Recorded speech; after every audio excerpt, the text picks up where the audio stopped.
Yep. That's totally fine. I will say, I reserve the right to veto certain character classes because I refuse to deal with summoned creatures. Well, Oh, that's just not picking spells for those classes. I Right? got a centaur cleric, and I randomly rolled for the domain, and I got a life cleric. Hey, we got a healer. And then my background is I am a cartographer. My alignment is neutral. I have short, partly shaven auburn hair with lavender streaks in it. I have multiple piercings. I have black eyes. I'm about 35 years old. I like to sing and whistle. I'm very humble. I'm responsible, but I'm naive. I have a desire to serve. I'm a caregiver. I randomly rolled all of this, by the way. It's crazy how well it all goes together. It's great when it works together, yeah. And I'm a Libra. I don't know what that means. Yeah. Like, I know what it is. I don't know what it means.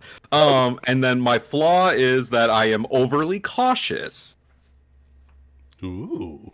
Cautious life cleric centaur. I like it. But I didn't do my stats or my spells or anything like that because I didn't know how we were doing all that. Just use, what do you think? Standard array, Ben? For Yeah, these characters? standard array. Just keep it simple. Who wants to go first with rolling? Wait, are we rolling or are we doing the 15, 14, 13? No. You 12, 10? made your character. I haven't made one. I don't think Summer has.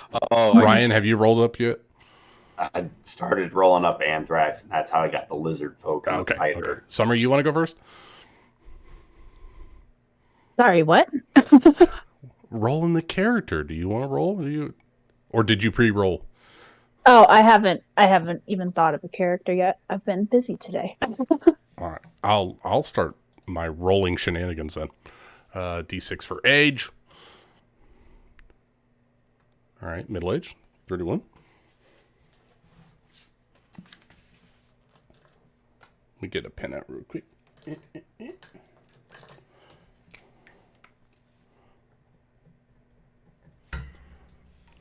All right. D20 for motivation. Ooh.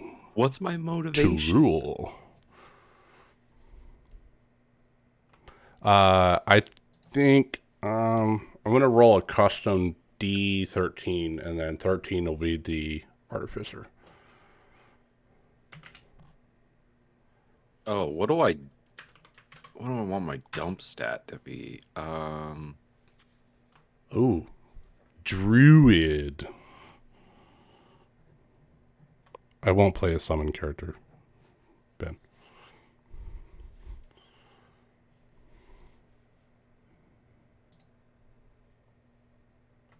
The jester.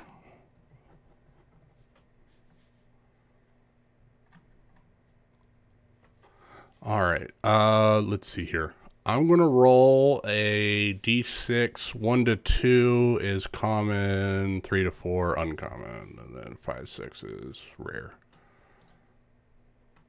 All right, 3, d12. Oh, God. I'm a low-cath druid. Okay.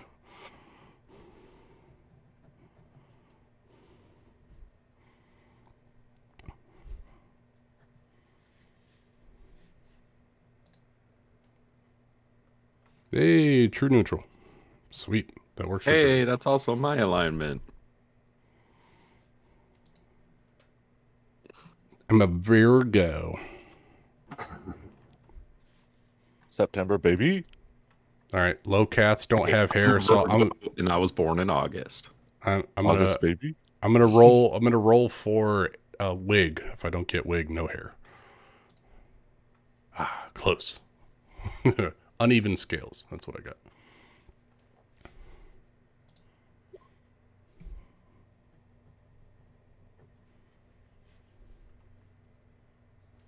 All right. Visual feature 12.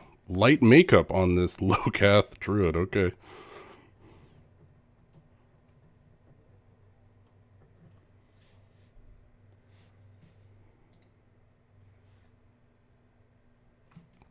Okay, and the Locath has a tendency to lie.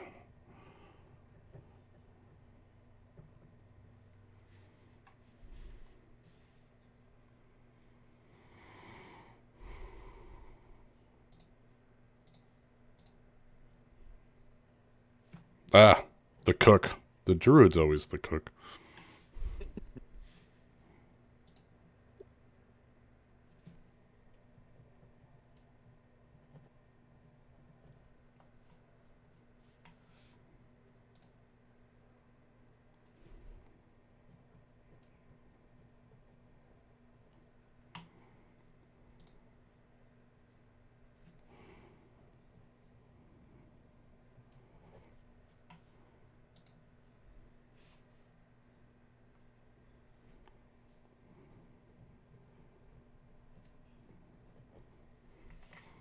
All right.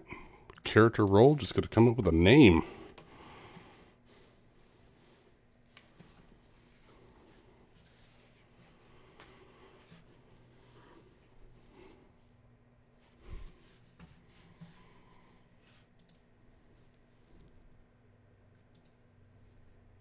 Lord Jabu Jabu.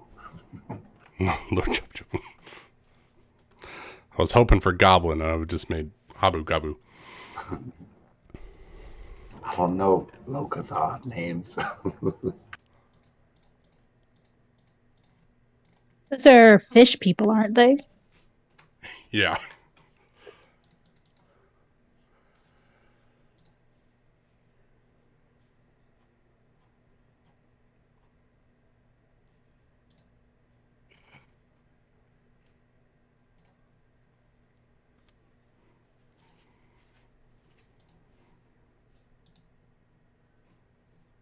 I mean, that's not too bad. I got natural armor. That's cool.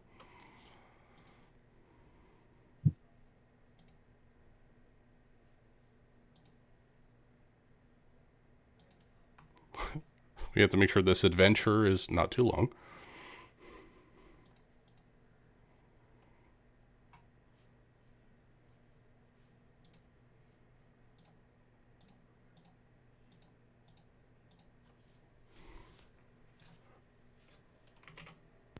Well, the intent is for a one shot, so You will begin to suffocate in 4 hours. No, but you're out of the water. Yeah, they have limited amphibian ability. They have to be completely submerged once every 4 hours.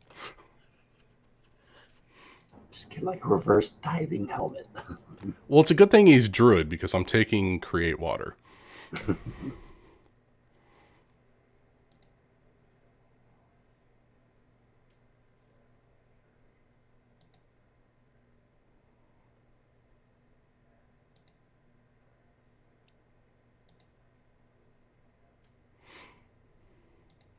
Since we're level 7, do we get any special items over the starting equipment? you can have one magic item, uncommon or less.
Can the centaur wear plate armor?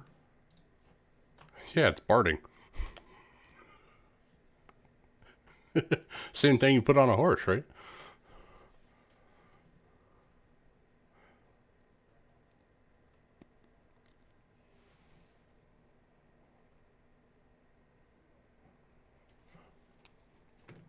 apparently there's not too many Locatha Druid pictures, so I'll have to find something.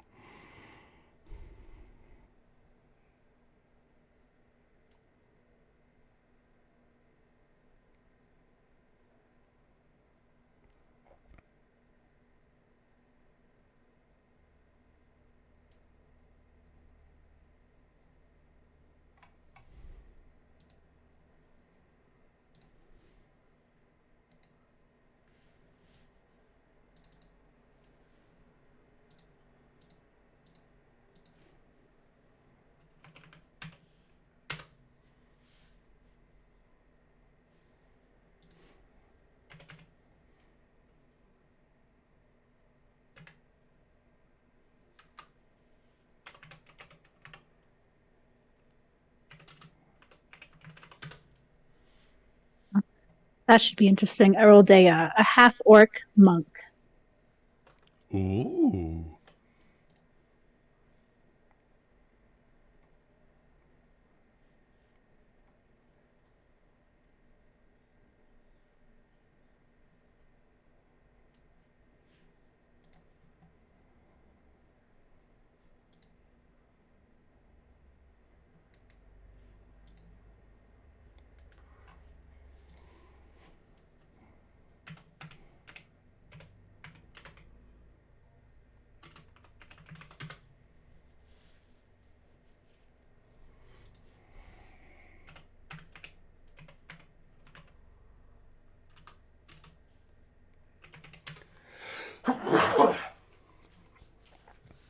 Oh, I just thought of the perfect thing.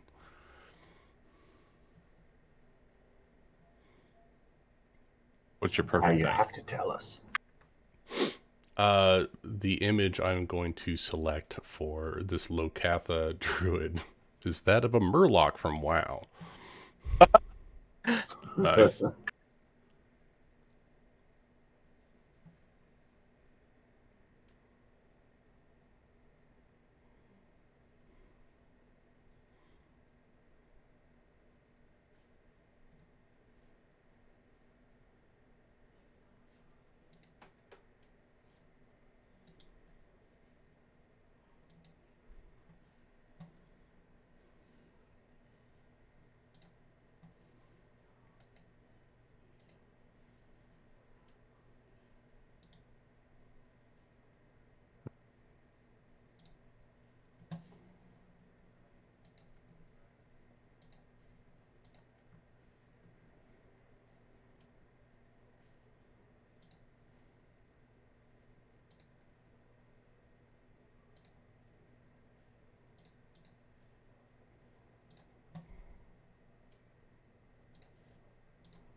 Yeah, I kind of miss WoW. It's drugs, Ben. Don't do it. That's what I tell myself every time I get that feeling. I kind of miss it, but then I remember that, like, to do much of anything, you have to commit, like, multiple hours a day, and I just don't have that much time. That's what it is. It's drugs, man. I have time for, like, 7 D&D games. That's like marijuana, right? That's drugs that are good for you.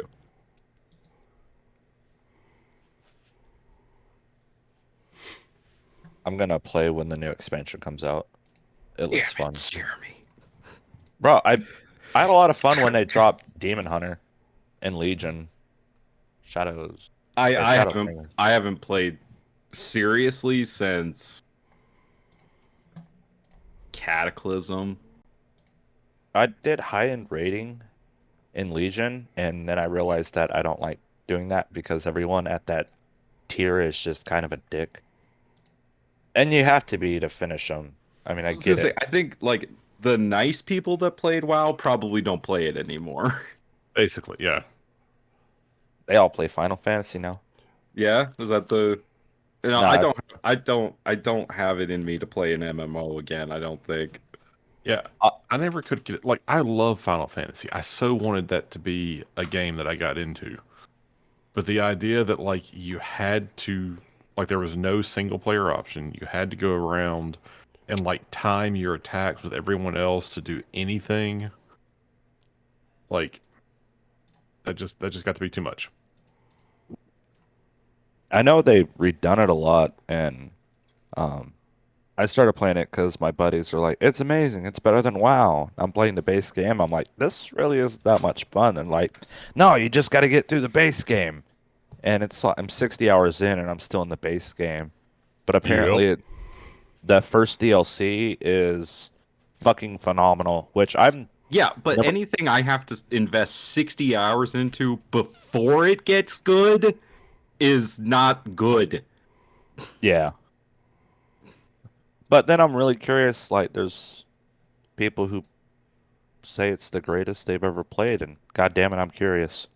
Like, 'cause my brother played. WoW is the greatest I've ever played. I like WoW's good, but it's toxic. The Final Yeah, Fantasy community is name a better designed MMO than World of Warcraft.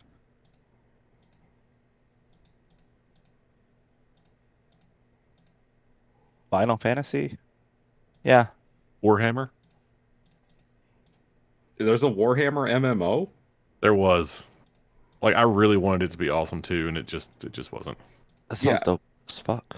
Like, there's a reason why WoW is still going strong, and it's because it's the best designed one out there. Everyone else is just copying. Not anymore. They're not number one anymore. Our Like, well, Blizzard started fucking up, and every time they fuck up, they lose players. Like, their top streamers are leaving WoW to go play Final Fantasy. And like, everyone's gonna come back when the new expansion hits. Yeah, so they didn't do anything then. They didn't do anything wrong. No, they'll If they'll you're do what I still, did for like, a couple of expansions. Come back Yeah. for like 3 weeks and then be like, yeah, I still can't do this. that's fine. That's all Blizzard cares about. No, Blizzard really wants that like month over month subscription money. Like the Yeah. expansion money's nice, it's the subscription money they want. Yeah, but they're gonna get that. They already have it. It's just that's like on lock.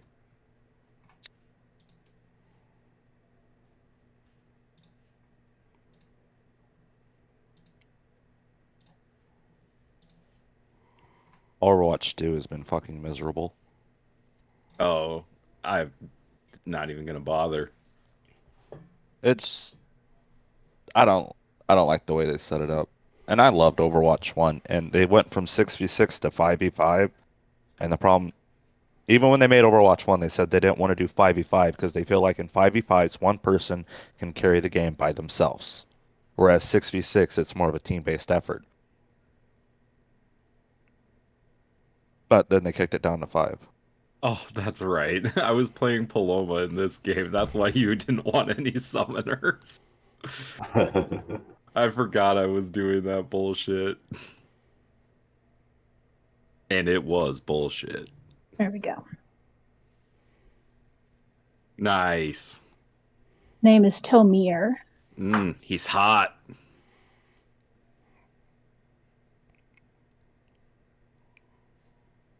I keep My getting name is- characters that hurt my throat. My name is Rustica.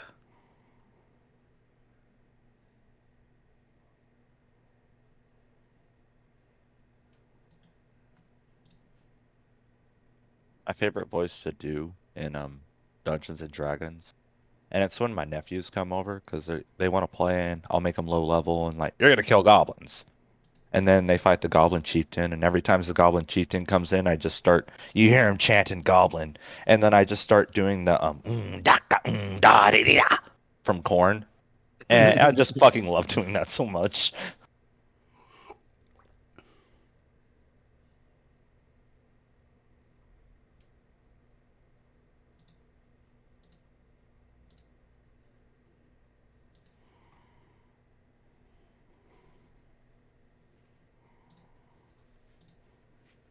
Hey Nick, Hey, yeah. your character looks like she's a bitch late game. Yeah, she probably is. I couldn't find like a centaur picture that like fit better than a naive little centaur, and I was just like, okay. Like No, Lilia, I saw this that's picture dope. of Lilia, and I was like, that fits actually. That champ's so mean.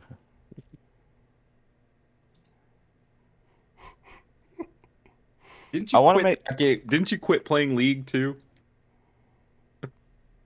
Yeah, but it's not like I quit playing League forever. It's like I quit playing League every time we sit down and we don't know what to play.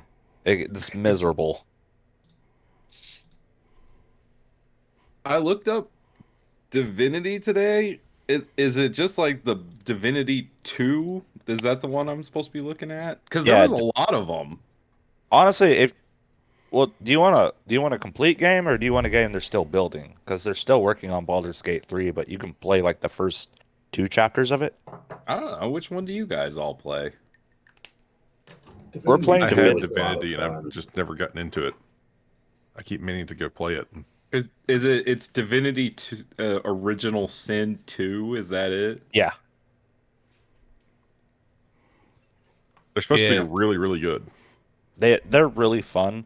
The combat system's super fun because like 50% of it is environmentals. So like electricity zaps water, water puts out fire, which makes clouds, which you can zap, you can poison, which explodes with fire, and there's just like a bunch of different elemental stuff. You make electrify blood. Um, there's really no like there's starting classes and there's different things, but you're gonna make a it's kind of like you make your own build of a character, Yeah. and it's a lot less meaner than the Pathfinder games. I've never played any of the Pathfinder games. Like, I think the only like true D&D games I have played are Baldur's Gate and Neverwinter Nights. And I have never found a D&D game that I liked more than Neverwinter Nights. I like Divinity a lot. Is it actually based on D&D though? Yeah. Like which edition? It's kind of their own edition, but they did such a good job of it. Wizards let them make Baldur's Gate 3. Because they initially based it off of the SRD rules that got released publicly so that they could build Oh, the game based on those mechanics. And so interesting. then it kind of evolved into its own thing. Cool.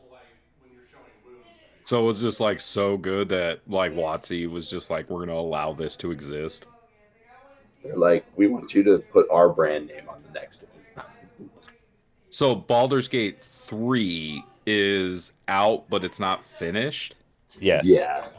And if How's that work? Is it like a edge runner kind of a thing, or like what's It's like the first world sandbox level is open to the public. And so you can fuck around on there. Or at least this is how they did it for Divinity 2. And so while they're finishing and fine tuning the rest of the game, like the first couple of chapters start opening up as they are completed along the development. is it like a beta, or is it like the actual game is released and then they just start, you just have to cross your fingers and hope that they finish it? um yeah, I think it's not even beta. I think it's still an alpha. But no, Okay. But they're you can gonna okay, I yeah. getcha. And like with each update, they add more classes and races. Like they just added gnomes and bards, and then they added druids. And I'm still fucking waiting for them to add paladins. But there's no like there's no playing the game yet. No, you can play the game. No, You but just I mean, there's no fully finished story. There's no no, like, yeah, like no. okay, But but it's fifth edition rules in Baldur's Gate 3 with standard array. oh, I need to prepare spells. I forgot about that. Divinity's system's a lot easier to grasp. And you can play it with friends, or you can control the whole party, and then you can customize the party to however you want. There's only 4 races, but there's also undead of each race, so there's 8 playable races. There's humans, elves, dwarves, and lizard people.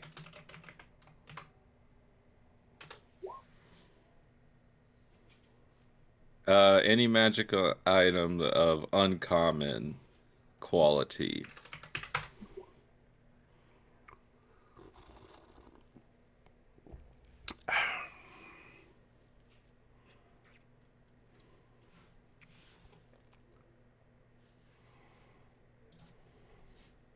It's also Baldur's Gate 3 is super fucking pretty and super mean to run. What do you mean to run? Your computer's not gonna like it. Oh yeah. Yeah.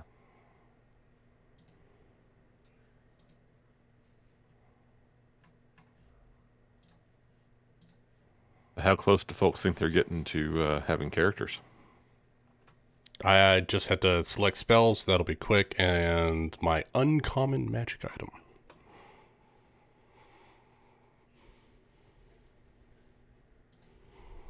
And now I'm all set and ready to go. Yeah, I'm picking spells right now. Ryan, you want to put a picture, like, I guess Ryan and Summer, you know, put pictures on your character sheet? Oh, yes. Thing.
You know what's fun about playing Divinity 2?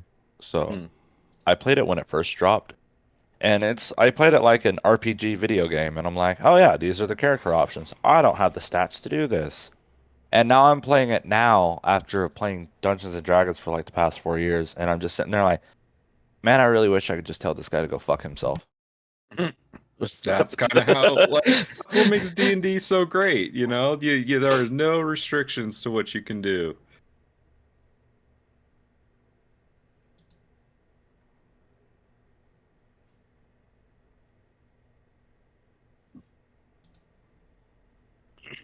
All right. All I have to do left is roll my ability scores. Then I'm good. We're just doing standard array. Oh, just standard array? Okay. Just easier that way.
You want to know what languages I randomly rolled for Ristica? Let's hear it. I have Gnomish and Infernal. Nice. Common, Gnomish, and Infernal. And I am proficient with cartographer's tools. Man's a map maker. That could be very important. Yep, she is.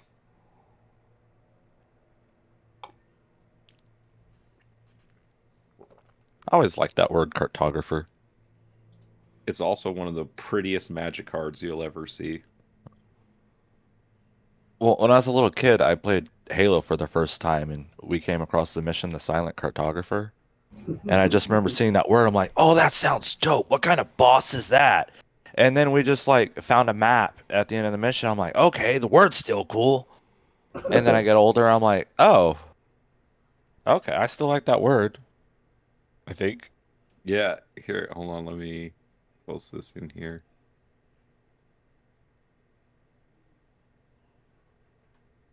Get fluffy tail. So the cartographer in Magic, this is the art for it.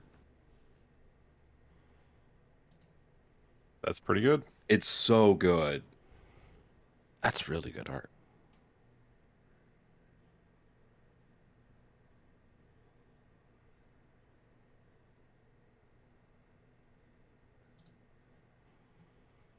You know, there's no bottom half of a person there. That could be a centaur. Could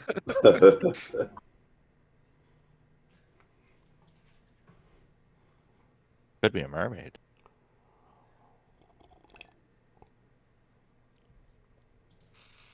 I want to make a character one day who's half mermaid, half minotaur, and just a normal dude.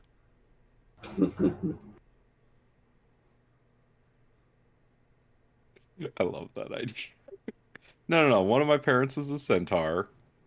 One of my parents is a mermaid, and one of my parents is a minotaur. Wait, does But it Sam? they're like, but you're human.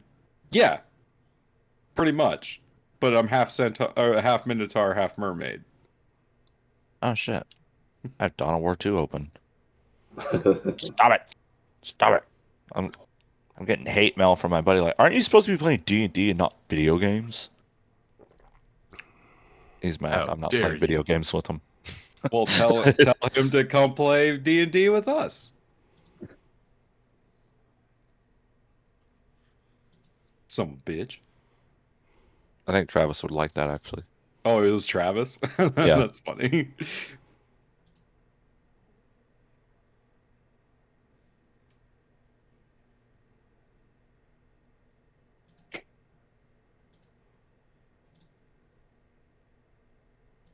I'm ready to go.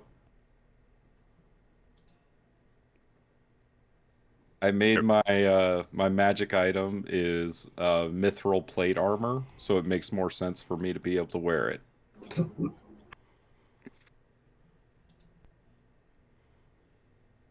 Alrighty. I have an AC of 20. Let's go. Very nice.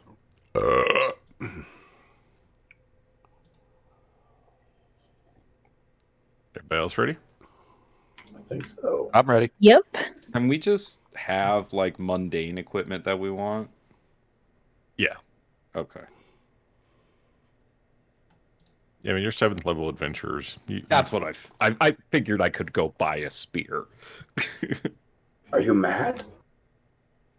Yeah, I want to stab something. Oh, wait. Sorry. You said a spear? Freddy can't let you have that. You A think spear and a spears shield. grow on trees? I'm just saying, a spear and a shield makes a lot of sense for a centaur to wield. All right. Well, I need everyone to get into your imagination copter and prepare yourselves as we travel back to Amandania, home of the Leviathan Monster Hunters Guild.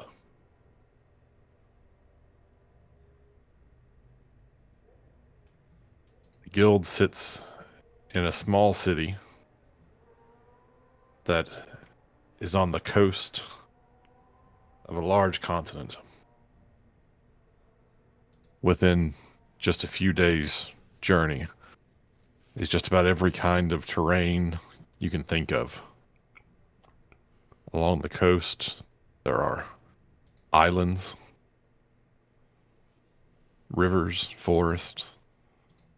To the south, you begin to find a coastal desert. To the north are forested mountains. To the east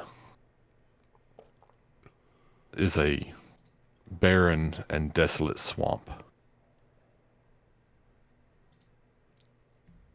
The runoff from the mountains to the north tends to channel through a river that spreads out into numerous rivulets and small streams as it makes its way into the ocean. And it is from this swamp that rumors have reached the city of some type of undead creature stirring trouble. The farmsteads that make their living around the banks of the rivers and rely on the alluvial soil nourished by the annual floods have begun to leave their homesteads, seeking shelter in the city. Seeking shelter in Amondania to protect them from this undead abomination. And so the call has gone out. Adventurers, monster hunters, heed our call.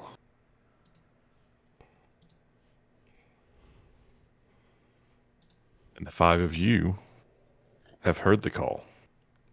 So why don't you introduce yourselves as you make your way to the Leviathan Guild?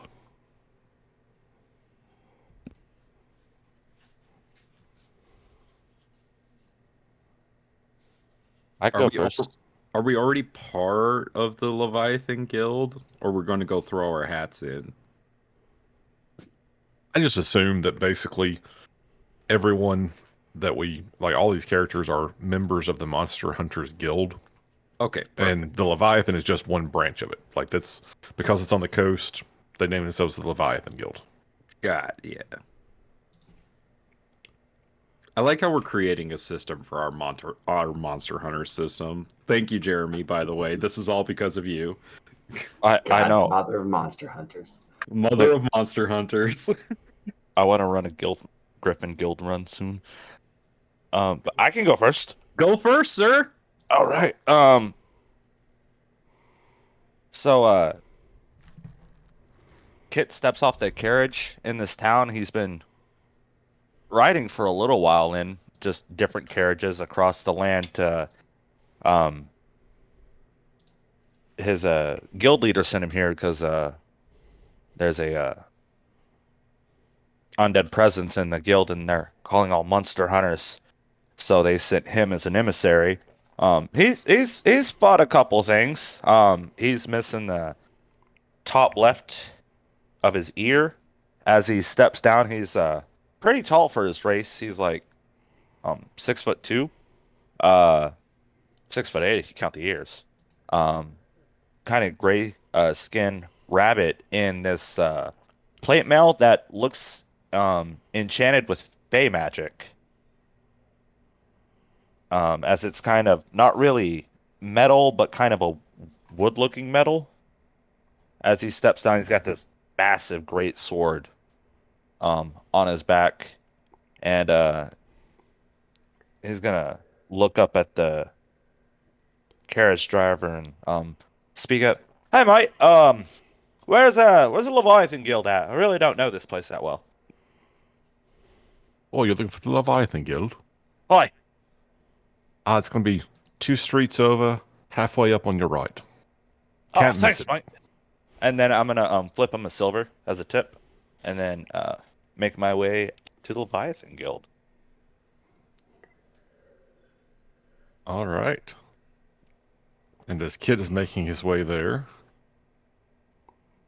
someone who's just walking through the door of the Leviathan Guild, a large lizard man. What's he doing there? So, entering into the Leviathan's Guild, having come from these swamps, kind of where he got his footing, Anthrax, the large lizard folk fighter, he's got a long sword on one hip, a battle axe strapped to his back, a long bow tucked over one shoulder, and just kind of like trophies decorating himself. Teeth from one animal across one pauldron, a necklace of skulls over his chest. Like, he's clearly a hunter who takes all sorts of pride in the sport of this. And he's kind of flourishing in, but his voice is a little bit gravelly because where his throat's at, it's all sorts of like acid, like pockmarked. And you can see some exposed muscle underneath the flesh of his neck where he clearly struggles to speak on occasion. Oi. Welcome to the Leviathan Guild. We came to answer the call. Ah, that is good news. I hear there may be others joining you. One just arrived before you. Ah, strange-looking creature. Sounds worse than you do, quite honestly. And he, Ivan, the guildmaster, flicks his thumb back over his shoulder. And back there you see what strangely looks like a murloc? He's wearing a giant jug on top of his head, by the way. Of course he is. Makes sense. That's my magic item. I chose a jug of alchemy so that way I could breathe. He pokes his head out and goes, That was really good. It was good. "My name is Mud." Oh God. His name is Mud. And he comes with his little flipper feet, and he's walking into the room. And then he puts the jug back over his head so he can breathe. Does the jug have like eye holes or something? Is it clear No. glass? He has to pull it back up to look. Okay, so he's constantly having to put the jug over and off his head so he can see. Excellent. I think it's a safety thing because he has to be doused every 4 hours. Since he's in the safe area, he'll hold his breath essentially when he has to get into combat. But when he's idly around, he's just listening through the vibrations in the water. That's funny. What I heard is he's blind for all intents and purposes. Yeah. All right. He has echolocation. He's Daredevil. Excellent. And as Mud is introducing himself, in walks a half-orc female Male. person? A male. In fact, the first thing you notice about this half-orc is that he has an alarming amount of piercings that could not look like it's comfortable, but it is. So he's decidedly male. That's never mind. Move on. That's a joke from Magic. Prime target Be for bad. heat metal. Yes. I guess not an alarming amount, but more than is normal on people. He just kind of surveys the area, trying to like find someone, whoever looks the most important, I guess. Mud turns to the new person coming in, pulls up the jar. Hello.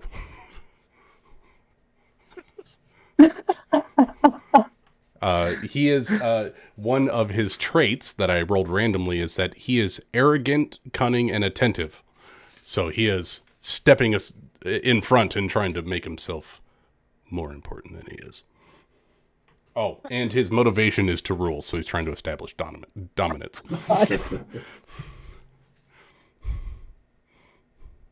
All right.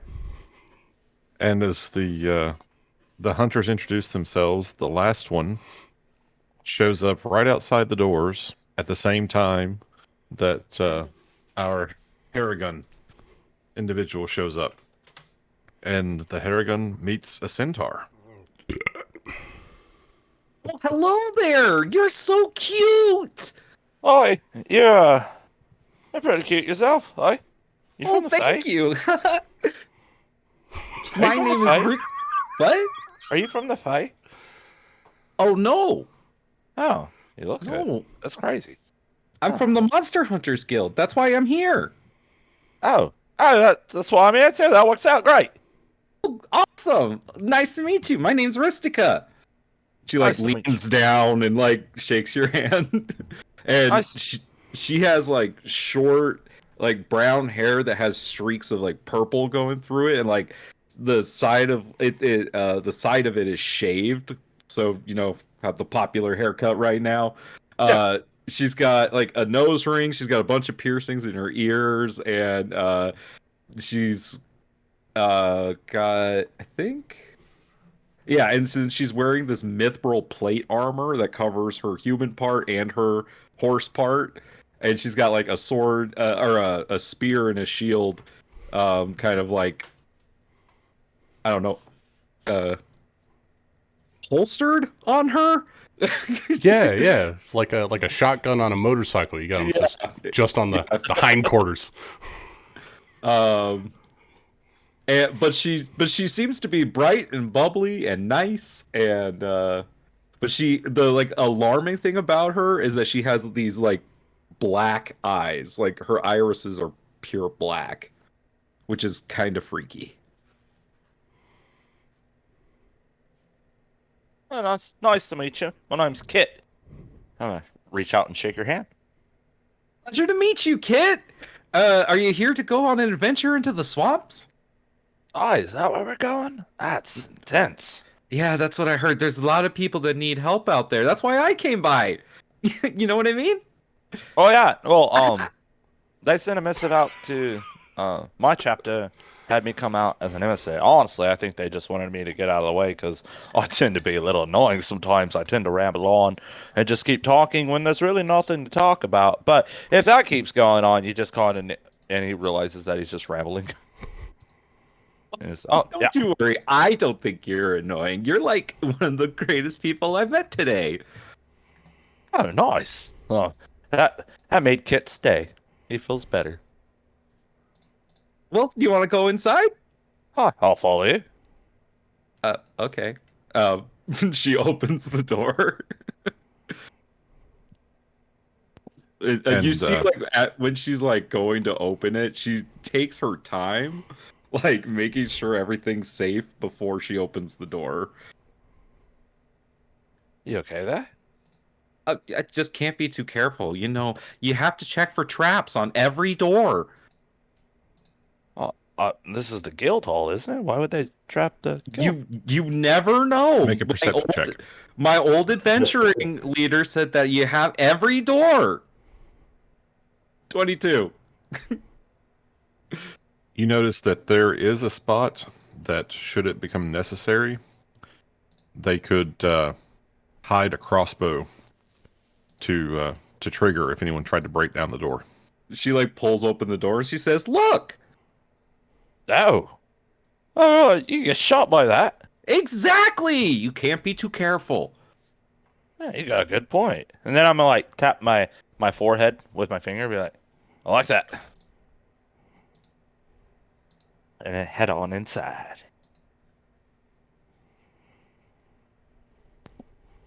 So everyone begins introducing themselves to each other. And after a few minutes, Ivan comes out. Well, I appreciate you all coming. I know that this call went out with somewhat short notice, but it looks like we have enough here to make an attempt at this. What we've heard up to now is that there is some type of undead activity in the swamp. There have been reports of ghosts and zombies being seen in the swamp, and attacking some of the outlying farms. Oh, that's dreadful. Indeed. If we don't do something about it, the farms will lie fallow. Food will become short, and this winter will not be a pleasant one. So, if the 5 of you are willing, I would ask that you go into the swamps, try to track down what is going on in there, and take care of any of these undead threats that you find. We should make short work of them. Aye. I encourage you to be careful. I don't know how many of you are familiar with the history of the area, but that swamp has seen many a battle. There are countless corpses out there. If something or someone, perhaps, is causing the dead their eyes, summoning them, there's a near limitless supply out there. Be prepared. Be ready for a fight. And go out there and slay those monsters. Standard guild rates will apply. You'll earn your keep and enhance your reputation. We'll certainly do our best. Of course, assuming you come back alive. Watch out for each other. Oh, don't worry, guys. I am a great cleric. I will keep all of you alive. And with that, Ivan basically ushers you out, wishes you good luck, and tells you to get the hell on your way. What's Ivan look like? I don't know Ivan. That's an excellent question. One to which I will consider and provide you a picture when you get back. All right. Feel like Ishii and Ivan got off on the wrong foot when Ishii met him. Ishii has a tendency to do that to people. That's what makes him wonderful. He brought food to his business meeting. From underneath the jug, you hear, "We're gonna do just fine." What the hell was that? He said we're gonna do just fine. I know, but what is he? Oh. This little hunched over like I have shrimp no creature. idea. I'm gonna like knock on the jug. Hello? I assume he's some sort of inanimate jug or jar. Is He a pulls the hunter? jug up, and you see this like piranha toothed, like it's got like a shrimp shaped body, so it's like super curved. And he looks at you, and he's got these hazel colored eyes, and he's got like war paint on. Hello, Hello. Hello. I am a little cat, not some I didn't catch jar. that one. I'm a Locath, not some jar. Ivan looks cool. Oh, a Locath. I've never met a Locath before. You're like really cute. I am king of the surface-dwelling Locaths. He's king? Oh, well, hello, Your Majesty. He gets real shy and then puts the jar back down. And he waves you. Carry on.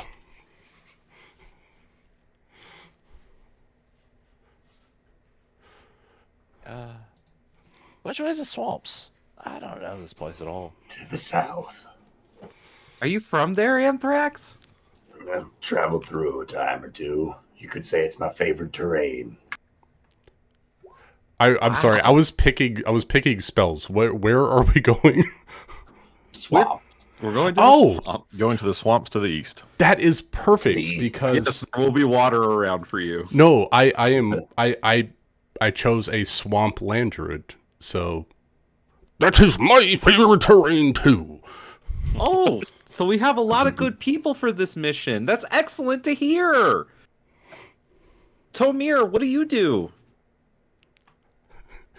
Yes, Ben, there is only one surface dwelling. I am the king of that one surface dwelling. Look at. I'm He has a I'm tendency really to lie. good at staying in the shadows. Yeah. Okay. When you fight, do you like fight with your fists, or do you like shoot a bow, or I He don't pulls out a crossbow. Can you see in the shadows as well, or do you require torchlight? I can see in the shadows as well. It's kind of my bit. I can't see in the dark. I definitely need light. But I can do this, and she casts the light cantrip on her spear. So I've always got light on me. I've got a question for you. Could I possibly ride upon your back? I am quite slow with walking. Oh, of course, Your Majesty. Thank you. And they hop on your back. I'm playing them like a frog / fish person hybrid. So where we go? So off to the south then? Do we need any supplies before we go? I think he said east. I've got an explorer's pack and everything I need. Anthrax said the swamp was to the south. Yeah, but I got corrected. It's to the east. Oh. I come from a different swamp. Yeah, Anthrax didn't come from the swamp that's currently infested with undead. Oh, Ghosts and zombies there.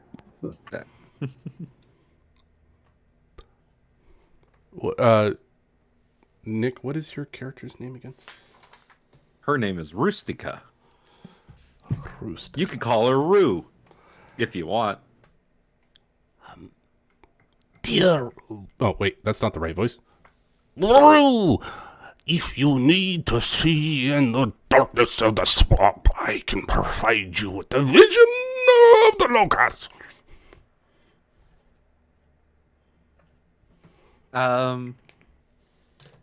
You should I save can your cast power. darkness.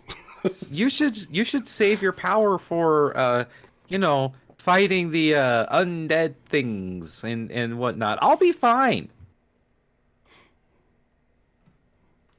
I am very dependent, and I'm dependent on you. I believe you completely. You are just what we need to survive this undead swamp. Thank you. And Mud will just sit on the back of Rue and just trot into the swamp.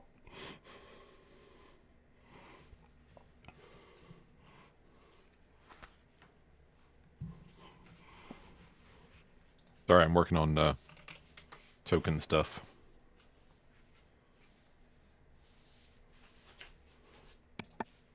So, I forgot Jeremy's character's name. Kit. How could I forget? So Kit was telling me a little bit about himself. Tomir, why don't you tell us a little bit about yourself?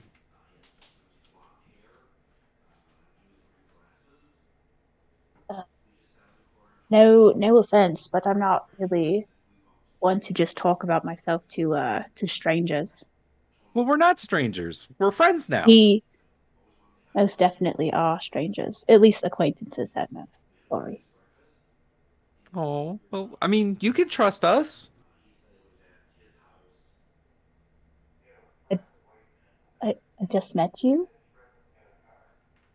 Do you always trust everybody you just meet? Well, yeah, why wouldn't you? He's gonna turn to everybody else. Should I tell her? Should it? Does Everything anybody seems want to tell work her? out for me. Must have great luck then. My accent is all over the place, y'all. I'm sorry.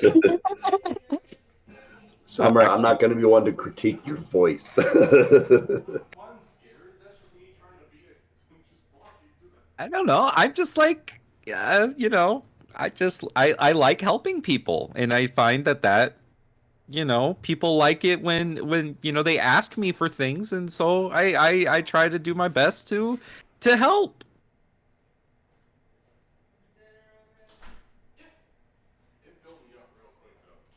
All right. I suppose. I like to paint. There we go. I paint rather well. Me too. I'm a cartographer. I paint maps and things like that. I just paint whatever. What about you? And he points to Anthrax. What do you do? I like to carve up the bones of my enemies, make them into fine little trinkets. They sell for just enough to get me by. Ooh, Could I interest you in the fangs of a dire wolf? Or the scales of a green dragon?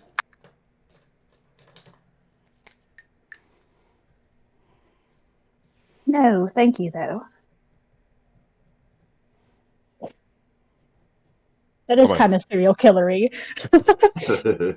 I mean, I'll take a great. I mean, Oh, that's wait, is Rue the serial killer or is Anthrax? Anthrax.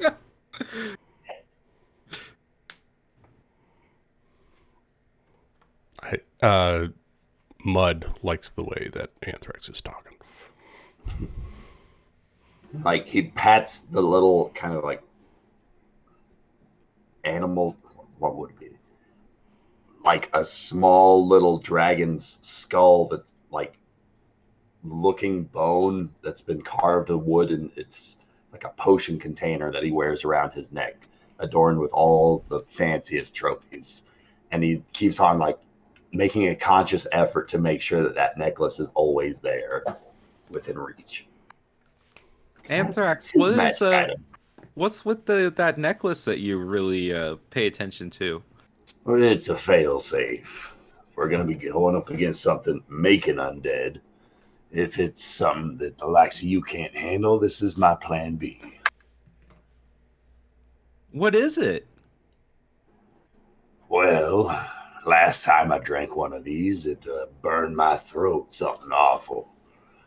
Well, I'm not looking forward to having to use it again, but if things get rough out there, better to have it, not need it, than to need it and not have it. That makes Speaking of sense. things that you might need and not have, if there's any shopping or anything else like that you'd like to do before you head out to town to the swamp, feel free.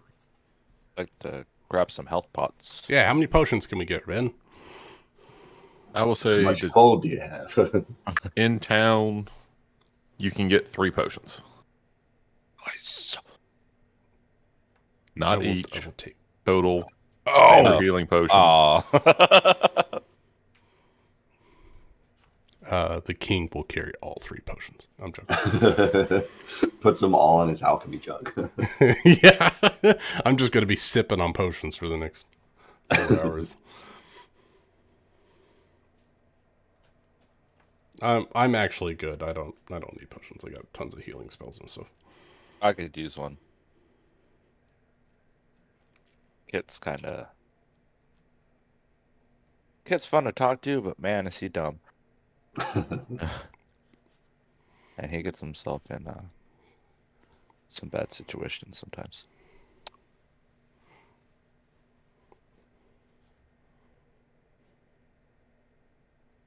And it's a 27-day journey to the swamp. Nice. Wow, that's a long way. But plenty of time for role playing. So I assume we level up once a day. Right? Yeah. Yeah. Level 27 by the time we get there, of course. Yeah, I made the mistake of running a 17th level campaign once. That was fun. I think Nick told me about his character, and I remember him telling me about it. I'm like, you ruined it, didn't you? Yeah, I did. Yeah. I did. But he took care of me. After I pumped out like 200 plus damage, he banished me. So I didn't take any damage during the fight, but he effectively took me out of it. Okay. So, if everybody has their stuff and they're ready to go, you guys can start making me either nature or perception checks. Ooh, I am good at perceptione. I would like to roll some perception. I'm Oh, great at wow. perception. I do all right. Ben, do you mind if I do physical dice? That's fine. What are we rolling? Perception? Or nature. Or nature. Ugh, 13 perception. My perception's much better. Also, just for the record, I have the observant feat, so I have a 19 passive perception. Ooh, Okay. Good to know. Man's that's paranoid. one higher than mine. Metagame. It's her flaw, and so I took it as the feat. It made sense to me, and it bumped my wisdom up, so it also made sense. All right. So as you're preparing to head out of town, you do see some tents set up on the edge of town. And it looks for all the world like there are some refugees sort of making camp outside town. There's a smattering of children kind of running around, playing a little bit, but even they seem dispirited. And there's a couple of families, husband and wife, that are, clearly distraught, trying to figure out what exactly it is they're supposed to be doing from here.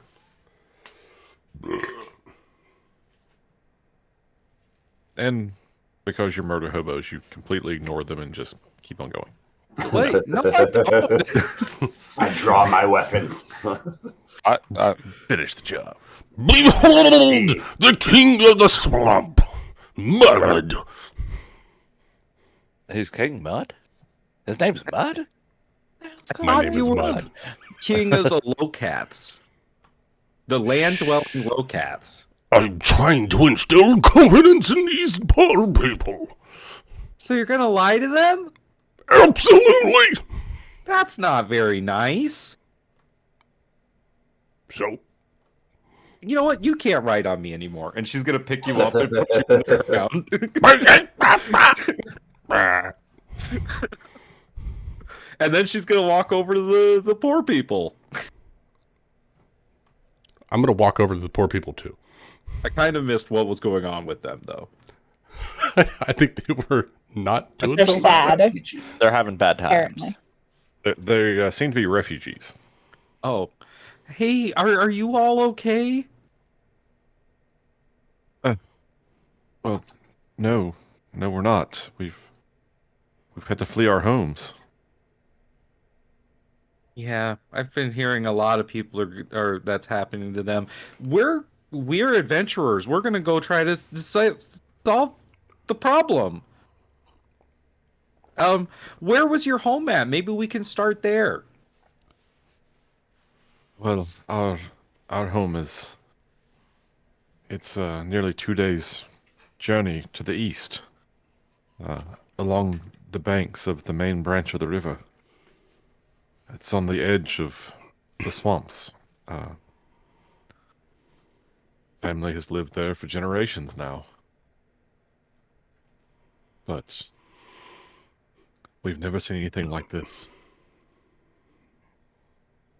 There If you were don't mind me asking, like what? creatures, undead things. In the night we could hear wailing, and the cattle, the chickens, all the farm animals, they were just mad with fright. And I saw one of our cows, it was running about in the pen, and then it shuddered. It stood stock still. And then it ran through the fence and drowned itself in the river. I'd never seen anything like it, and after that we left. Do Can I some roll- kind of like religion check. Can I do a nature check to see if it's something natural? Like Sure. two people coming from different aspects of this. Go for it. 18 on the religion check. I'm gonna whisper mine to you, Ben. Go for it.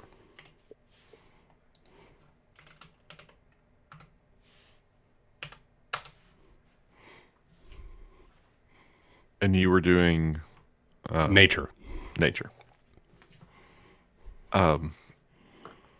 You can't think of anything natural that would cause something like that to happen.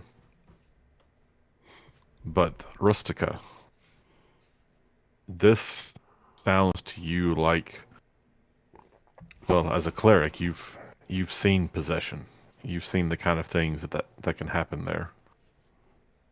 And it sounds like a classic case of spirit possession or demonic possession of an animal.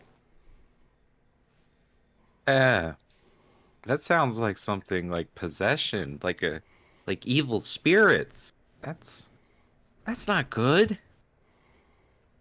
No, it's why we had to leave. Well, I'm a cleric, so I can go, see if there's something I could do about it.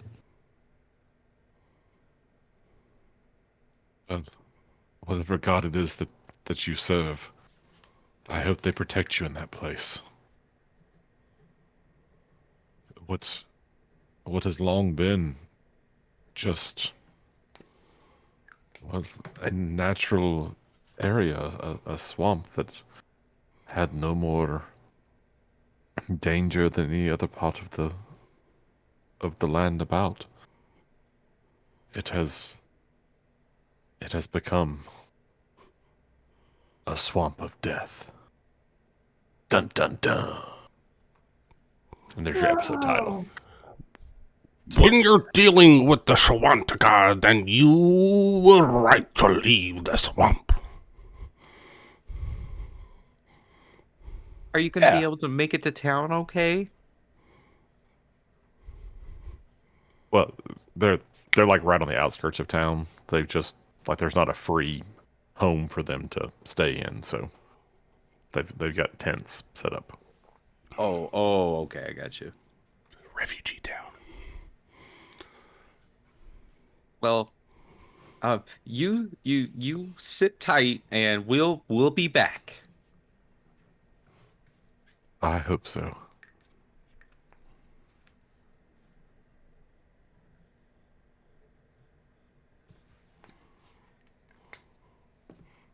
Okay, so I guess we're going 2 days about to the east. Yes, you have some options. You can head directly east. You can follow the As a cartographer, would I just have a map of the area? you probably would. Unfortunately, you left that map case back in your other pack.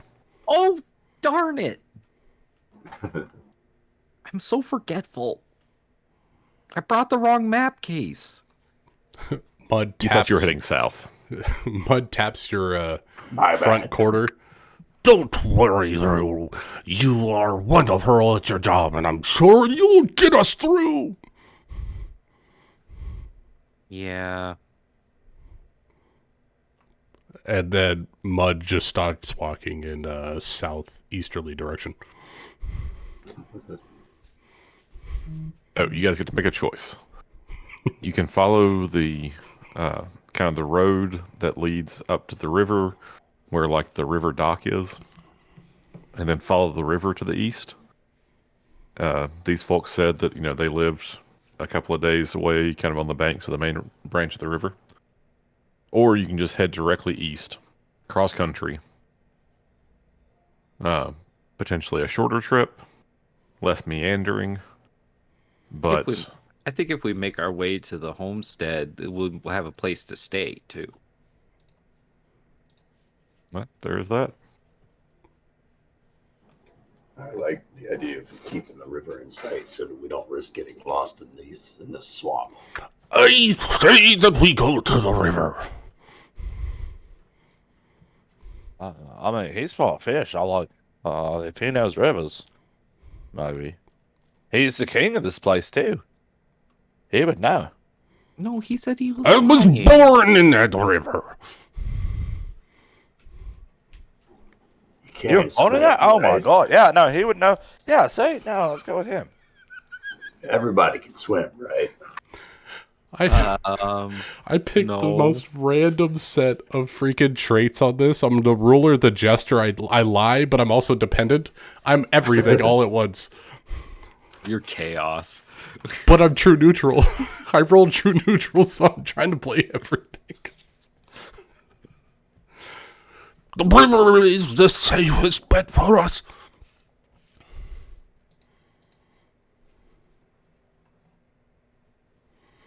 All right, so the river it is.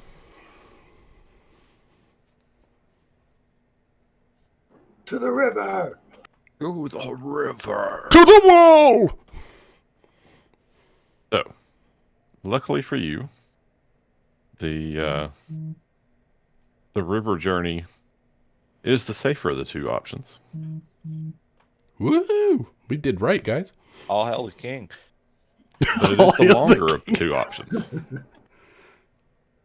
The river. I can trap. I don't know if this affects anything, Ben, but non-magical difficult terrain doesn't affect me, so I move really fast over swamp land. No, it's not difficult terrain.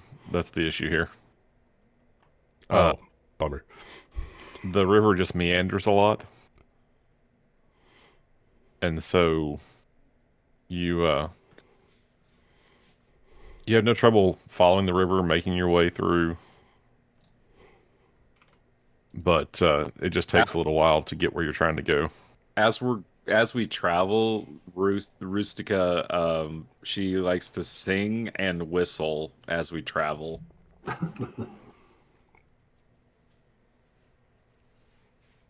What does she sing? How good is it? Well, she has an 8 charisma. It's not bad. I like that song. That's a nice song. The king holds his tongue. He's not going to say anything.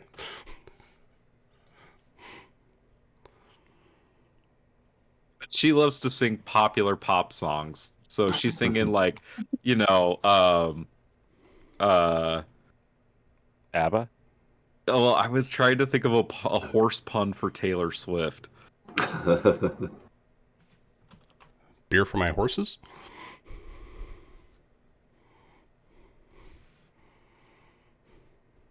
Like, Shake It Off Your Mane is one of my favorite songs.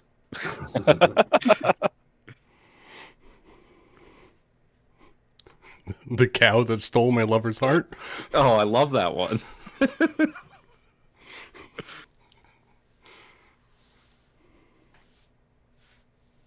All right, well, you guys travel a couple of days. You get really sick of hearing Shake It Off Your Mane. It's been stuck in my head. It's like Donkey. It's like Donkey that's fucking humming that stupid song. On the road again. On the road again. Just can't wait to get on the road again. Stop singing! Can I whistle it? No. Can I hum it? Fine.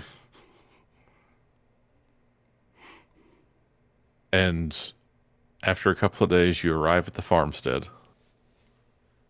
And you can see that there are just bits of animal everywhere. Like something clearly has been through here. And the family clearly left in haste. They didn't try to gather up the animals and drive them with them. They didn't try to really take anything beyond the bare necessities. and what's left behind, you look into the barn, and there are dozens of chickens just torn to pieces, half eaten inside the barn. There's about 2/3 of a cow's carcass in the farmyard. Oh my. But the home itself looks untouched. Mud is going to take an action, and I'm sorry, Ben. I'm playing a druid. I'm going to wild shape into a jaculi, which is a large snake. All right, you're now a large snake. And they have advantage on stealth checks and advantage on perception checks to smell things. And so you see this Locath that's like just hopping around, and then they jump into their alchemy jar, and as it hits the ground, it forms the head crest of like a cobra, and this giant large snake just starts slithering through the forest. And I'm going to go investigate the homestead. Okay. Kit like to look around for any gardens, or like a small little garden where they just grew some vegetables. All right. So as you make your way around the house, you do see the small garden out behind the kitchen. Oh, sweet. And then I'm just gonna start trying to like find carrots and lettuce and tomatoes and just like help myself as rabbits do. And that's I got distracted. Okay. You The jaculi is going for the cow. well, first I need Kit to make me a perception check. Maybe, no, actually, just a luck roll. Sorry. Oh, I Just rolled a do 20. Does that count? I'm sorry that I made you waste that 20. Okay, what do you want me to It roll? was very lucky. Just roll a. Just let him use the 20 and add whatever you want. Oh no, it's a D100. Oh, damn. Oh, damn. Oh, I love D100 rolls. You got a 20. You got a 20. I'm confused. Okay, So- I don't. If you- Percentile die. 51 and higher. All right. It does turn out that they had in fact planted carrots, and they're just about ripe. Oh, sweet. I'm just gonna eat carrots. Wait, don't eat those. Oh, that's what they grow them for. That's how things. Farmers grow carrots for the rabbit folk. Wait, Well- she slaps it out of your hand. She's like, things are being possessed around here, and it could be related to the things in the grounds. You shouldn't eat anything unless you want to attempt getting possessed by whatever did this. Do you expect never me to thought of believe those carrots did this to the cow? You don't know. I The never thought the of it cow like is that. halfway in Mud's mouth, by the way. He's a giant snake eating a cow. He's just over there on the side minding his business. It's like that. Don't eat that carrot. It could be possessed. Meanwhile, Mud's eating the half-possessed cow. Yep. She's already convinced he's too far gone. I won't eat the carrot, and then I'm gonna make a sleight of hand to try to slip a carrot in my bag, if I can. Go for it. I love this party. I'm rolling hot. Oh, Jeremy. I First to go, what was your? that doesn't beat my passive I perception. was gonna say. Well, It's actually, 19. It's a meets it beats it, right? Yeah, I was gonna say I mean- it depends on which way we're going. Is it the perception that meets, or is it the sleight of hand that Oh, meets? the DC would be 19 and you meet it, right? Yeah. Is that how that I'm works? fine with I that. think that's how I'm going. I'm fine with that. So it's yeah, no. it's Funny, close. just- Like you happen to get focused on him like throwing one of the carrots. You see a giant down. snake eating a cow? Yeah, then you're distracted. So, Anthrax, Tomir, what are you guys doing? Looking for any signs of like where whatever did this might have trailed off to. Okay, give me a nature check. Actually, a survival check, sorry. Sure thing. 16. All right, and Tomir, what are you doing? Yeah, basically the same. Just looking around to see if they can find whatever did this, or at least traces of it. So Okay. survival. Yep, also survival. Oh, Okay, so Tomir, you don't really see anything. Like you're looking around, there's maybe a few things that you think might be tracks, but you're not really sure. But then Anthrax, you're able to spot over kind of near the barn where all these chickens have been just destroyed. You see that there are some tracks that were left behind. And you can't quite identify what might have left them, but it's definitely some kind of humanoid. All right. Mud, this way. Half a cow sticking out of their mouth. They use their spring feature to jump 30 feet right next to Anthrax. And they're like, and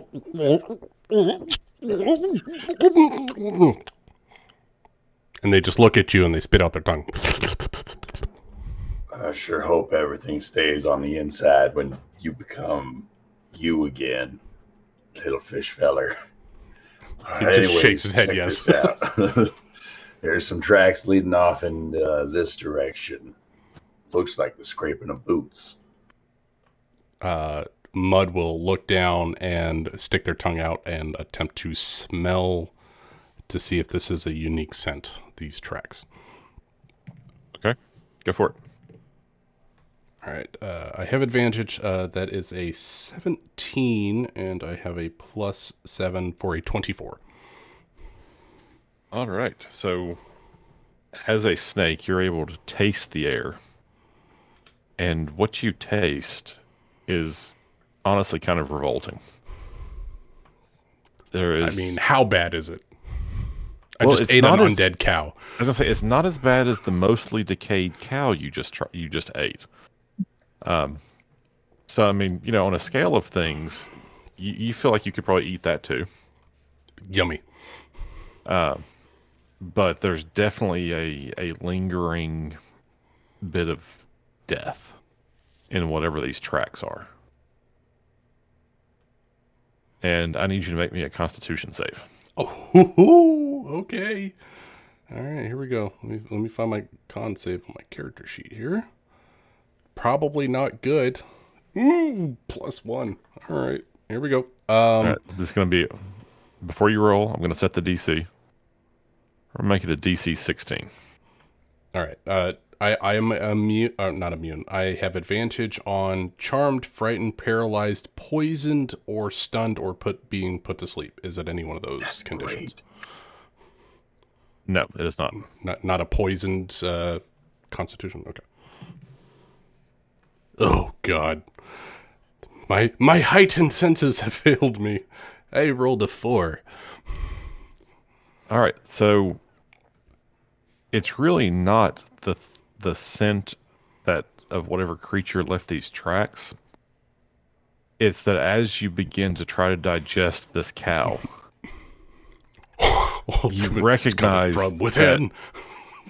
It was like, for whatever reason, you just decided to eat this thing, and it had been decaying in the sun near a swamp for about 5 days. Oh, I would constitute that as poison. No, I'm just saying it's not poisoning you. You're just like, your body is going, this is not something we're supposed to ingest, even as a snake. Yes. Yep. Cow comes back up right on the trail. Yeah. So you get to see the snake swallow the cow in reverse. Oh, that's What did I literally just said? You just promised me. That is raunchy, little man. If a snake could say anything, he said, "I lied." Rustica's going to turn to Kit and say, "This is why you don't just eat stuff on the ground." The snake will shake it off, and with their blind sense and their heightened smell, will try to actually track these footprints. Can I give the help action of some kind as I have a proficiency in survival? Absolutely. Roll me a DC 10 check. Okay. Natural 1. I am too disgusted by the thrown up cow. This lowcat don't know what they're doing. They're just like, that's eat. You can't get the image of this snake. She totally intends to go over and help, but she can't get any closer. She's just Yeah, like, Partially digested, partially decayed. I want to help, but I can't. I literally can't even. You get over and start like, Can't even. Can I try since I'm proficient? Sure.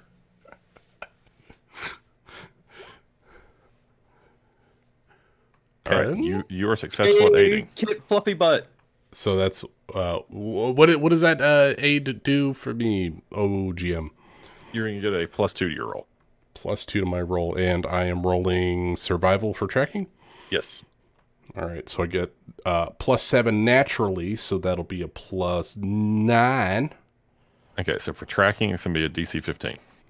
All right, DC 15, so that means I need a 6 or higher on the die. That's pretty easy. I got a 17 for like Nice. a 20, high 20s.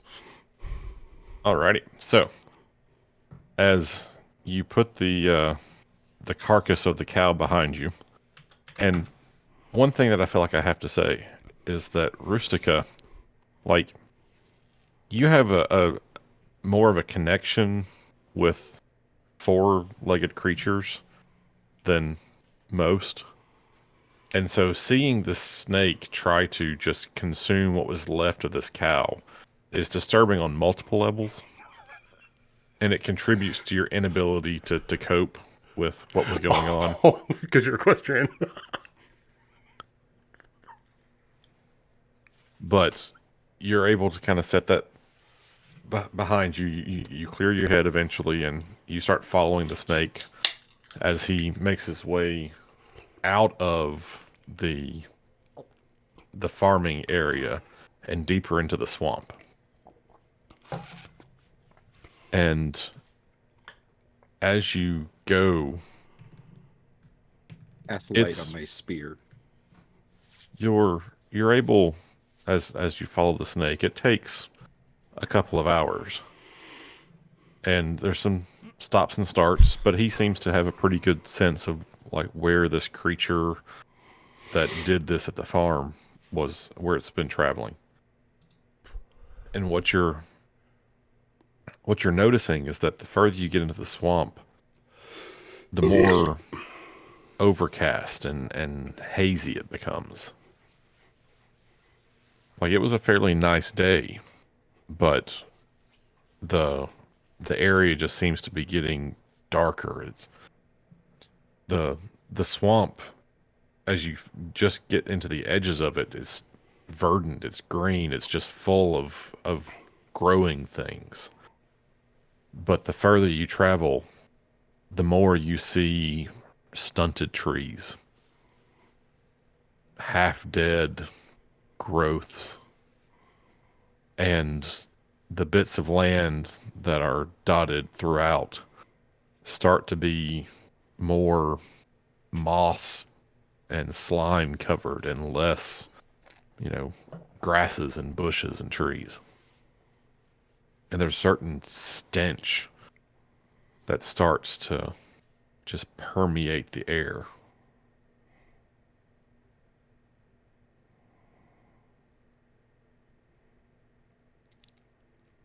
and you're just having to pick your way through it all. Is there anything you guys would like to do? Yeah, I want to see if the as I'm at the front, and how long do you think this would take? How many hours exactly? Because you only stay wild shaped for a certain amount of time. Yeah, I right? got 3 hours. I want to see how close we are to the end there. It's been a couple of hours. Okay, so at the end, right before I feel like I'm gonna pop out, I want to do one last smell check to see see how strong that undead scent is, and then I'll pull back into my Locatha form. Welcome back, Your Highness. As you are making this last check, like you've noticed that the scent has been getting thicker on the air for a while, and as you feel like it's time for you to transition back into your normal form, you feel like you can't pinpoint it because it just seems to be everywhere. Like whatever this thing is, it's been traveling around this area a lot. So you think you're getting fairly close to whatever den or burrow or home or whatever is the source of this thing. I nod to Rue. Thank you for welcoming back. Tormir, I think that this... Oh, shit, she's not here. Damn it. Kit, I think this might be the perfect opportunity for you to show your mettle. Well, I mean, I got a little metal on me. I mean, I got my big sword.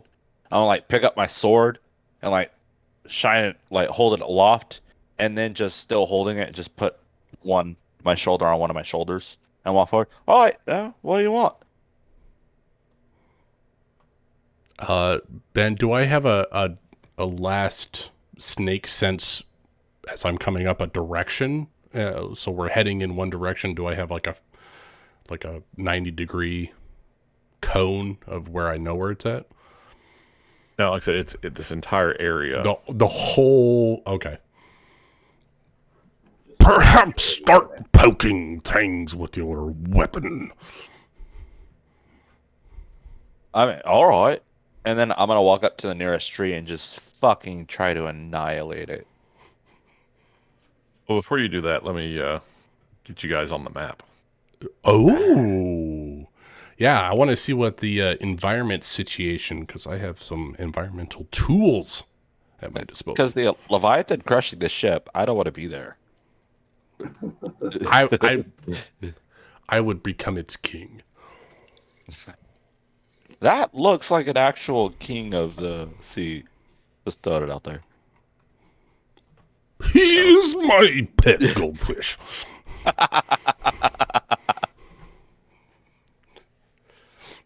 You try and put that guy on land, and he's a real schmutz.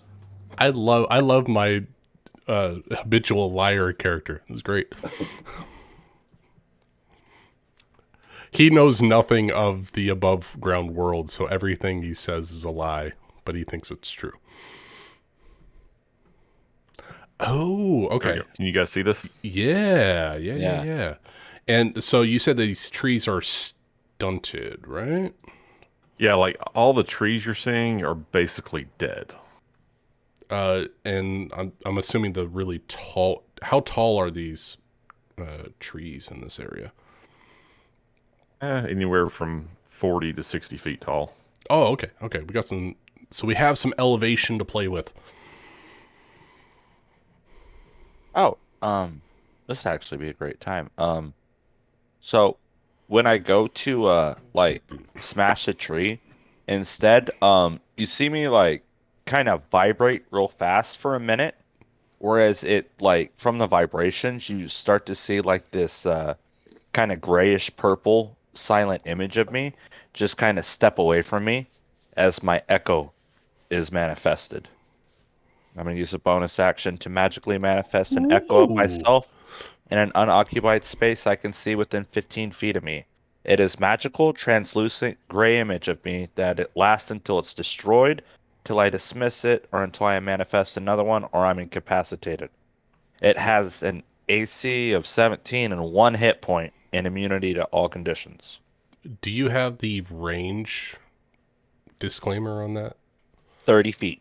30 feet, right? If you're outside of 30 feet at the start of your turn, then it goes away, right? Yeah, it goes poof. Gotcha. There really doesn't seem like a resource point to summon it. It's just a bonus action. You got that forever. As many bonus actions as you want.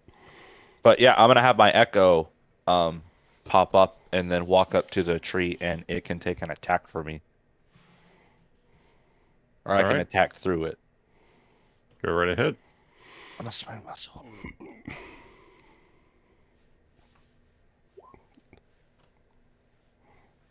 You managed to hit a stationary tree.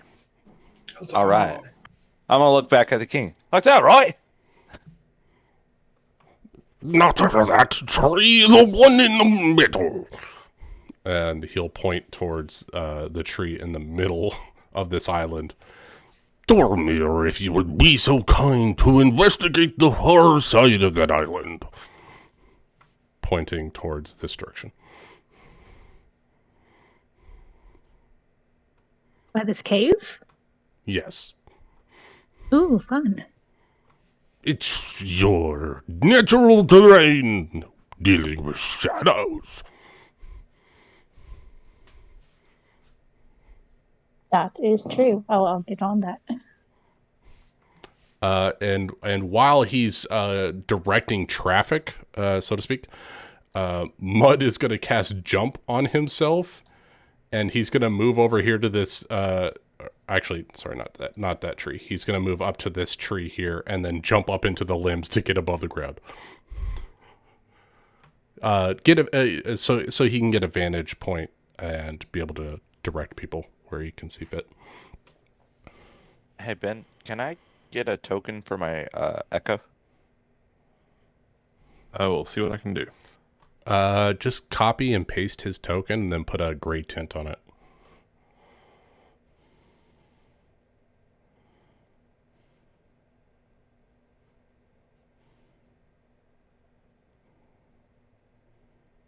I can rename this.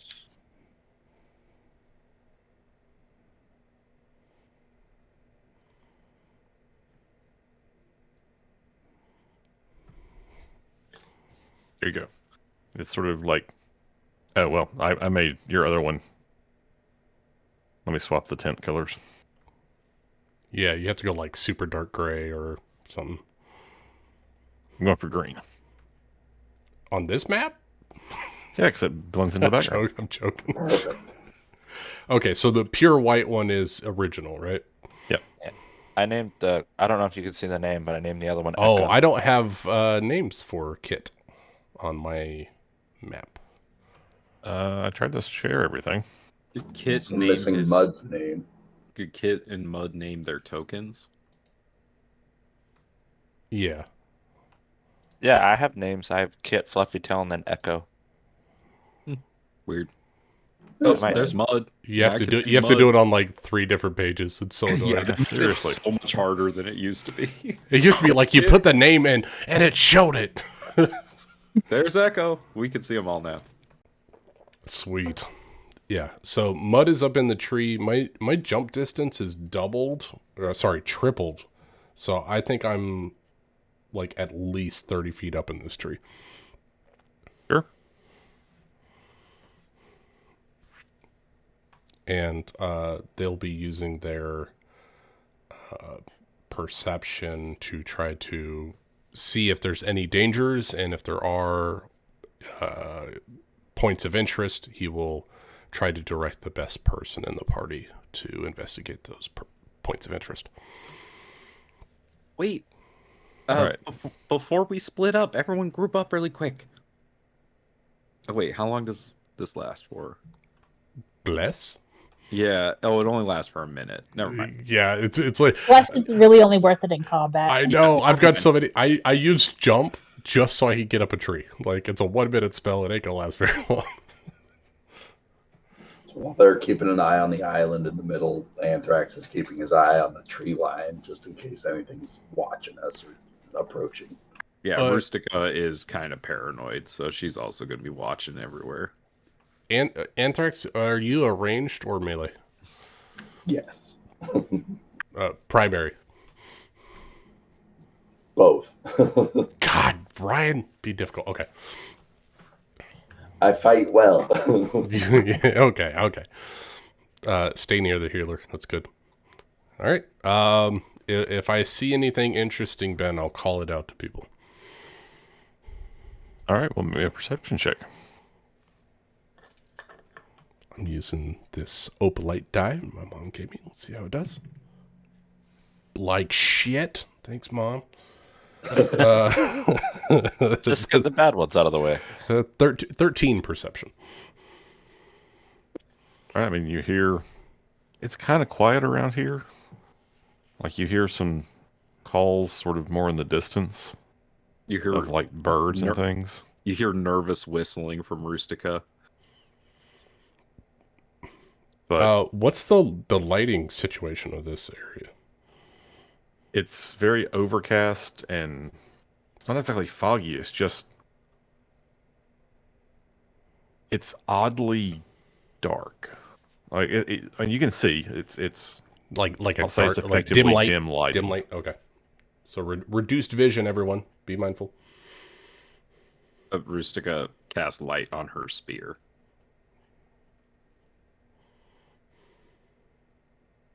Anthrax will pull out a torch just so that Rustica's not the only source of light visible. So yeah, I want to... Sure, it's like it's like an Not overcast dark, yeah. day. I mean, it's... Yeah, you know, and she's like a kind of a baby. So No, that's fine. light on her spear. just mechanically, it is not...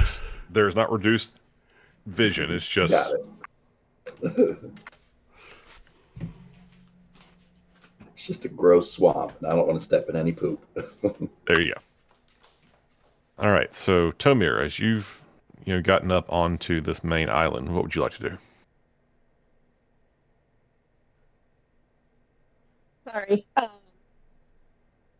I want to investigate this cave, if that is actually a cave. It's more like It looks a like- sort of ruined building. But yeah, go ahead and roll me a perception check or an investigation check, depending on how closely you're looking. 19. I could roll both, if that helps. Well, I guess it depends. Are you trying to like intimately investigate this one little area, or are you just trying to look it over as well as everything else? He's just looking it over. He's not super curious in anything that he can't kill. All right. So, Summer, if you'll join me in the other chat channel for a second. Oh, okay. Uh-oh. Okay.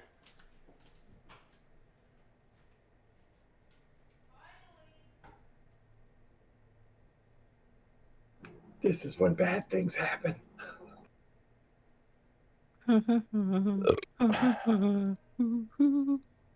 I hope nothing pops out and kills me out of nowhere. That'd be really awful, I'll tell you what.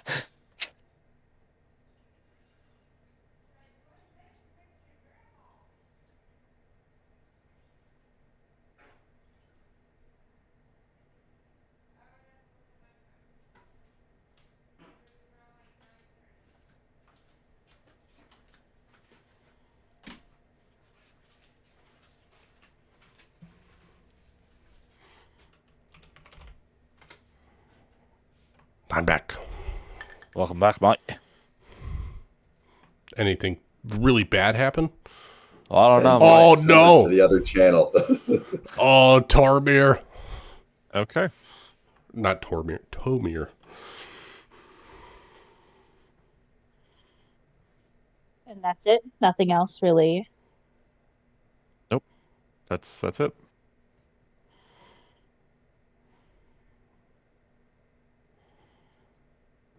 Well, kid, how's that tree coming along? You want me to hit the tree again? Well, I see it's still standing, don't I?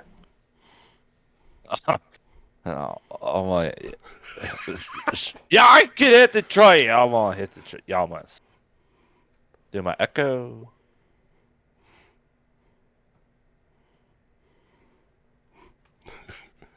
There's 24 hits a Chopping the tree. About to open up a lumberjack. What are they? Logging station. Oh, that's right. Yeah. I hope this tree don't hit back. Oh no, wait a minute. You have now, like, every time you chop into this tree, you realize that, like, the inside is basically rotten. And there You are have now, like, angered ants tree and gods. termites just spilling out everywhere. Oh, insect plague. Shit. It's just bugs, mate. I don't know. King, what do you want? What's going on? Thought you said. Let's see here. Can I do let's see here. Can I do a nature check to see where or a perception to see if anything in this area seems to be more affected by an undead presence? Like to see if where can I put my tools to bear in this swamp area? I mean, do you have, like, a particular spell you're trying to use, or just a general sense of... I don't. That would be more of a cleric thing. I'm gonna say, like, I'm looking over this. I'm seeing some very stunted trees. I sent the monk to the cave, and we're kind of just sitting out here. What? Tamara, what'd you say? I mean, I didn't see much of anything really. There was some whispers, but I couldn't quite make out what it was. Maybe it was just the wind. I don't know. Is there any, like, loot? Or, not loot, I mean, tables and stuff and loot? I mean, not loot. I'm not in it for money. What's that?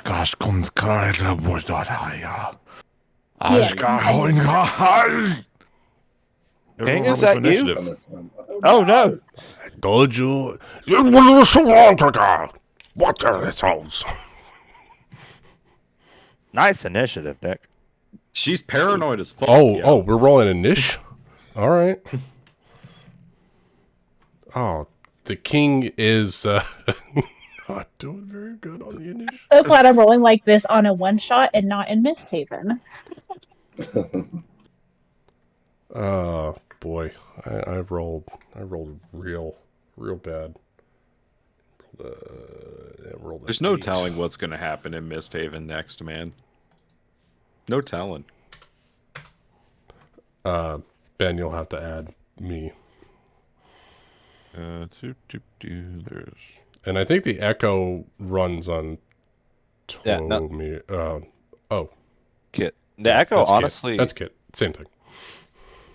the echo kind of just is part of my turn. It really doesn't get Yeah. any of its own thing unless I do it. We just changed the name from Echo to Kit. It's the same. For some reason, it chose the Echo token instead of the Kit token. I had this Actually- trouble last week with Pirates. You guys remember? I kept fucking clicking and had you guys to initiative, and I couldn't figure out what was going on. All right, Ristika, you hear this chanting voice coming from the north. Can I see anything up there? Make me a perception check. Okay. 21. Ooh. You see a creature come striding forward just from around one of the trees to the north. It's right there. But I'm not going to reveal it to everybody because only you can see it at the moment. I would like to cast Guiding Bolt at a first level at it. Oh. Let's see, can I reveal it just to certain people? If it's on a handout, if it's on the map, no. Ah, okay. We can all close our eyes. Because I believe that is... Yeah, that's less than 120 feet. Yep, you're good. Oh yeah. Okay. Rolled a hit. So Yeah, let me light this sucker up. Guiding bolt. It should reveal if it hits, right? 19 to hit That's a hit. for 18 radiant damage. Wow. And the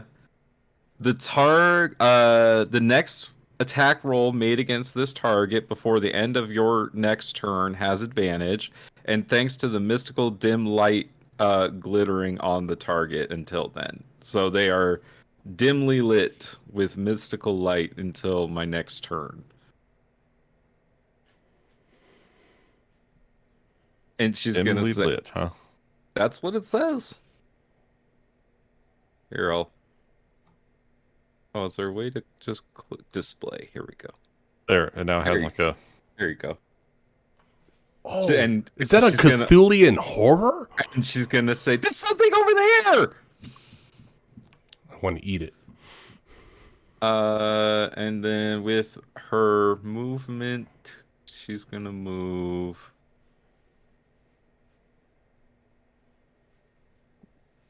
More like right here. She has 40 feet of movement as a centaur with plate Nice. armor on. And that's the end of Rustica's turn. All right. Well, now it's this creature's turn. I And don't like it. I don't like it. So startled. it comes striding up. And it actually looks, because as you guys can see it, it starts to, it looks like that. Oh, what is that? Ooh, That's a Oh, what the Bodak. fuck? that's kind of cool. Nick knows what that is. Wait, that looks like my cousin. Your cousin is. Cousin!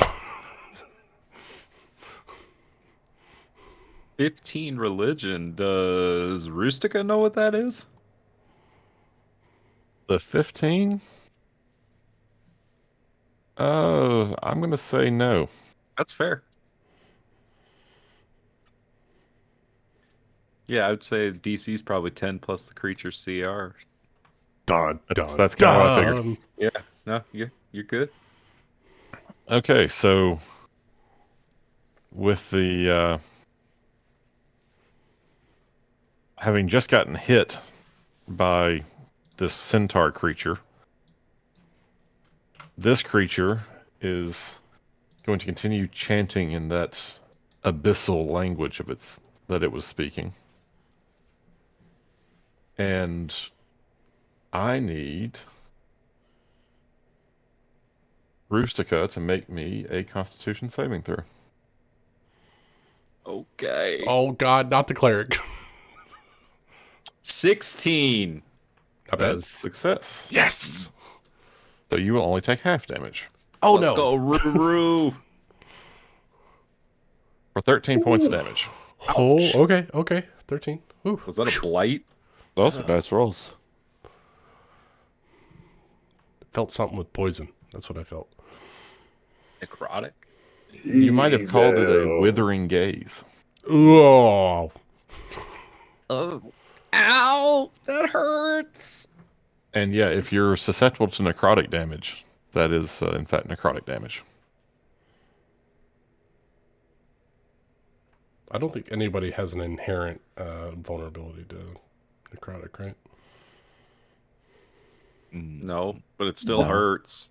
It's still Damage is still damage.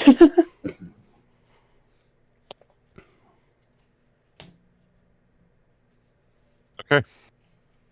And it is Anthrax's turn.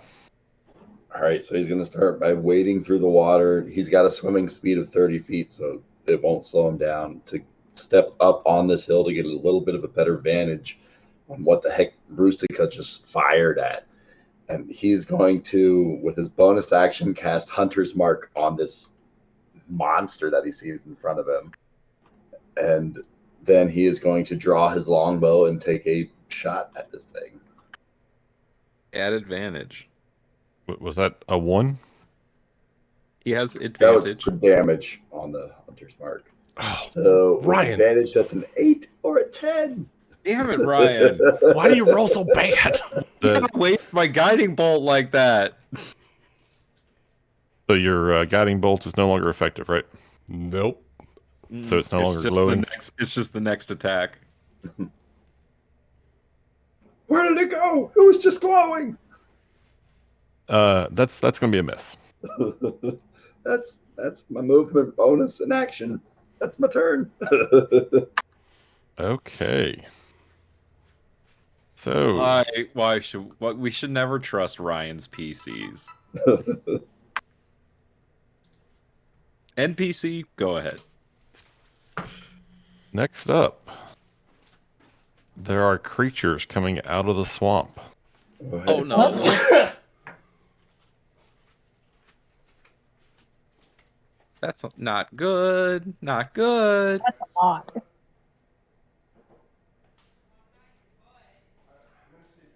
I did tell you guys not to get attached to these characters, right? No. No. I kind of got attached. That's a shame. I gave her a name. Like, come on. Okay, so they are starting in the water. So a little bit of delayed movement here. But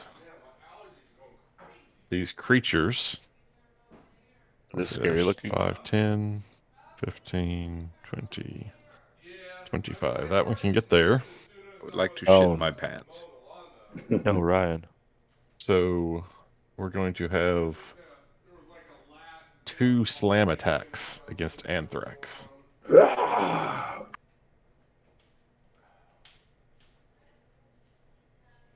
Okay, that would be a natural 20.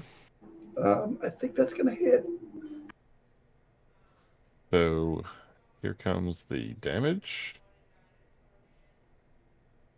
How come they... for 8 points of bludgeoning damage What's with the dungeon masters and critting us like lately? and 3 points of necrotic damage. Oh wait, no, that was just regular damage. I need to double that. Oh no. So, make that another 6 points of bludgeoning damage and another 5 points of necrotic damage. Ouch. It's like 22 damage.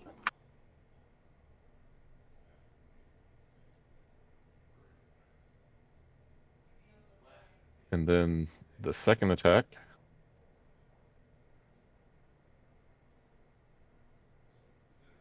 That's going to be a miss. Thank goodness. All right. This zombie right here. 5, 10, 15, 20. Going to attack Stika. No. Leave her alone. Does a 17 hit? No. Bounces off of her armor. Oh, wait, sorry, that was the damage. Does a 19 hit? No, it bounces off of her shield. Okay. Good. Second attack.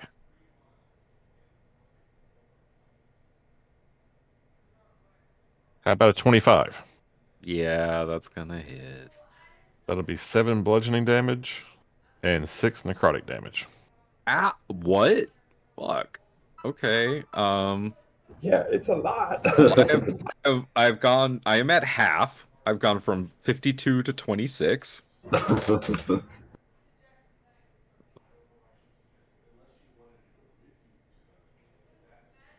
All right, zombie 5.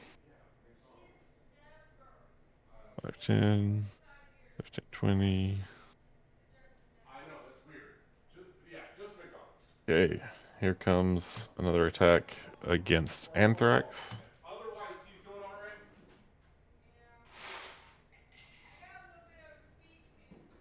Does a 16 hit? Yeah. It does. Okay. Well, that's going to be 9 points of damage. Any necrotic? on that, or is that included? 3. Yeah, it was 3 necrotic included in that.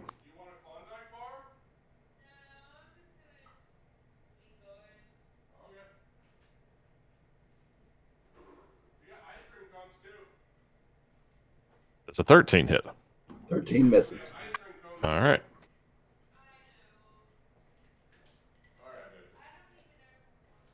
Okay, this guy, 5, 10, 15, 20, 25, 30, 35, 40, 45, 50, 55. That was a double move.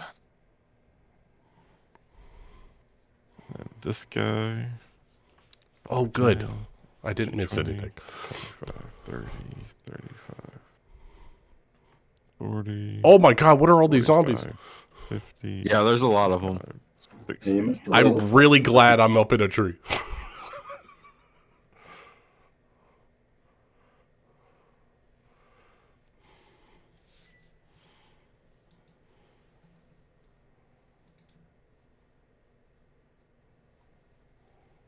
Okay.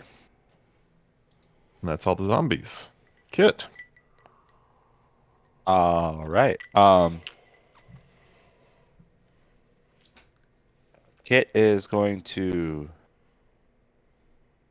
10, 15. It's going to, where's my racial abilities? Use his racial ability, the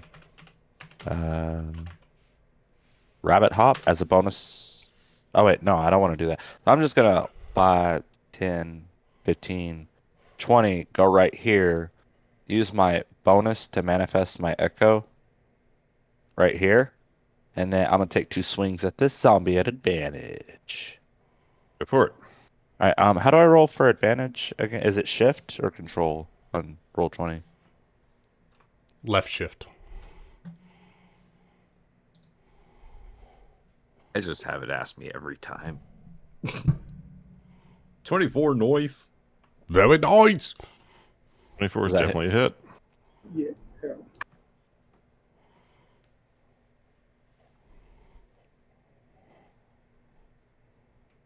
And I'm gonna take a second attack.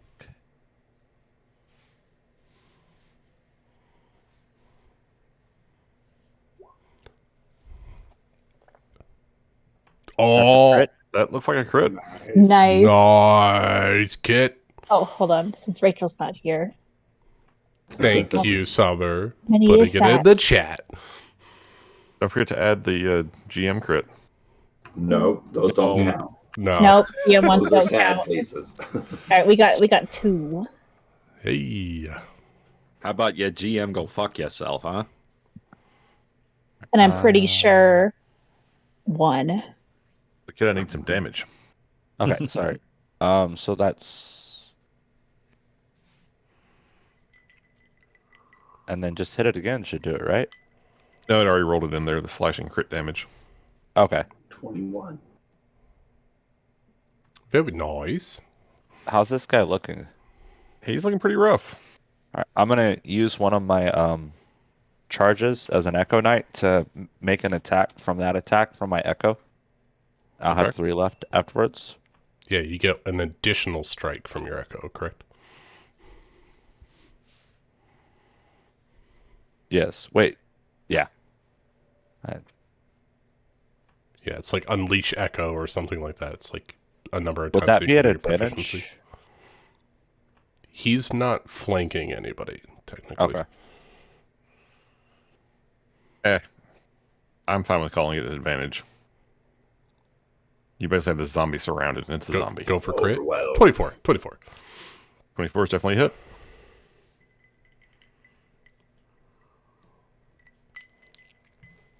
And that's Kit's turn. Yeah, you feel like you've done quite a bit more than half of the hit points for this thing. All right. Yeah. All right, Mud. All right. I got a weather question, as I am a druid. You said it's very foggy. It's very drizzly. It's not by chance stormy, is it? I said it was overcast. Damn. All right. Well, in that case, this Murloc is gonna hold up his spear to the sky and cast Call Lightning down. I thought it might be something like that. Yeah, just a little something. But I'm going to cast it at this guy, the original Sin, that weird guy. So I need him to make me a dexterity saving throw, please. What if he doesn't want to? Then I'll target somebody else. Okay, then he doesn't want to. All right. Well, he's going to have to survive lightning. Frogs and lightning, bitches. Let's go. That is a 19 total. All right. Well, I think it's half damage on a Call Lightning. Apparently what I need to roll well is just to be the GM. Yeah, not stormy conditions. It does help that you get to make more rolls. Yeah. All right. So I don't get extra things. All right. All right, cool. All right, so 2, 5, 9 halved. So 4 points of electricity damage. Lightning damage. Just 4? Yeah, I only rolled 9 on 3d10. I'm putting away these opalite dice because they can go fuck off. Okay. That's my action. I am concentrating on a spell. You can no longer see Mud because his name is Mud. Can I do a quick perceptione on that tree that Kit was hacking on? Does it seem stable? Or does it look like if something, like a stiff breeze would knock it over, by chance? You definitely get the impression that it wouldn't take much more to knock it over. Good to know. I'm going to jump 30 feet to the tree next to Kit where he's currently at and try to grab onto one of the branches. I have the jump spell active. My jump is tripled and my jump speed is 10. So I'm going to try to jump from this tree. This fish creature jumps from one tree to another. And I'm going to... Make me your athletics check. All right. All right, here we go.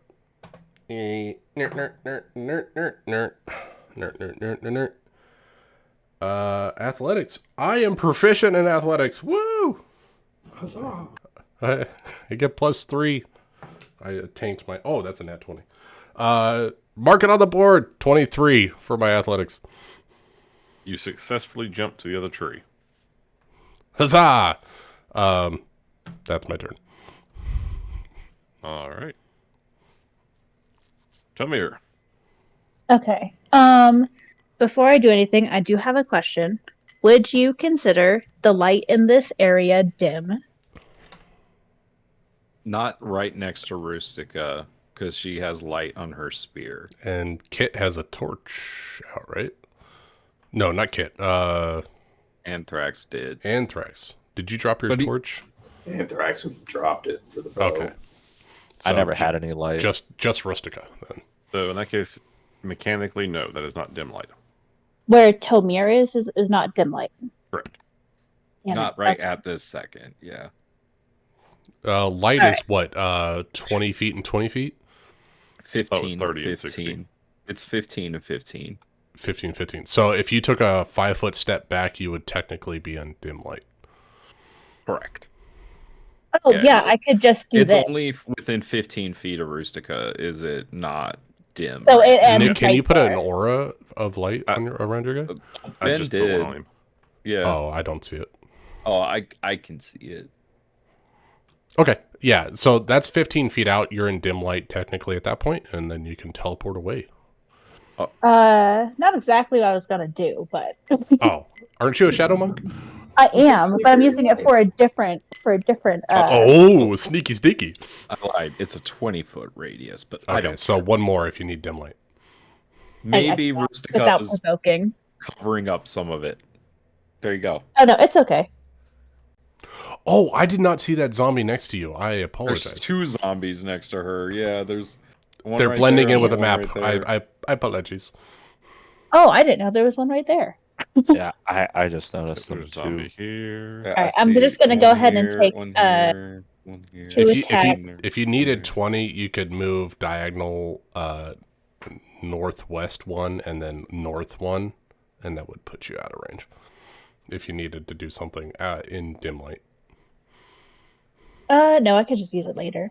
I just thought it would be cool right now. I'm gonna go ahead and take 2 swings at this guy with my short sword. Go for it.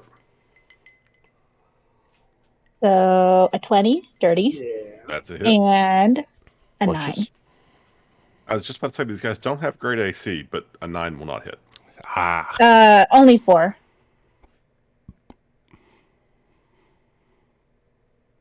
And I think that's it.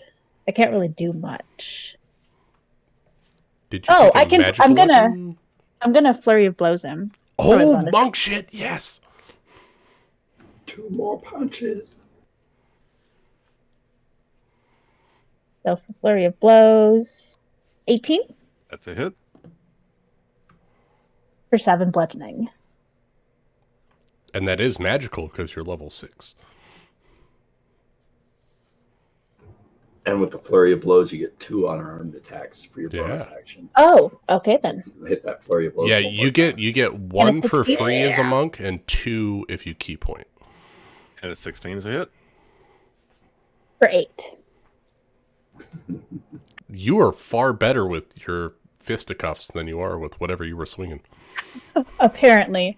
And yeah, I'm gonna go ahead and move here and then What are you here. talking about? She got the highest roll with her short sword. I know, but she connected twice with the fists. So then She connected once with the short sword. still know. in range, but that's okay.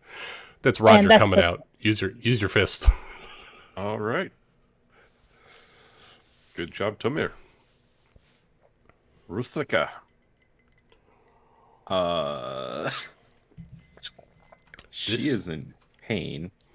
But she also knows that this asshole has been hurt. So she is going to use her cantrip, Toll the Dead. My favorite. Yes. So I need a wisdom saving throw from that thing. Okay.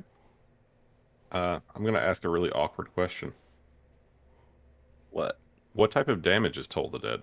Necrotic. It is necrotic damage. Then the roll doesn't matter. It's immune to necrotic damage? Or does it get healed by necrotic damage? It is immune to necrotic damage. It's a good. I mean, it's a question because if it gets healed by necrotic damage, you might want to see if Bad you take news, it. gang!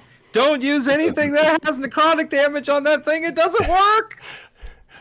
How do you think I feel using that in our campaign with liches? Necrotic damage is great. I'm gonna use my bonus action to healing word Anthrax at a 2nd level, and because I am a life cleric, I'm going to get. He gets a bump and you get a kickback, right? Yeah. So let's see if it does it correctly 14. here. So that's just the spell. Okay, it didn't add everything, I don't think. They give you +8. That is the bonus as well, plus the spell level. Right? What's It's your 4 plus 8 sounds like with all the So I bonuses. get Disciple of Life. So whenever I use a 1st level or higher to restore HP, that creature regains additional HP equal to 2 plus the spell's level. So it would have been 4 plus 2 plus 8. So we added that. Okay. And then I have Blessed Healer. So when I cast a spell of 1st level or higher that restores HP to a creature other than you, you regain HP equal to 2 plus the spell's level. So I'm going to get 4 HP back. nice. Yeah. So wow, you got 14 and you got wow, that's awesome. And Good then healer. Rustica is going to move. Oh, you're base to base with a zombie too, right? Yeah, but she's gonna move over here next to Kit. Wait, is there? I can't see. Is there zombies in that area? No, I don't think so. Just the just one that right guy. above you. Okay, just the one I was moving around. Okay. And then that is going to be the end of Rustica's turn. All right. And this creature We all clumped, guys. You be continues careful. its jaunt forward.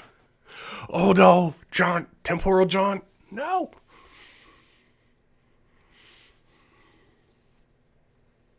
Let me double check something. Yeah. Don't like that. No. I would like to get a very important Constitution saving throw from Mud. Okay. Is it charmed, frightened, paralysis, poisoned, stunned, or sleep? It is none of those things. Damn. All right. Why can't it be one of those? I picked. Wait, let me rephrase that. Are you immune to frightened conditions? No, I just have advantage on my save. Is it a frightened condition or a frightened effect? It's just for advantage.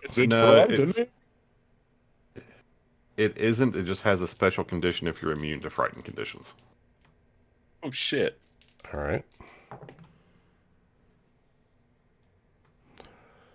And you said con save? Yes, very important con save. 14. It's a tweener. It's a tweener. You have successfully passed that Constitution save. Oh, God. The king stands proud. So Not worse than frightened. you only take 3d10 psychic damage. Okay. That could be very bad. Have 15 psychic damage. All right. 15. Let me mark that down. And that puts me at a con save of... Sorry. Undo that. That was if you failed the save. All right. What's success? Success, no effect. Oh shit. Let's go. Oh, okay. I maintain concentration because I succeeded. Woo! Go team. Go team. Go. And as the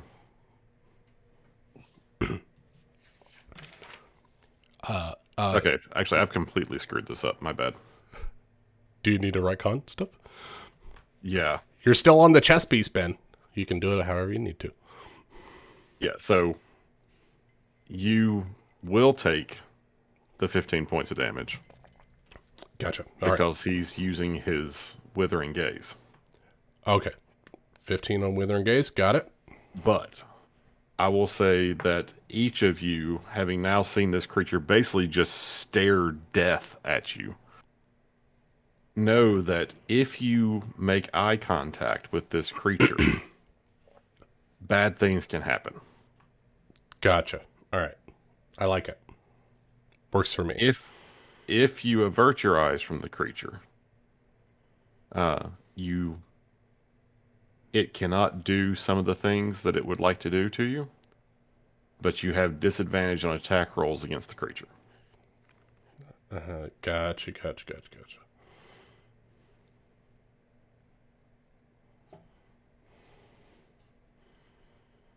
Okay. And that was the creature's turn. Anthrax. All right. So Anthrax is going to start by taking the hand that he just loosed the arrow from, and that's going for the little vial that he's wearing around his necklace, and he's going to quaff his potion of giant strength. Are you looking at the creature? If I can look at this guy over here without looking at the creature, I will avoid eye contact. I'll say you can look at any other creature. Like if you're looking directly at the creatures. If you're trying to target the creature, then you'd be looking, right? Yeah. Right. Okay, so I'm just focusing on the zombies in front of me for now. And I'm going to swing with a battle axe, so this is going to get a +4 to it from the giant strength. All right. See what you got. So that's a 22 on the first swing and the natural 20 on the second swing. Yes, Ryan. Nice. That natural 20, yeah, sorry, they're immune. Damn it. Really? No. You're pulling Pathfinder undead rules? So that is going to be That's a lot of Roll that damage. twice. Hold on. What So the it's- hell is this text? That's This a is what I macro. did to add it all up for myself because He the favorite made foe himself gives a me an macro. extra Ryan, D4, I love you Hunter's for- Mark on the damage. So it's going to be, I'll just add it up. So is that like, How Are do we you adding even the do first one or that? the second one? yeah, why does it have 2 on Axe and 2 on Hunter's Mark? Well, let's look It's- at it. That's this is crit. It's going to be It- 34 it's damage crazy total. Yeah, that's just damage if it was all the attacks. So I just rolled with just the first D8 from the first line of the second attack for the So it's crit. 8, 6, 2, 7, 11, 5, 1, 4. So it's 8, 6, 2 just on the first hit, and then it's 10 plus 2 plus 6 plus 2, 10 plus 6 plus 2 on the All crit. right. Yeah, Ryan did the math outside of it. So Shit. 34 34. total. 34 I'm total gonna- damage. Yes, to this zombie. And then I'm going to action surge to keep on swinging. Yes! Still standing. Ryan! Nice. Come on. Let it rip. Like Go on. Beyblades. For an 18 and then a 27 to hit. Seems pretty good. Four. Seems pretty good. For what was that? 8 and a 3 and an 8 and a 2. So for 21 more damage to this guy. Would you like to describe your kill?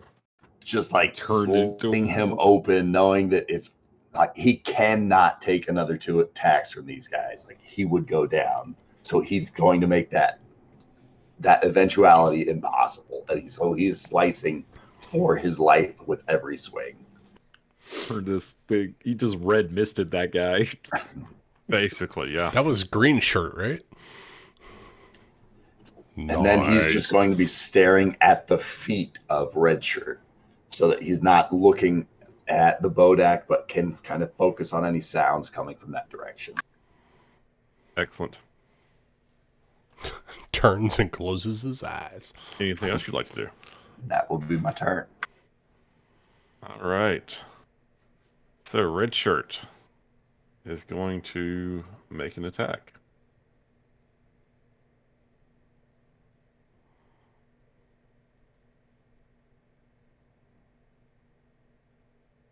Does a 13 hit?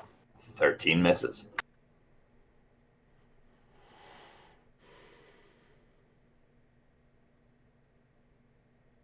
How about a 17? 17 hits. Okay, so 17 hits. And that's going to be 11 points of damage, Ouch. 4 of which is necrotic.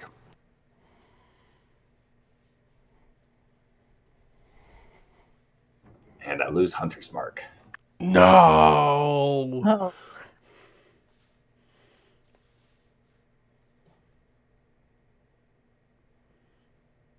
Okay, this guy down here is going to randomly determine which of these things he's going to swing at.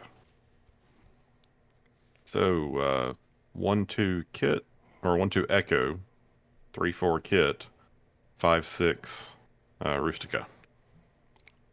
2 Echo. Yes, perfect one to hit. AC is 17.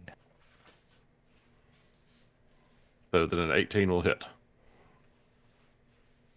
Just For instantly kills it, right? It's got one hit. Yeah, point. it's got 1 hit point. okay. If you want, I can just move it. Set that off to the side of the board. It's coming back next turn. Oh, oops. I done deleted it. Control-C. Control Z, undo. Can you just control Z? I think so. As long as it was the last. Hey, yeah, yay, fair it came back. Okay. There you go. Kit's over there. Okay. Same thing. 1, 2, 3 Kit. 4, 5, 6 Rustica. 2 Kit. Yes. Target the rabbit. Kill the wabbit. And does an 18 hit you? Meets it, beats it. Kill the wabbit. All right, so that's 12 points of damage, 3 necrotic.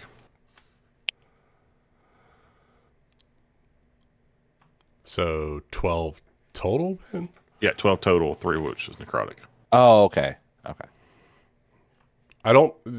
Nobody has resistance to necrotic, right? So you No. can just go full damage on that, Ben. Okay. Zombie 5 is dead. Nobody can see this, but Mud is cheering for Rustica because he's dependent on them. Weird. You were the first one that I interacted with, so the king must survive. Zombie 3 is going to take some attacks at Tomir.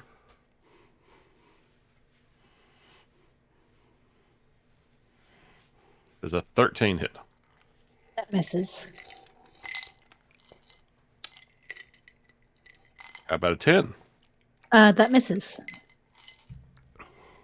Zombie 1.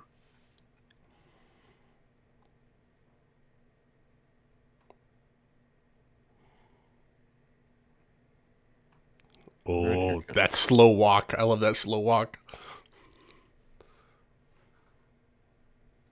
Okay, all my low rolls are coming out now. How about a 14? Misses. Okay. 4 attacks, 4 misses. Let's go. Tormir is a beast over there. I keep saying Tormir. It's not. It's Tomir, right? Omir. Tomir. It's not Boromir's brother. I know. I keep putting an R in there because I feel like it needs it. It's because there's not an accent over the I to indicate. All right, Rustica. There's a better roll. How about a 20? Worst roll. Yeah, that's my AC. That'll be 11 points of damage. That's a lot.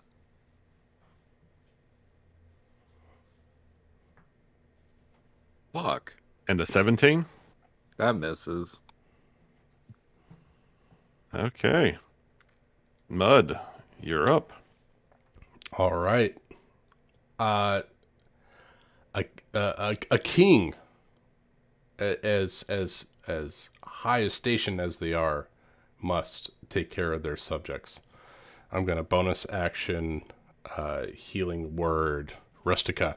Don't worry, I know you held everything in hand. I'm gonna use a 3rd level healing word on Rustica.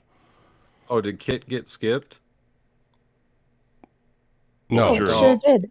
Oh, What was your the initiative, Kit? was- you deleted the echo from initiative.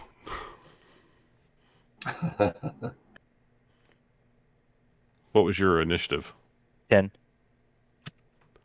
I will keep the comment, but I will roll my spell because that's what I intend to do anyway. I can go after you. I don't mind.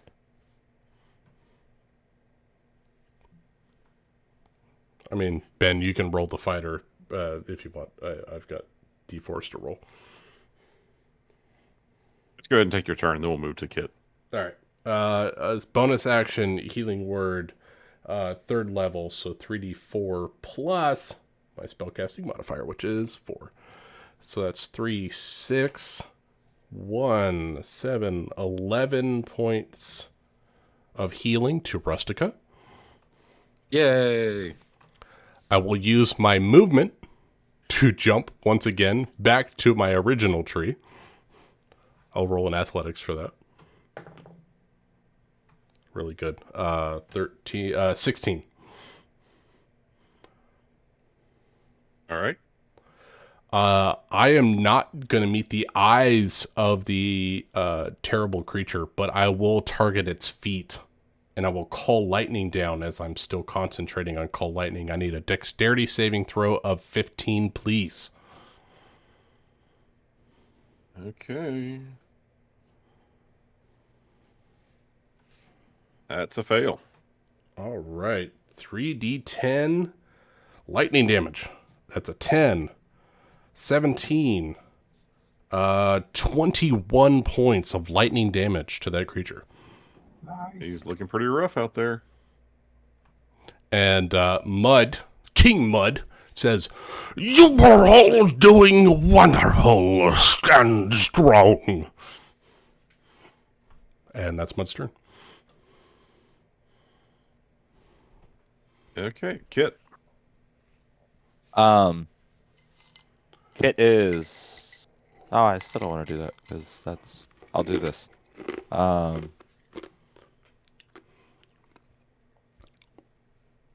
pop up right here.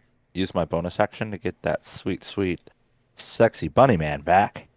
And Hey. we're just gonna unleash on this dude. I'm gonna hit him 4 times and use 2 of my charges.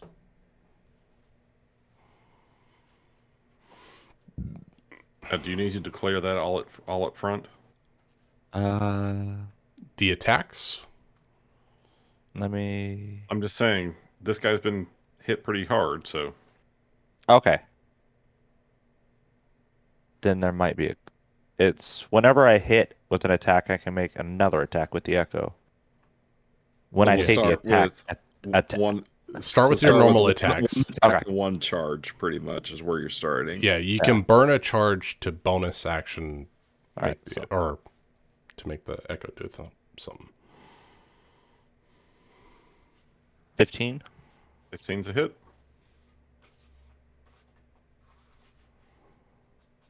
And 14 damage. Slashing. Looking Magical. extremely rough. And then I'll burn a charge for my echo. Do you get flanking with your echo? Yeah, I think Yeah, so. it takes up a space. So you would have your 5 levels of fighter, right? Yeah. So you got 2 primary attacks, and you only took 1 so far before you have to burn a charge for your echo.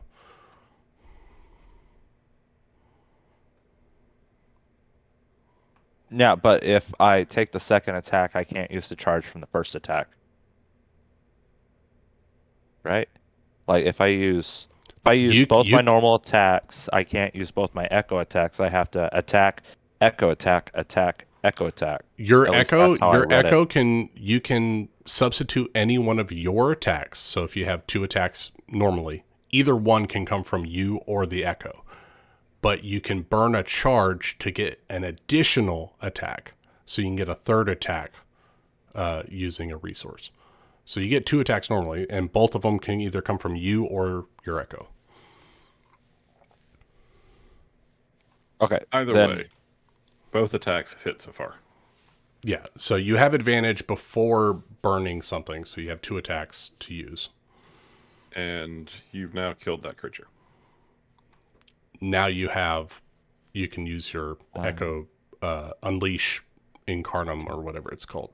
You can use that now. 25. And then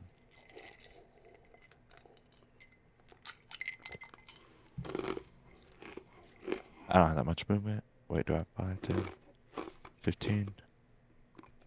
I have 15 feet left. I'm going to take 2 attacks on this guy using the rest of my charges. I don't think you can get all the way around to flanking because that is water. Difficult terrain through the marsh. Yep. Oh, wait. Can I get right here and flank? Still, because of Oh, Rustica? with Rustica. Yeah, I think you can do that. Let's go. My hooves are always flanking. These hooves are made for flanking. I mean, Rustica has flanks. I Literally. mean, if we're gonna stick with country songs, right? These flanks are made for hooving. And that's the first damage this guy's taken. Alright, and then second attack. Okay, now here I have to question because that's now 3 attacks. Yeah, I used all the charges. Okay. So I can't do this anymore with the echo attacking as well. I pretty much I've blown the Echo Knight load. You can per se. only summon it and then either attack from either the echo or yourself. You can't do extra attacks. But what I can do is action surge. Fucking fighters. Well, 17 still hits.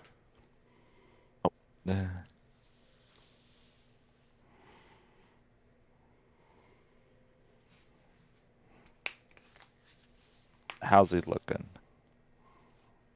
He's about halfway down. All right, then I'm gonna action surge and take 2 more attacks.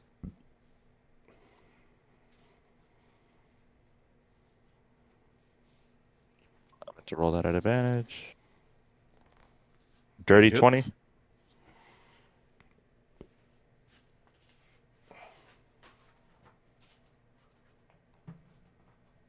Still up. 23 hits.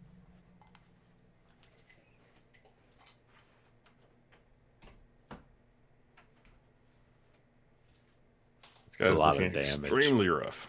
Jesus, That was just so much- barely hanging on. that was so much damage.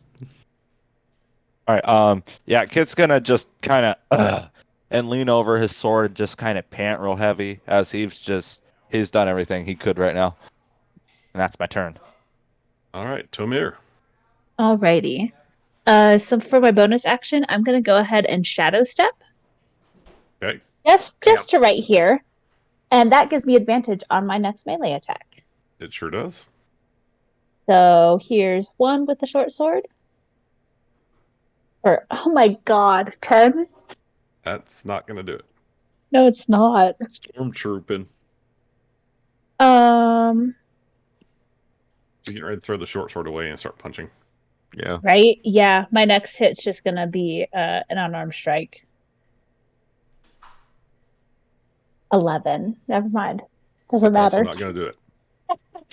That's Tomir. That's it.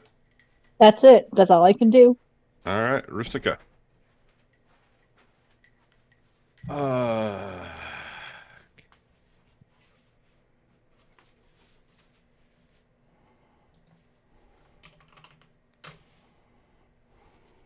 I feel like Kit's got me.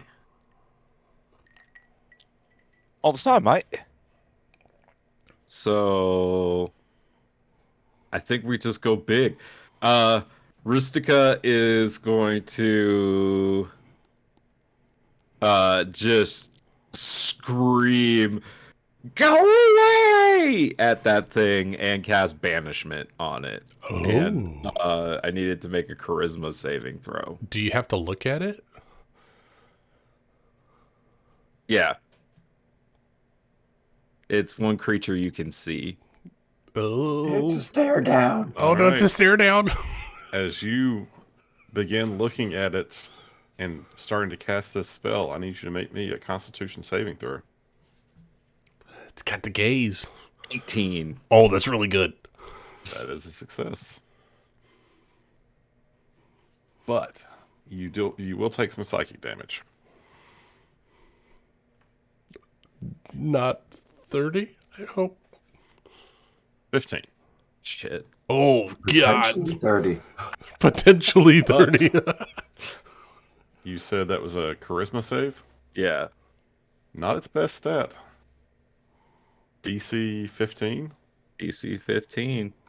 It's got it. I'm going to roll this out in the open. It's got to be a 14 or better. Oh, it's only got a +1. Oh, shit. Oh my Oh, god. damn it. Ben's rolling not. That I don't makes know. I me did so miss 4 sad. consecutive attacks against Tormir. That makes me Well, that's monk so shit. sad. Oh, that makes me so sad. I know. Banishment. So good. Anything else?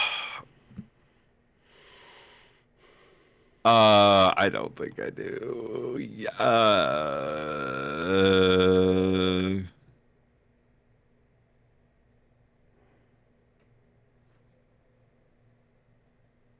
No, because I can't use my hooves unless I charge. So no, that is. Yeah, unless did we distribute the health potions that were purchased? Yeah. Who all got one? You did. I got one. I got one. Anthrax got one. You got one. Yeah. Anthrax. I would like to Kit, use my and- bonus action and drink a health potion. Go for it. Nice. All right, the Bodak walks up and sort of gets in the center of everyone. So it can look around all haughty. And from like emanating off of the creature, you feel just this wave of disgust. And as a bonus action, it activates its aura of annihilation. What? It's do what now? My kingdom will stand. Or be annihilated. And Did he just say annihilation? it focuses its gaze on Tomir. Oh no. So, Tomir, I need you to make me a Constitution saving throw. Oh, you got this, right? Hey, are you giving Summer another roll or die? Summer? I mean, I'm just curious to see whether she's going to be able to roll above a 5. Is Summer here? Way to kill a character.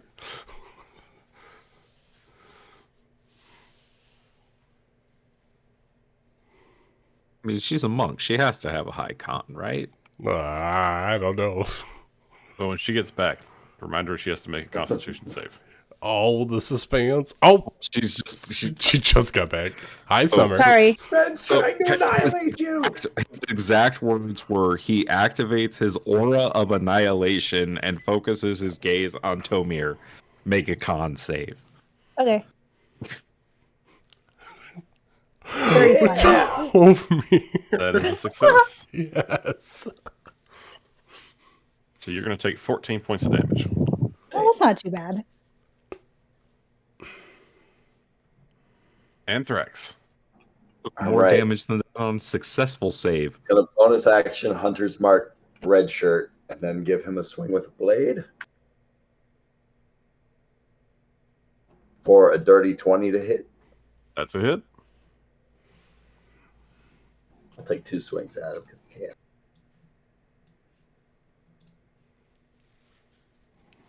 And a 17 to hit. That's also a hit. Then he'll take, let's see, 12 and 13 for 25 damage. All right. That's the first damage he's taken, but that's a pretty big slice. I will move and just circling around him to make sure that there's not more of these things sneaking up behind me. All right. Anything else you want to do? Avoiding eye contact with that Bodak. That will be my turn. All right. While you're avoiding eye contact, go ahead and take 5 damage from his aura of annihilation.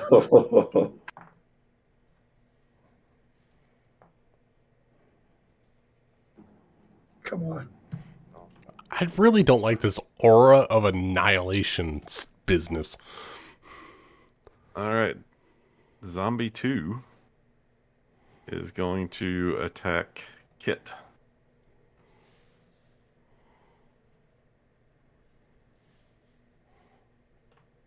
Oh, the original OG kit. Does an 8 hit? I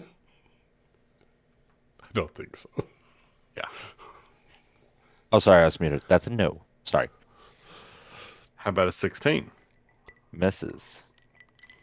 All right. 2 attacks, 2 misses. Zombie 1 is going to take 2 attacks at Tomir.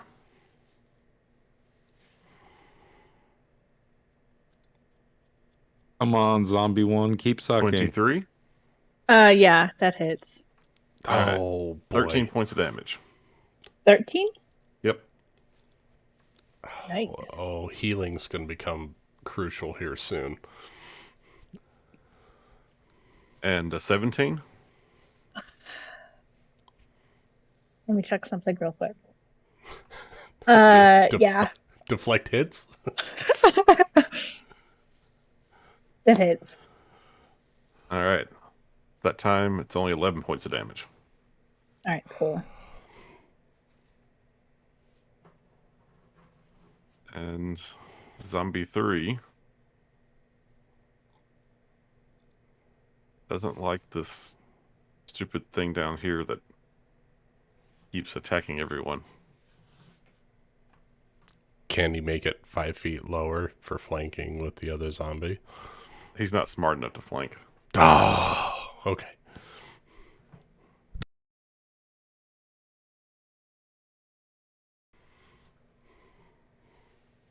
How about a 23? 23 hits. 8 points of damage. It's a strong ass zombie. And a 14 to hit? Misses. Okay. And then Zombie 4 turns his attention onto Anthrax.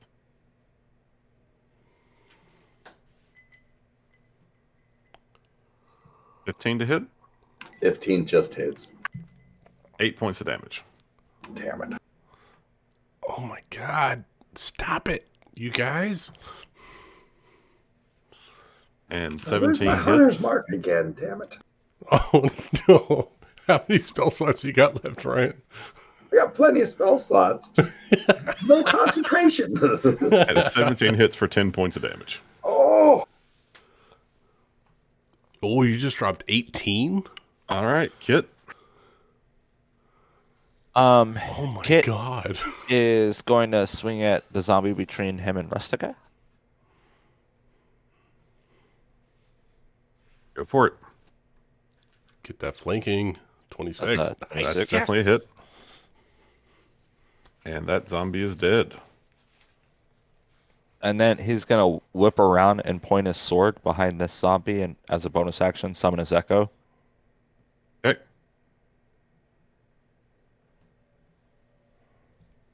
This class is busted. You already had the echo out, right? Yeah, but I can... But Yeah, the only way to either get rid of it is to summon it again. I don't know how to actually move it. I don't think there's a way to like physically He has have a the echo move. he can move within 30 feet on a bonus action. Either way, 24 hits.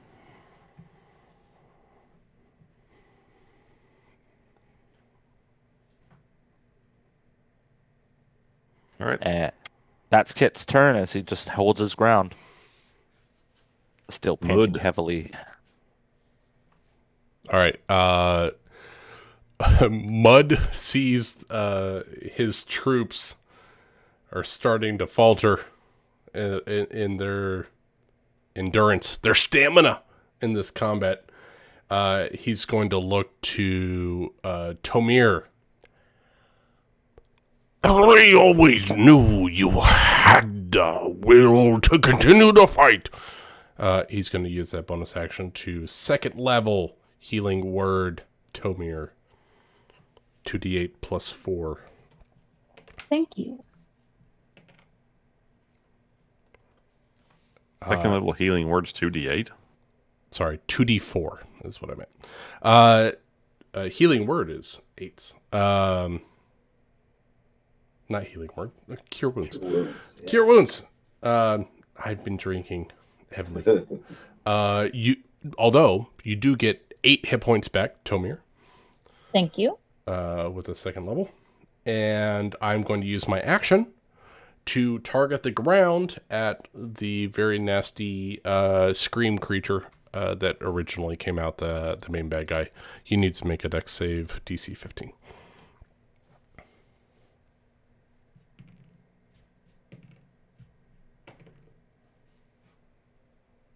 He failed.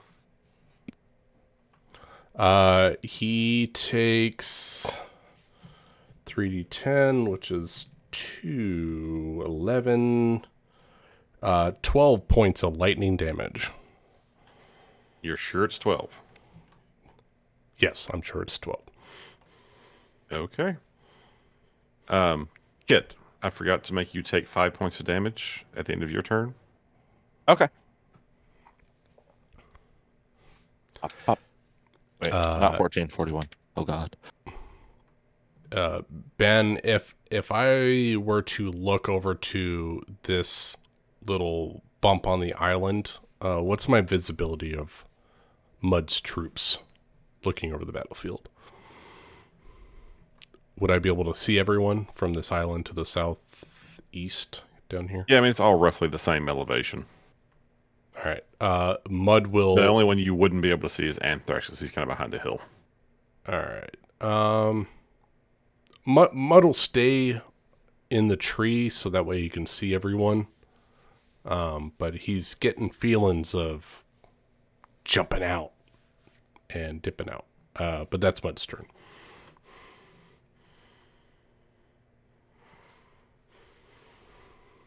Tomir.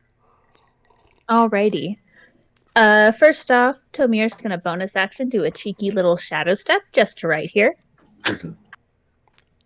Now you see me. Advantage. Now you don't. Advantage. And it seems that it doesn't Don't really you have to matter step what at I least hit. like 10 feet or something? Nope. No, it has to be up to 60 feet. I could show you in the chat if you would like. It's so broken if you're in darkness. It says when you're in dim light and darkness, as a bonus action, you can teleport up to 60 feet to an unoccupied space that you can see that is also in dim light or darkness. Fair enough. I'm just gonna hit with the short sword because everything has a +6 to hit. So 9. Oh, you have advantage, right? For your I first swear strike you that's from right. teleporting? Dice color. Something. That's right. Oh my god! funny. Summer! Okay. So you want to know a fun thing that I have? Do you have a It is a- Vorpal? I have savage attacks. Oh. So when I yes. score a crit, roll one of the weapons dice one additional time and add it to the extra damage. 2d6 plus your. What do you use? Dex? I technically use Dex. Dex. 2d6 plus Dex. Nice! That's great sword damage for a short sword. So there's that. So did it do it? 19? Did it automatically do it?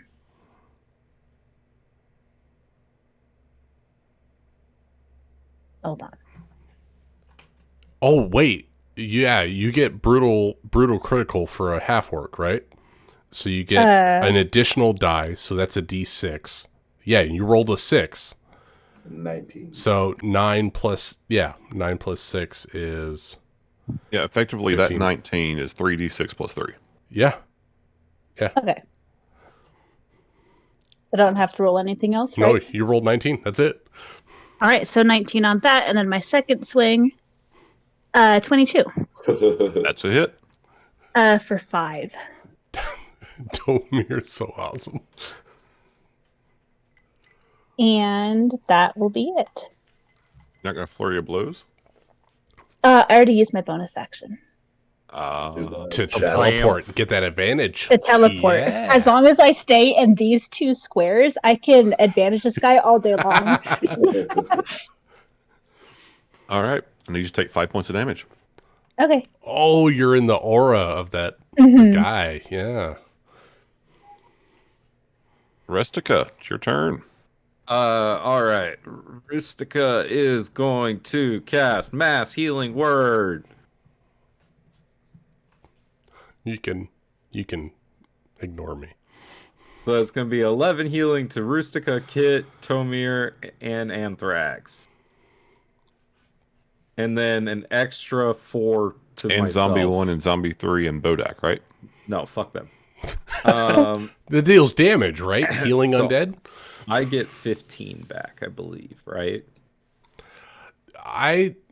That's one of those weird ones, right? When you do a mass cure and it targets other people, but it targets you as well. Yes, because you're I'm healing fine other with it. people. It says when you cast a spell of first level or higher that restores HP to a creature other than you. Right, but you're in that target, right? It restored hit points to something other than Rustica. I'm fine with it. You get your points. There you go. Okay, so then I get 16 total. Okay, cool. Yeah, the I don't think they really thought about the mass healing spells with the life cleric because it kind of Oh, yeah. convolutes the text on that one. I think it reads just fine. Okay, so that's a bonus action. So then with my action, I don't want to look at this thing again. That wasn't fun. So she's gonna cast Toll the Dead on that zombie right there.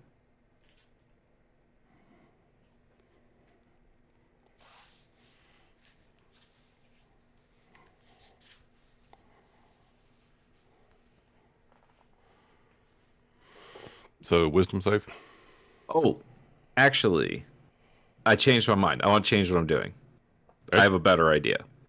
I'm going to use my Channel Divinity and use my Preserve Life, and I'm going to restore some more hit points to everybody.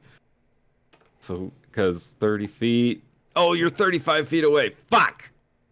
I could take a step. You can move. Yeah. I'm gonna take You got 4 legs. Use them. Yeah. Damn I'm it. gonna take a step right here. Okay, so I have 35 hit points. Anthrax to take you up to half would be what? What is 8? at 27? 36 is half. 33. 33. Yeah. 33. Okay, so 5 for Anthrax. Tomir's already over half. Oh wait, It's not worth it. Tomir's already over half. You Anthrax can give- only needs 5 to get to No, half. Kit's I'm over half. Everyone's Damn it. over half except for The Anthrax. Well then, That's the order of operations. That's why you need a barbarian that gets down to like 6 hit points in a combat, so you can get it back up. well, Well, that would drop like before the healing word. Yep. well, then I'm not gonna do that. I'm gonna stay where I am, and I'm gonna toll the dead on that motherfucker. Yep. I'm actually fine saying you did it in the opposite direction. You did your preserved life, and then you did your healing word. That way you can get your preserve life and then healing. Okay, word on if I top. was a better cleric, that's what I would have done. That's what okay. Gravender would have done. Okay, so then everyone everyone hit minus 11 really quick. Okay, so then so to half, everyone figure out your math here because I have 35 points to spend. I could take 17. Okay, and then Tomir, half for you is 26. and so you'd need 8, Yeah. 9. You need 9. 9. Yeah. So that's 17 for Anthrax, 9 for Tomir would be Half for those two, and then It's- 11 on top. and then Kit would have been at 30. Right? And so Kit could get how many more? 6 more? 36? Half is 74. No, 37. 37. So Kit could get 7. You have enough for your channel divinity, and then everyone half plus 11, I think, is enough for what you can do. 24. So that's 33. So I have 2 more. I was at. Hold on. Minus 16. Oh, and I could give myself 2. Yeah. And so that's everyone's and that's basically at 35. half plus 11. All right. So 17 to Anthrax, 9 to Tomir, 7 to Kit. Then I cast Mass Healing Word, and everyone gets 11 on top of that. Nice. And Rustica gets And their I bump, get right? 16. And that's the new math. So All right. everyone's back up, and we're all And pretty then good. Rustica is going to get the fuck out of this aura by moving. So that'll be 10 feet. That'll be another 10 feet, so that's 20. That's another 10 feet, so that's 30. You move 5 feet to get in range of everyone, right? Yeah. And you got I what? counted 40 it. as a. And I've got 40. Yeah, I Nice. got it. I Yeah. got it. I'm Yeah. good. All right, and we're gonna move there, and that is the end of Rustica's turn. I love a life cleric. That was fun. I still might be in range of that aura. Probably. But it was continuing to move closer to me, and I was like, not cool. Don't worry, your king is I have safe. no idea if that zombie ever made that save or not. Oh, I never did that. I Nope. didn't do that. No, you did That's healing right. all I round. didn't do that. All right, moving on. Okay. Bodak's turn. It is going to turn its gaze to Kit. Uh-oh. I do have a question. Mud has been hitting it with lightning all combat. Would it be focused on Mud? If you were closer, it would be, yeah. Okay, that's fair. All right. I'm sorry, troops. I cannot save you. Actually, I take that back. For this thing, it can get you. Mud. That's fair. Make Constitution saving throw. All right, I'll do that.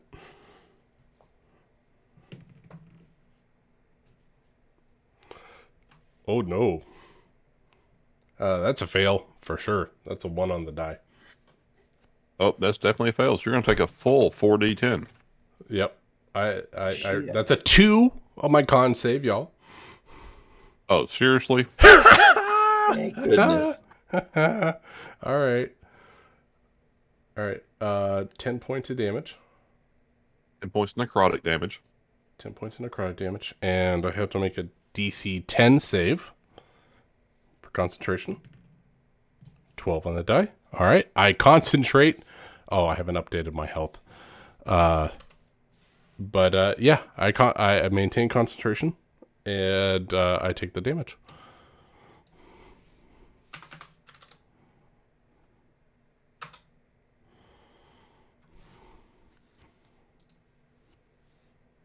All right. That ends its turn. Anthrax. All right. Anthrax is going to start with a hungry jaw attack on this red shirt for his bonus action. Yeah, get that healing. Get that healing. Yeah. So, gonna be +4 to this. Come on, crit, so you get more healing. All right, that's a crit. Oh, you did! Nice. Yes, I called it. Yes. That And will be Really, Ryan? Ryan, you son of a bitch! You're gonna roll a 1? Wait. How do you do that? You have +4. that's for damage. I know. I thought So you had that is going to be. This one wasn't for the macro because it didn't do it for the fight. So that is 4 + 4 + 5 for 13 points of piercing damage. 13 piercing. Nice. And I get a little bit of temporary hit points for it. And then I will use my action and to attack with the axe 2 times. With a 24 to hit on the first and a 7 on the second. God damn it, Ryan. 24 will hit. For 11 points of damage. Did you Zombies looking pretty Hunter's rough. Mark on your jaws? No.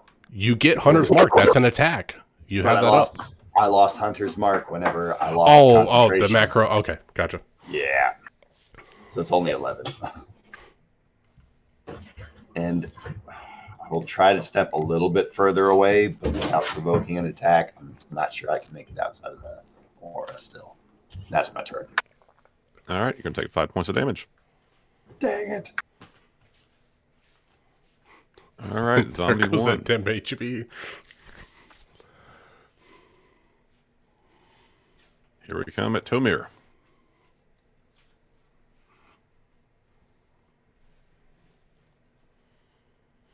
How about a 20 to hit? That hits. 11 points of damage. Okay. How about a 15 to hit? That misses. All right. Zombie 3. Attacking Kit.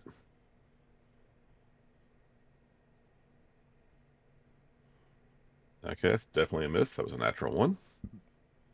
Huzzah. Followed by a natural 9. Oh no. How about a 14 to hit? No.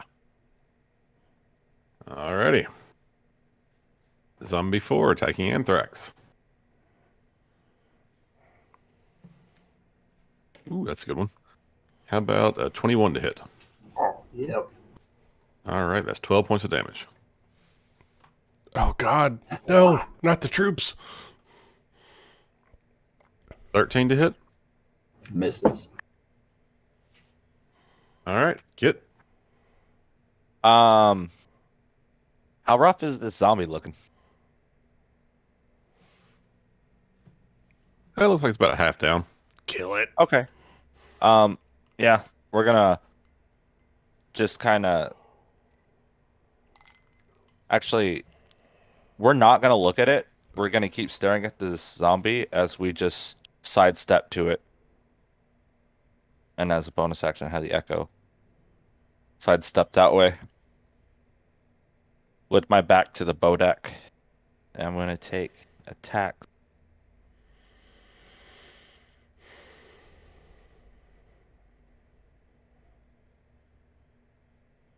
That's a 23 to hit with 13 damage. That was a hit.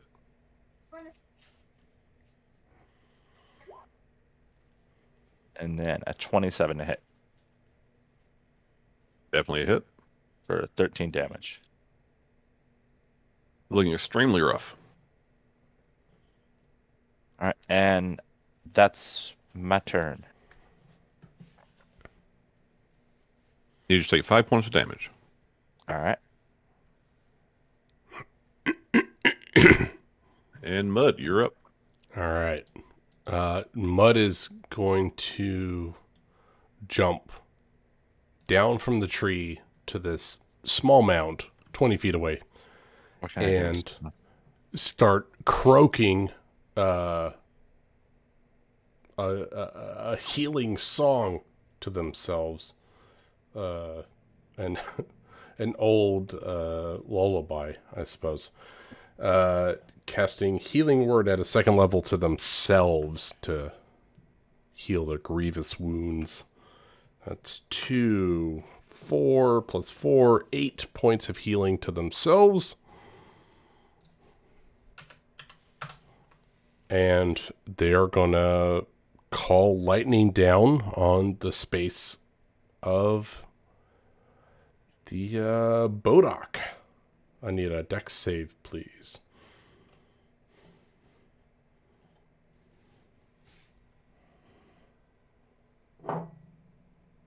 Passes the save. Passes a save. All right, have damage.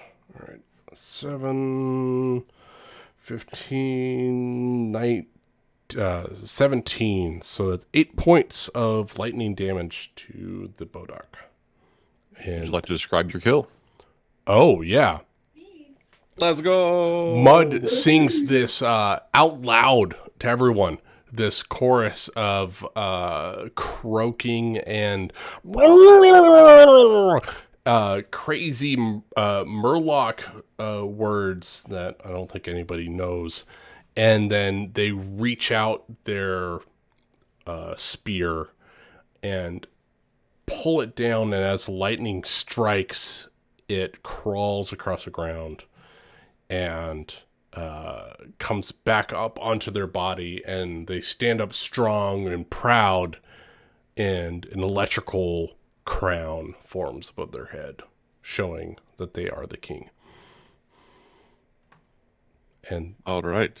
And as this crown forms about your head, Tomir, you're up. Alrighty. Alright, cool. I will once again bonus action to Shadow Step. Just to right here. Short sword. 12 doesn't hit. And 18. 18 hits. For 9 piercing damage. How's this guy looking, by the way? Reasonably rough. You've finally been Okay. doing some damage to him. And that's it. All right, Rustica. You can take a bonus action punch for free if you want. Shadow Step is a bonus action. Oh, Shadow Step. Okay. Shutting up. There's 2 zombies left. Yeah, one next Three Three. zombies. three. One next to Because there's Kit, just one one. next to Tomir, and one next to Anthrax. Oh, I didn't see this one. Okay, so there's this one, and this one. Okay. Well, Rustica's sick of this shit. And so she's going to cast Destroy Spirit Guardians. Yes. Oh. And then she's just gonna walk right over. What is a Centaur Life Cleric's Spirit Guardians look like? For Rustica? Is it like wild stallions marching across the plains? I feel like it's just like an army of like her ancestors. Like other centaurs and stuff like that. Not like the fucking Rohirrim from Lord of the Rings. Exactly. Yes. Coming down to fight a bunch of orcs. Yes. I think if she stands right there, she's gonna be good to get them all, no problem. Because it's only 15 feet, right? Yeah, 15-foot radius.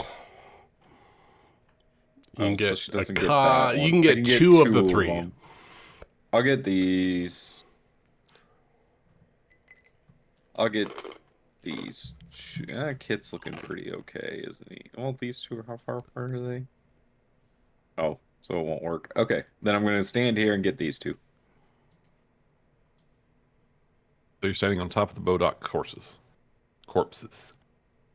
Yeah, to make sure it stays dead. You do that horse thing where you stomp like a mouse or shit. Yeah, you stomp its head in. That's, Wild stallions! That's 12 damage on your guardians? On the zombies' turn, yeah. They need to make a wisdom saving throw. Okay.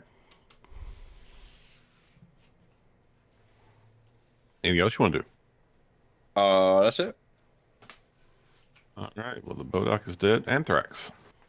All right, Anthrax is going sword for axe on this guy.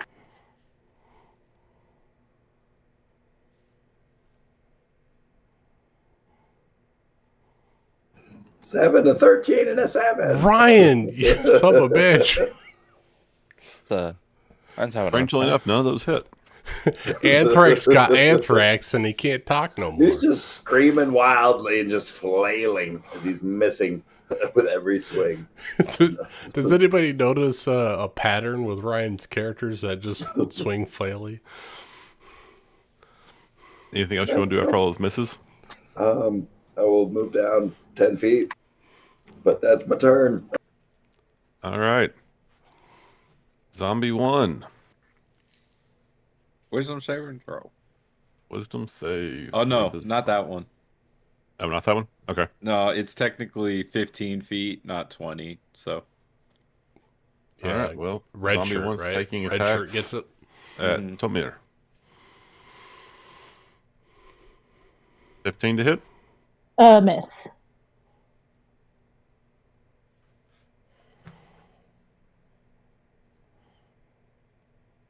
$22 to hit. Sorry, what was that? 22 to hit. That hits. 13 damage. Son of a bitch. Right, you did all that work. Zombie 3. Wisdom save. That's a fail, and it is dead. Yay! Would your spirit guardians like to describe their kill? They just tear it to pieces. And then trample it. Zombie 4. Wisdom save. It's drawn and quartered. Natural 20, so half damage. Yep. Oh, no. Take 6. Yep. And that's 2 attacks on Anthrax.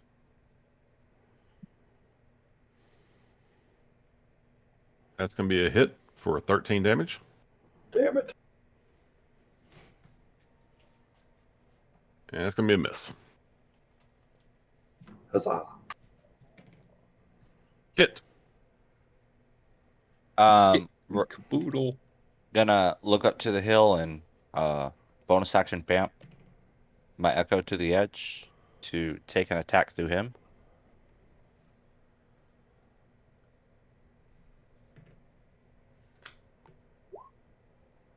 That's a dirty 20. That's a hit. That's 11 damage on him. Would you like to describe your kill? I want to point my sword up there, and he bamps up there, and when he lands, I mimic slashing as the echo does the same thing I'm doing as we just chop its head off. Excellent. And then you see the echo disappear as I move 30 feet away from it to take on another attack. Bam. Bam. Bam. That's Bam. a hit.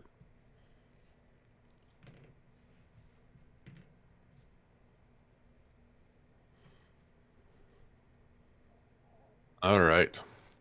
And you guys have now gotten to the mop-up stage. You finally kill the last of the zombies. And that's where we're going to take a short break. Oh, Congratulations.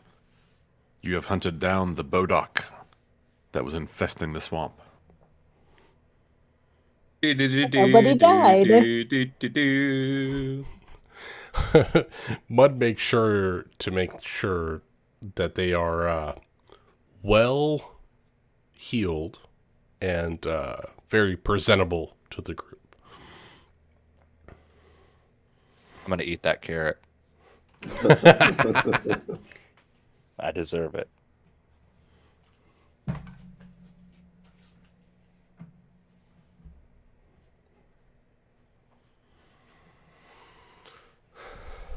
We That was a did it. good fight, Yay. guys. That would have been rough without a life cleric. Right? Hey, would've been I was dead. healing. I was healing. And I randomly rolled that too. All hail the king of the swamp. Hey, Imagine if none of us rolled any kind of healer. Yeah, right? oh, we would have been Because you were healing, fine. but he was mass healing on a bigger scale. No, And no, we were still no, almost no, drowned. no. Oh my god, we didn't even use the healing potions that we got. We have 3 of them. The king of the swamp didn't think that you needed it. And you didn't do it because you're brave and stout and you could fight on.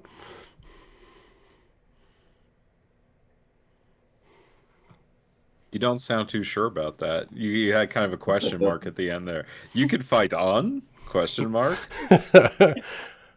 Yes, Mud puts their head back into their jar so they can breathe. What, mouse? Oh no, that's for your...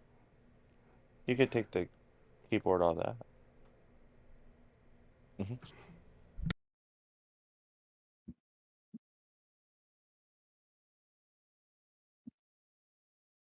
I'm just gonna fucking, from standing straight up, just fall on my back and just stare up to the sky. Just trying to catch my breath.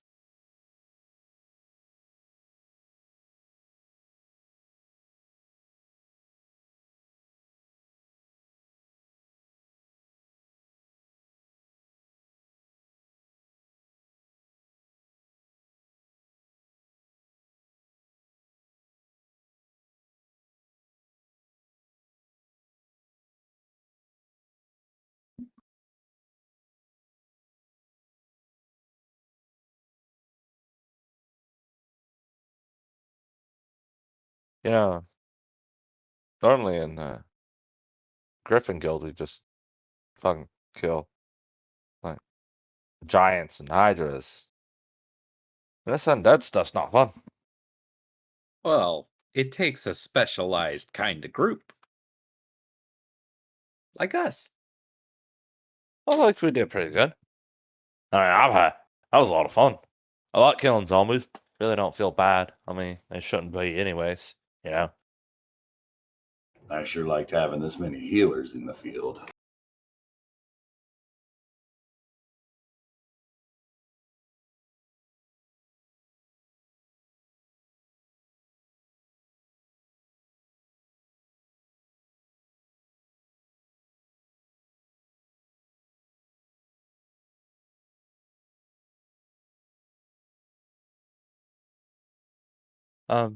Torin.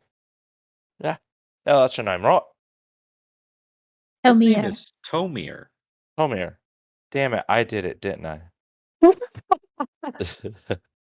I wanted I blame Lucas. Did all those hurt? All those metal bits in your face? The piercings?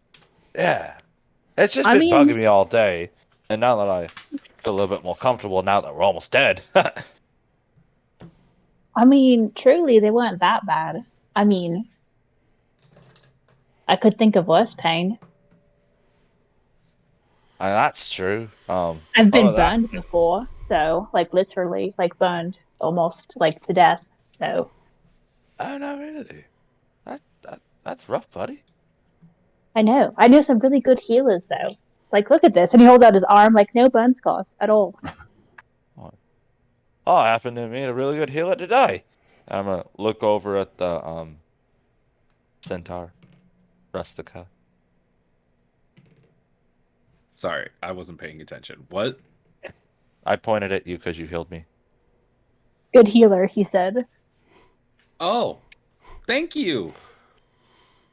I mean, I'm okay. We're all still pretty beat up. Oh, not dead. That's You not- did a wonderful job. It's true, none of us died. I've been in groups where I was the only one left. Oh, King. I saw you jump in the tree. Were you in the fight? I was making sure that you all lived at the end of the day. Oh, it's crazy. There's a thunderstorm, and we got healed. It was crazy. Thunder was my design. I thought this was the perfect battlefield for such magics. Oh, it worked out great, King. See? He's gonna call out to Rustica. See, I told you it'd be good. We should listen to the king.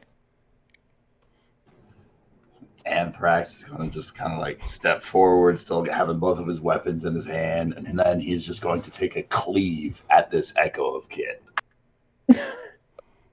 AC is 17. Ryan. A 13? It's because Ryan. that's your character. Ryan, stop. Just keep swinging. I want to see how many it takes. Yep, keep going, keep going.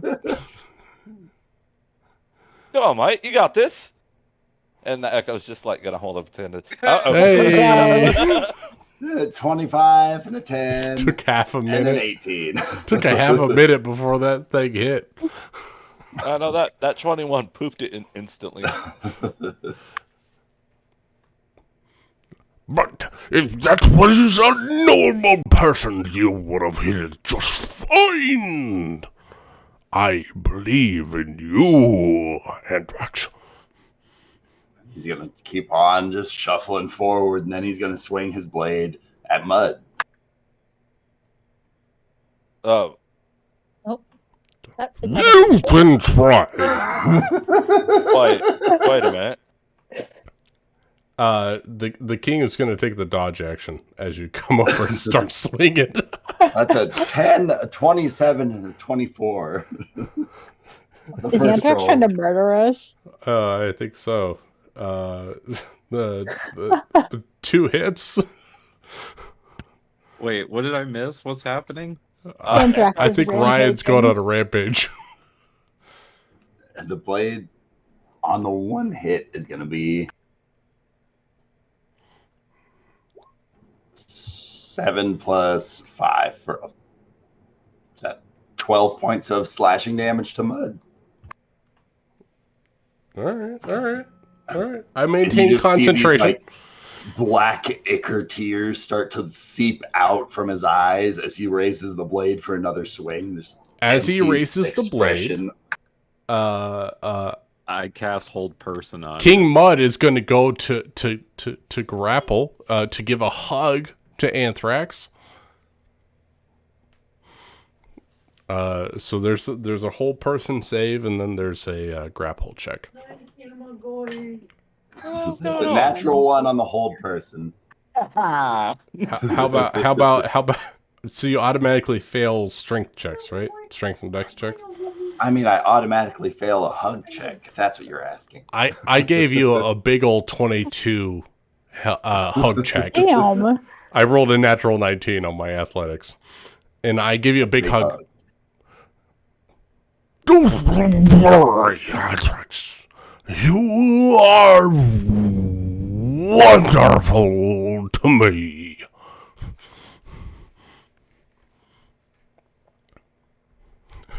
He just starts gritting Is he his actually teeth under the angrily. condition of something? I have no idea what the fuck is going on, but we're holding him and holding him. What's going on? Do we need to knock him out? Well, he's gonna be paralyzed for a minute. You all would have been put under if it wasn't for what I did back there. Mud whispers in your ear, "Don't worry. You are a wonderful fighter. Don't bring your axe to bear on us, but the undead that are ruling this swamp." He's trying to calm you down. Uh-oh. Well, I think that's going to break the save at the end of my next turn. Is it at the start or the end of your turn? It's the end of your turn. Okay, so I break it at the end of my turn. Anything for my encouraging words? You small little pipsqueak, I'm going to rip you apart. No insight or nothing? I don't know. What are you trying to Ben, save my character, please. Do you want to make an insight check on me? No, I want I'll you to make an insight check I want on you him. to calm down from my words. That's what I'm going to insight check him for an 11. Tomir is too far away. He's tired. How about a 25 insight? This Murloc from World of Warcraft is clinging to Anthrax like crazy. No, you can be a better person.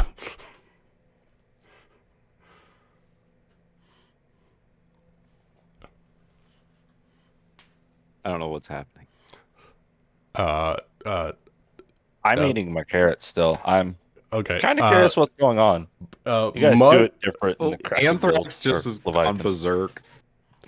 If that's the case, I am going to use an action to, while I have you in a grapple, I'm going to transform into a Jaculi, and I am going to constrict you.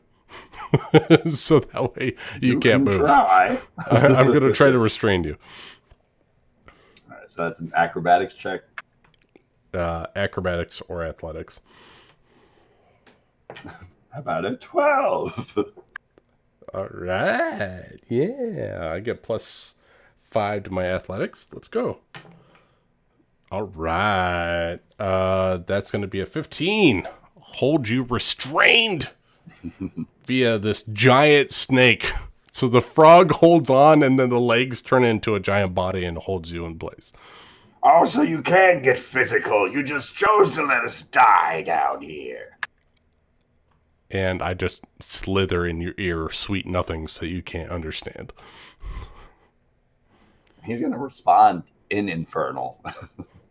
Oh, Hide an right I don't Infernal, you speak. say? I don't speak your language. I speak I do. Infernal.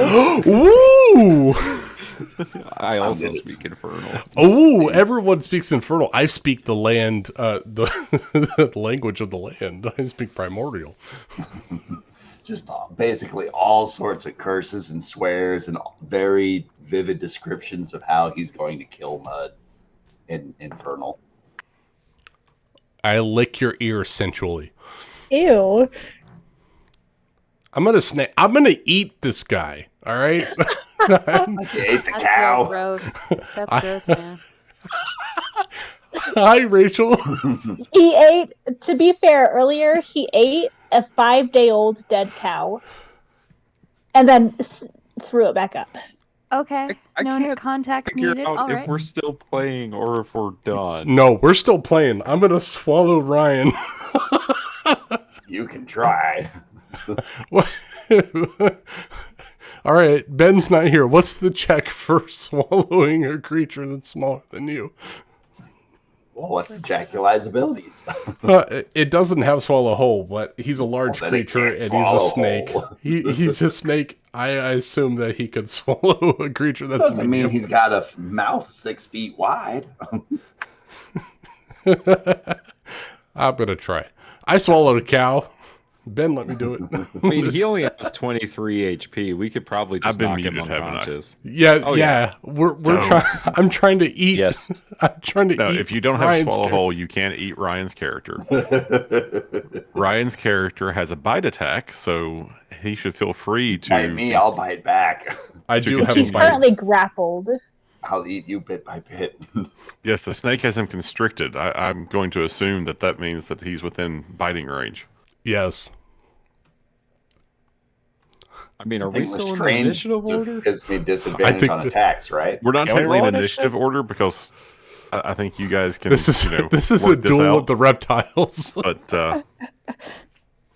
But yeah, what I was saying earlier is you made the insight check and noticed that Anthrax is definitely not behaving like himself. He's been cursed. Well, I don't have remove curse right now, so I'm gonna attempt to. I would remind you the DM didn't say anything about a curse. I know. Anthrax. Mud is gonna attempt to eat Anthrax. You can't. I'm gonna attempt to bite him. All right. I would like to attack Mud after he grappled on his turn. Hey, Ben, I ate the carrot. Is it okay? Jeremy. I'm just sitting there watching all this eating a carrot that I stole from earlier. Yes, the carrot was just fine. Nice. You missed the snake, Ryan. What about another roll? A 20 to hit. My AC Or a is 6, 12 natural plus 1. Dex, and the Dex is plus 6. That is going to be 14, 16, the 20, and the 16 hits. no, it's not a No, 16. It's a 6. a natural 1. Oh, 'Cause it's at the disadvantage. 20 hits. The 20 hits. So on the 20 hitting, you're going to take, what is that? 6 points of slashing damage. All right. Well, I have 16 hit points. I know I can't swallow him whole, but I'm gonna try to bite him. Like I'm gonna put him in my Roll an mouth. attack. Yeah, I'm And the gonna put rest him in of my us mouth. Just put him unconscious. All right, you're restrained. I have advantage. All right, that was a 14 for the first. All right. Can I interrupt for a second? If you're done with like your attacking. Yeah, I got him. Like, got his head and his shoulders in my mouth. Go ahead and do what you want to do. Oh, did you move me back, Ben? Yeah, you guys. All this is happening, and no one said they were moving. So Oh, okay.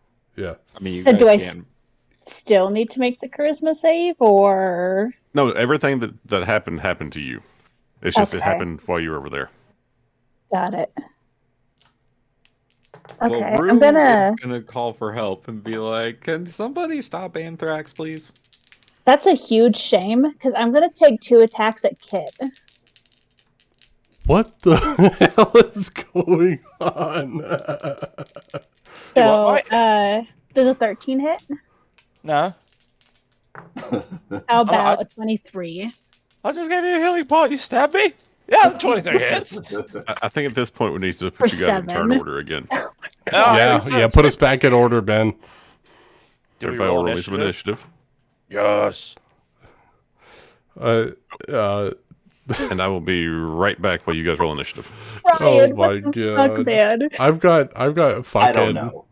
I got a lizard folk inside my mouth. This is great. I can't add myself to the initiative.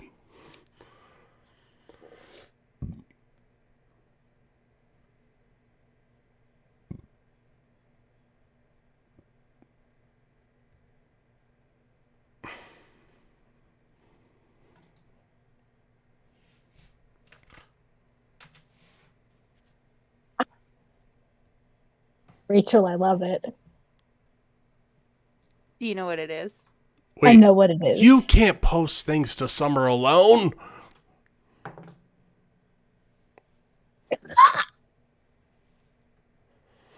It's an actual.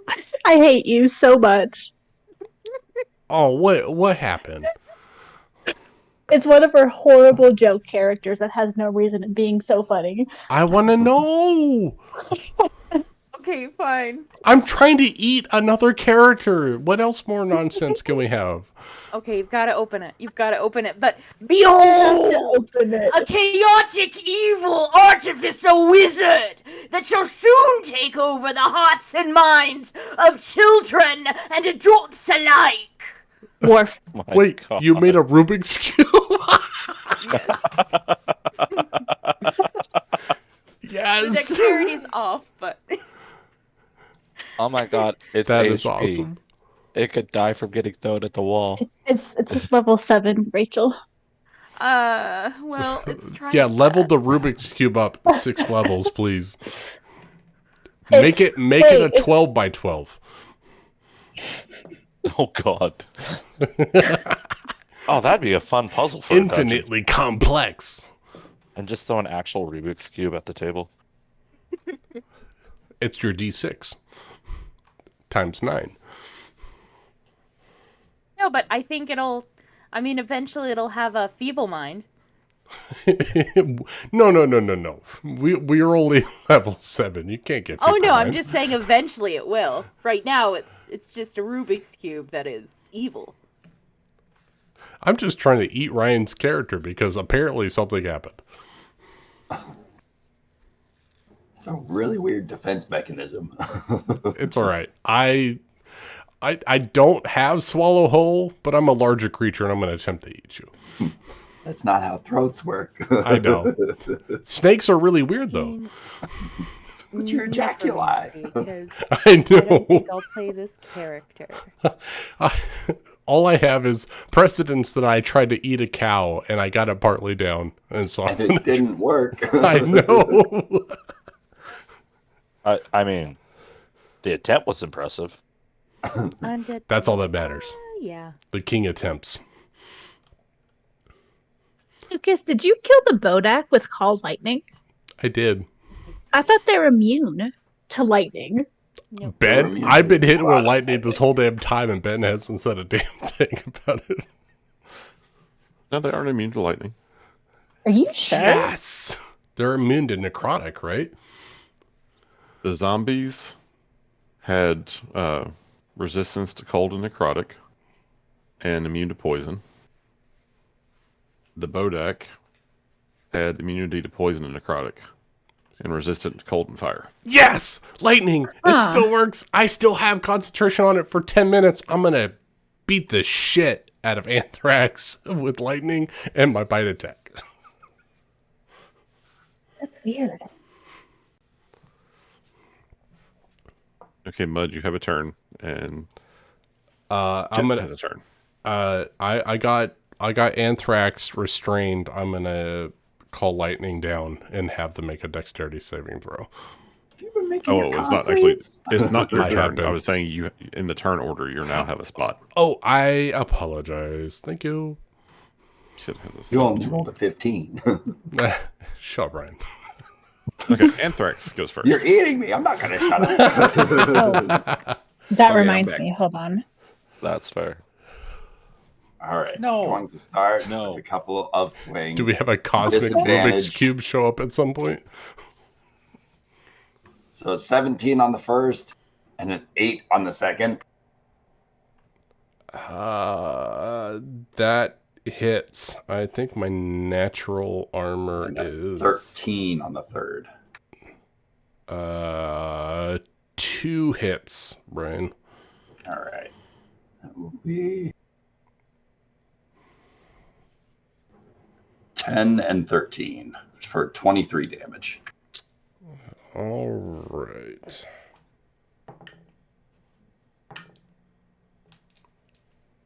And he continues cursing in Infernal. I believe the Jaculi drops form, so he's no longer restrained. 13 on the die and 16 on the die. Maintain concentration on Call Lightning, but Jaculi has no more hit points. Don't forget that carryover. All right. Kit, it's your turn. I'm going to look over while eating my carrot and just stick the carrot in my mouth and just kind of not like so much slashing, but turning the sword sideways to like kind of bonk on the head to kind of try to snap him out of it. I don't know what's going on, but I don't think you yourself might. Does a 16 hit? Meets it, beats it. Wait, Kit's hitting Tomir? Yep. Yeah, he. Oh Tomir my hit god. me, right? I'm so confused. Yeah, Tomir hit him. Okay, I thought I was like, oh no, I'm not just being a dick, am I? No. Yeah, no, I'm just gonna 16 non or 12 non-lethal. 12. Cleric, we need you to save us, please. Oh, 12 non-lethal? Yeah. Does that take away health? I don't know what that Yeah, means. I'm gonna be real. Basically, it just means that if you have non-lethal damage, you get to 0. You just go unconscious. You don't actually start dying. Okay, so I don't lose any health from Take it off your HP, and You then take it the off my damage just HP? like normal. You just kind of have Okay. to note it separately.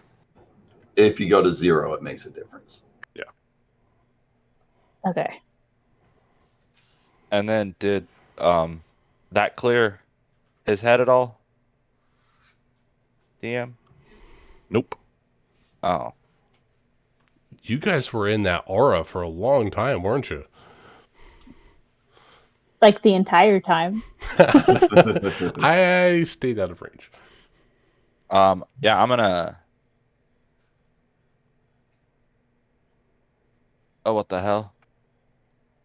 It's just What a was Rachel that? can see. Oh, it's okay. Okay. I got really scared. Like, oh no. I'm Ruby, gonna. the completely harmless, colorful cube you can play. I can't even see it. It goes out of the bottom Play of the with screen. and have non-lethal fun. Oh my god. And then Full I'm title, gonna. please. Full title.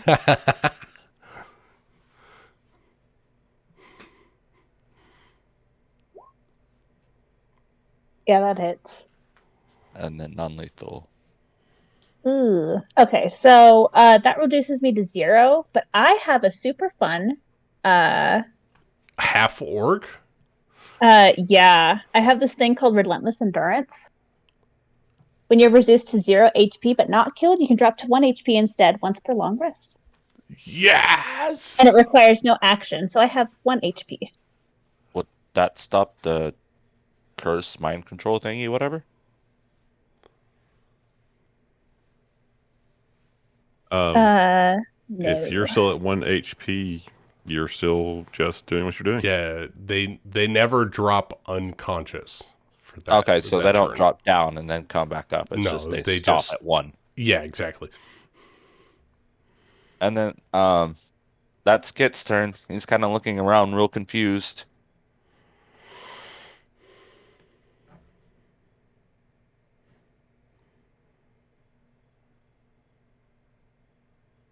Okay, Mud, you're up. Okay.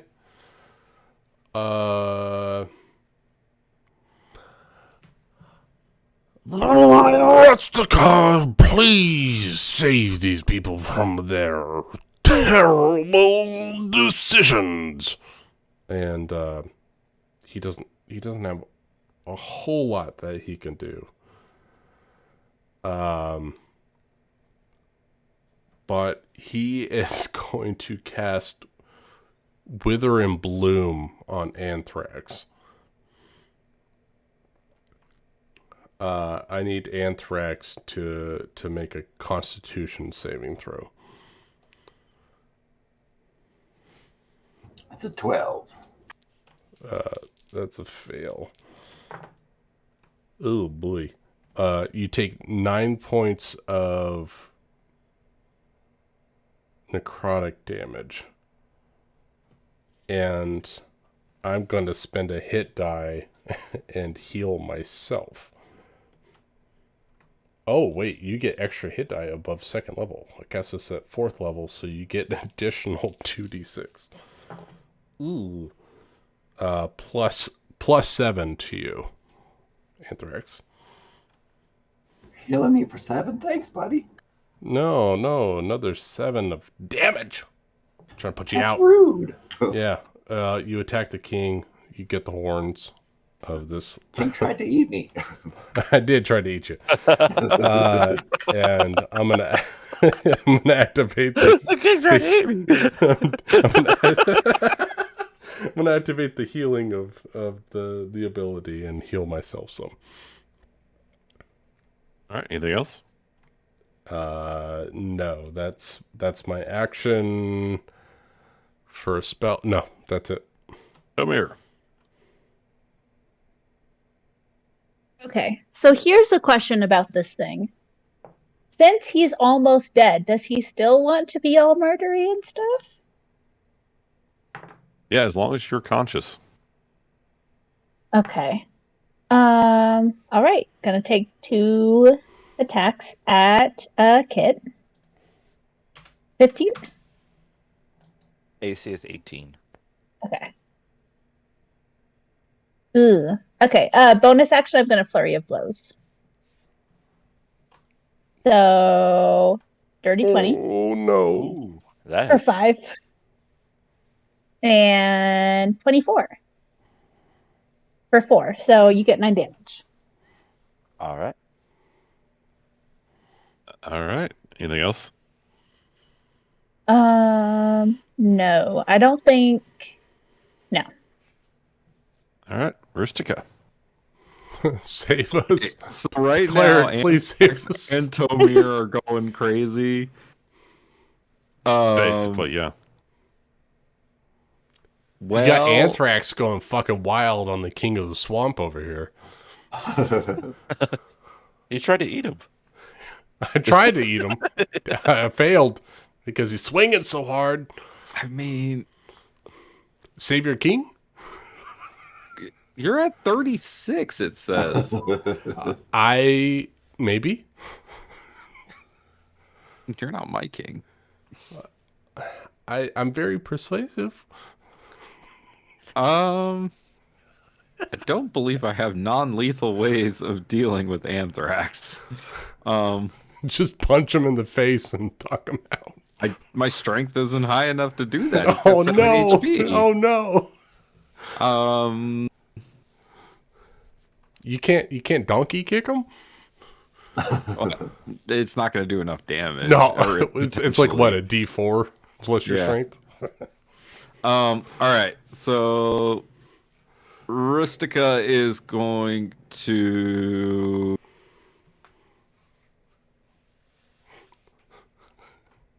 Shut up, Jeremy. Oh no, I spit up the cow. Damn it! I'm gonna eat a rabbit. Cast Toll the Dead on Anthrax. It's a Ooh, wisdom save. yeah. Yeah. DC is 15. Oh, you meet beats it. Nothing.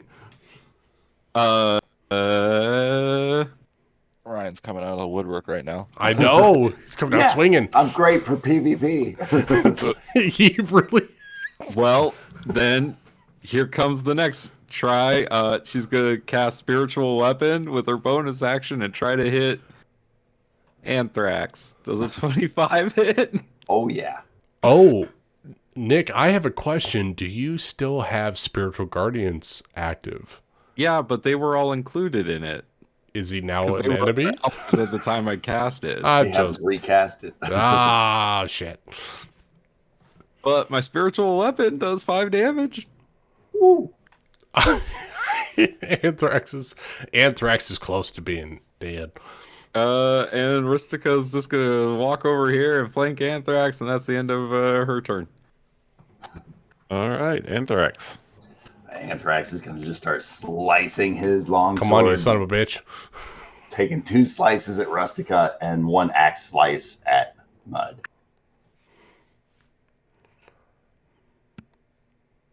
My AC is 20. So, okay, so that's going to miss the first. Or wait, that's 2 misses, right? because that's a 17 and a 22 on the longsword. Because the +4 because of the potion of giant strength. Oh, you're juiced. Oh yeah, he's juiced for this fight. He was. And he getting tried to fucking eat that guy? shipwrecked. I forgot that he was juiced. That's I'm why I full of couldn't eat him. GMOs. You son of a bitch. Well, Who a still has- 22 hits me for sure. Where are the other health Or- pots again? 8 points of slashing damage to you because that was the sword. It was Tomir, Kit, and Rustica, I think, had health pods. And then Lucas, a 7. Amir does is gonna not miss have you. any health pods. Oh, 100%. Even with a +4, that's 11, right? Yes. Yeah, that misses. And that's his turn. And he's just going to say, I need you guys to get away from me as fast as you can, or I will rip you apart. That's his turn. And at the end of your turn, this creature pops out and escapes you.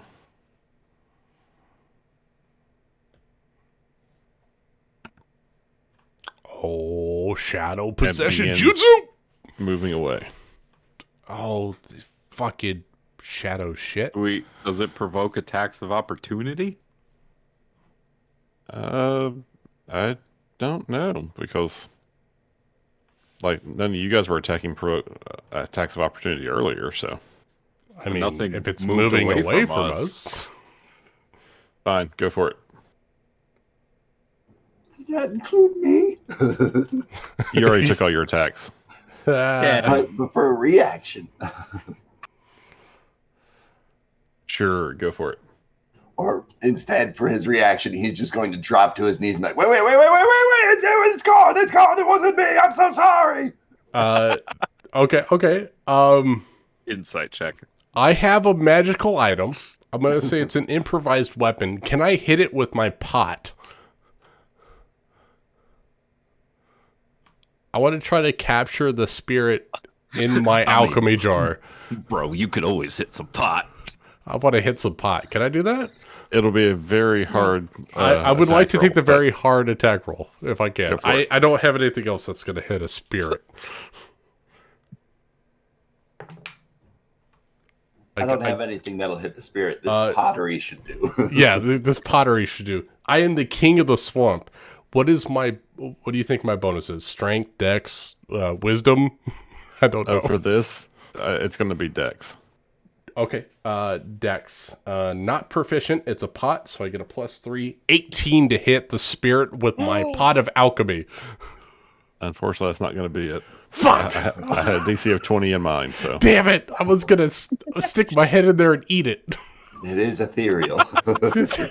I was gonna swallow the water and take the spirit.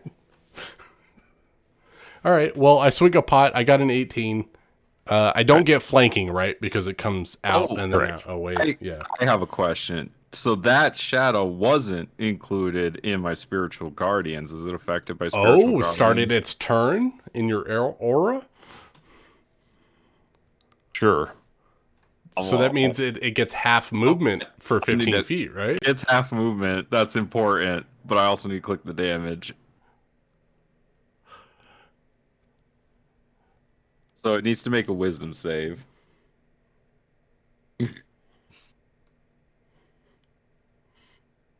Hey, don't bark at me. 19. Save for half. What's your damage, Nick? So 6 radiant. It's not nothing. 13 radiant, so 6 radiant damage to the spirit? Yeah, half would be 6. Yep. And it just keeps on moving.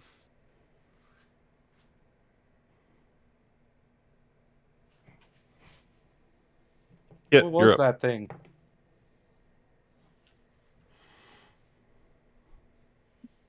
I'm gonna take an unarmed strike at Tomir. Just a punch. Punch. Man, we got some shit going on over here.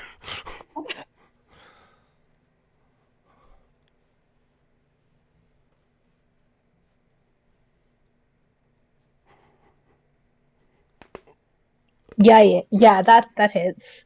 Oh, 25 to the face. Yikes. Yep. The boy be down. You only Now get you're at 1, 0? right? Yeah, I only get 1. It's once per long rest. All right. Non-lethal still. Yeah, she's not that bullshit that Lucas threw at us. It was a full PHB monk. Thank you very much. As the half-orc monk collapses to the ground, in its place, another spirit appears. Gonna run up and try to That appears like right in her space. Yeah, I'm gonna freak out and and like swing with the sword. I'm not sure if this is gonna work, but this is all I do. Oof. The +1 magical greatsword. That's what I see. Then that's a hit.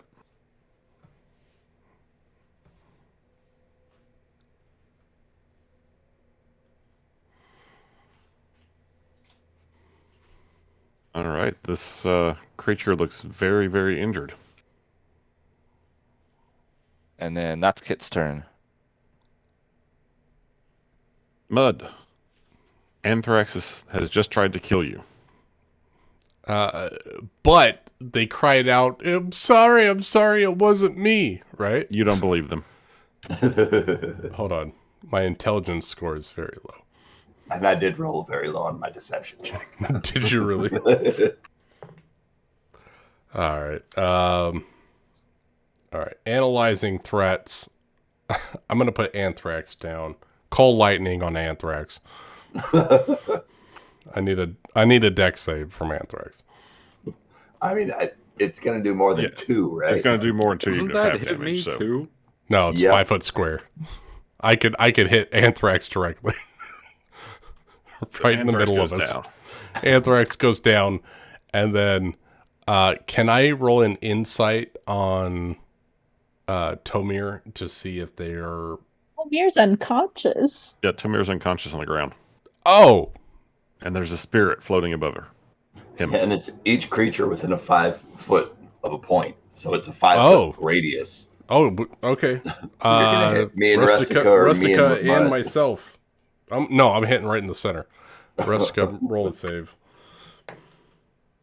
Not cool, bro. I'm the king. Take you down with me. Fuck everyone in this swamp. This is my swamp. Okay, we both save. I gotta roll damage. All right, hold on. Yeah, asshole. Yep, 6. Ooh, 13. Oh shit.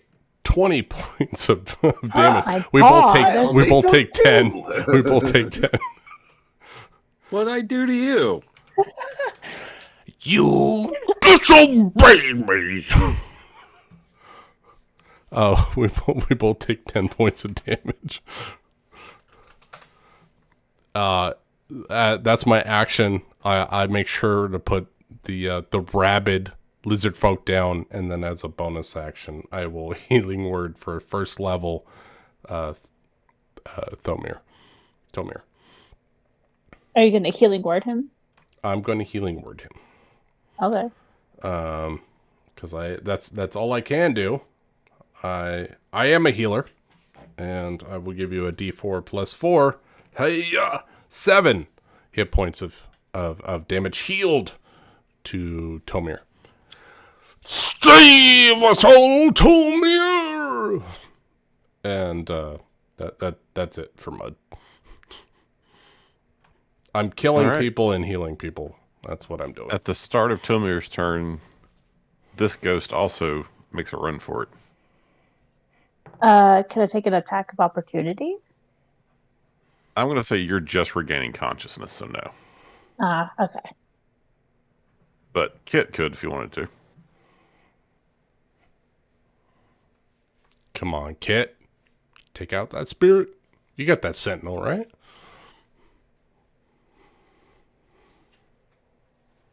Jeremy! Shit, I was muted. Can I get it at advantage? Since me and my Echo both can take the reaction. Sure. Either or, and we're both flanking. That's a hit. Nice. Jeremy. Holy shit, Jeremy! Nice. And Kit kills the ghost. Yeah. The other one disappears off into the forest or into the swamp.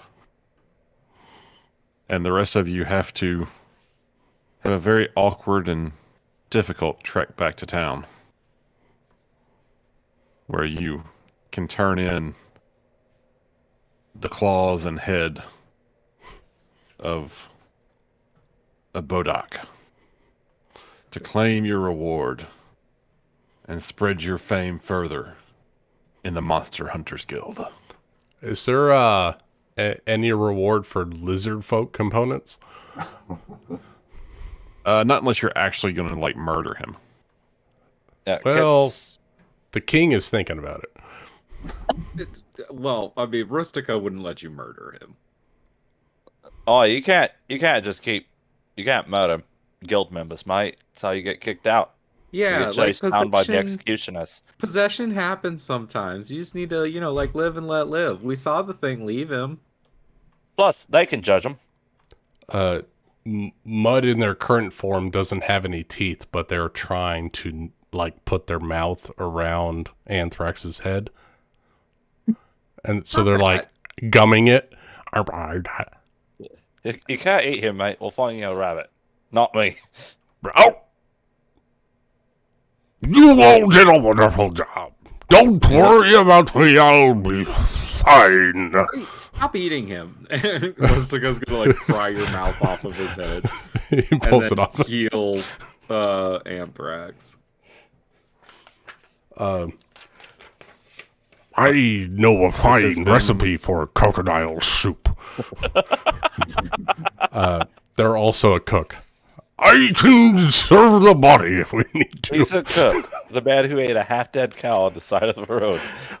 I rolled so much random shit. I'm trying to make sure it all fits into this session. Well, everyone, this has been your Swamp of Death adventure. This was Thank a you, blast. man. Yay. This was really good. And still died. Yeah, no one died. It was awesome. I will admit I had to dial it back a little bit. After that first round, I was like, oh, that really was too much. Those were very hefty hits that first round. Yeah, that hurt. That was half my HP, and I was like, "Oh, this is bad." So, I because the last time I've tried to use like the encounter gauge thing, I was like, that's nowhere close to hard enough. Nope. You start So at deadly, and then you go above that. Yeah, I went a little too far above that. I had a Bodak, 6 greater zombies, and 3 ghosts is what I was planning. I mean, when you all were in that cafe and you were fighting the goblins and Rookie, or Farah rather. That was a CR16 plus 6 CR4 creatures, and you guys handled it just fine. So, well, I mean, considering that you told us earlier that the friggin' Kraken was CR18, yes. the Sea King that we fought. Oh, at level whatever 3 or 4, whatever it was. No, we Yeah. were level 8. Oh wait, you guys have fought 2 Sea Kings. Yeah.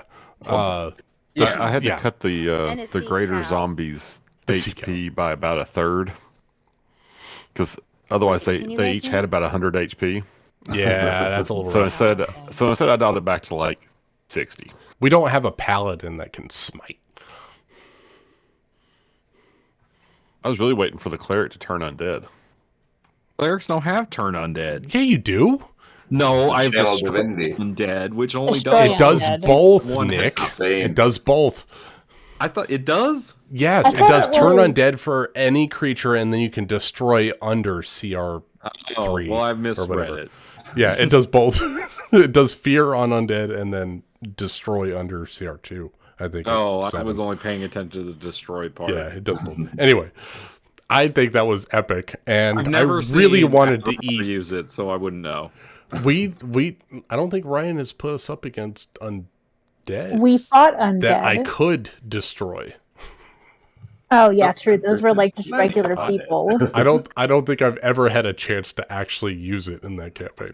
There was the whole gray district. No, I just killed people, Ryan. Yeah, you that can't was a let me. choice. You can't let me turn undead. I just gotta kill people. There was a Oh, whole man. citywide zombie plague. You chose to kill people. We- You But saved we some of them. didn't. Yeah, we six. Oh, that's We- right. We did kill some We of killed them. half a dozen people. Echo Knight's a lot of fun. Oh, I've got a goblin Echo Knight. Oh, such a good build. Well, good night, everybody.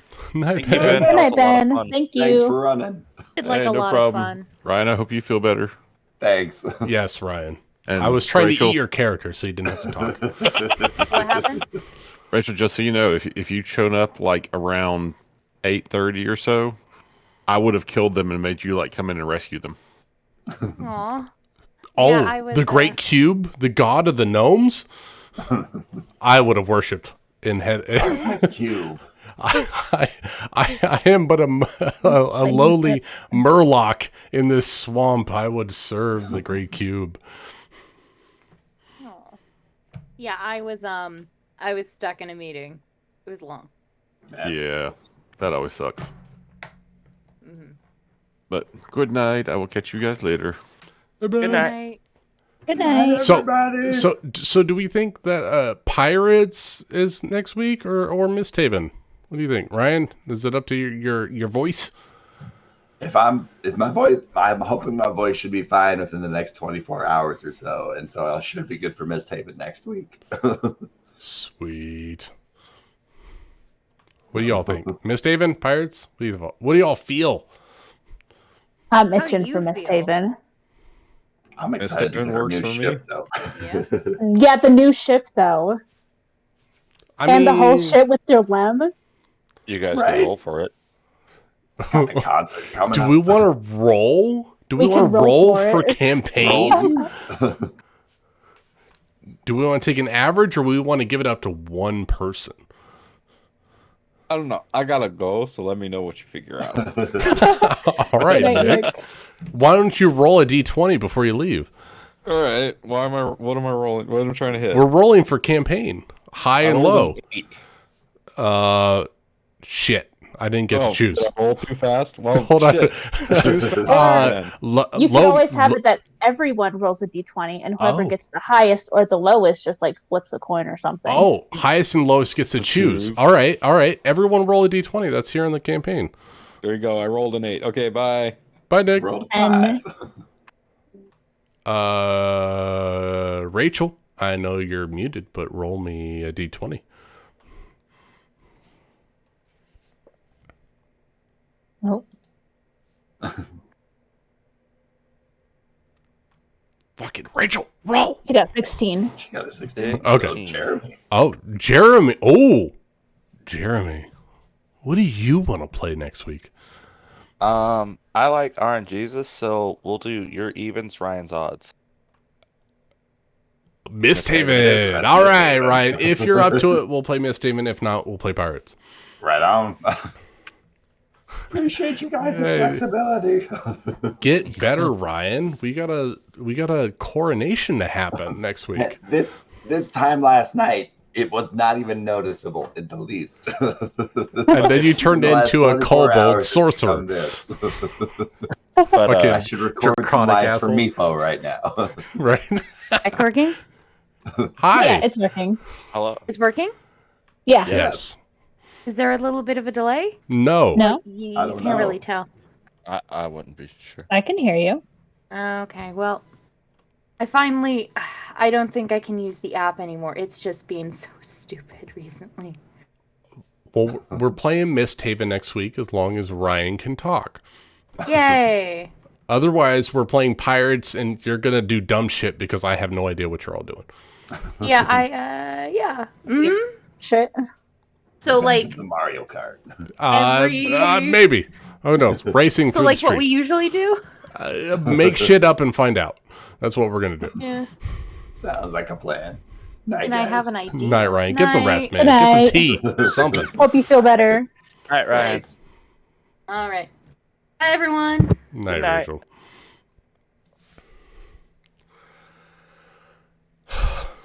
God damn, that was fun.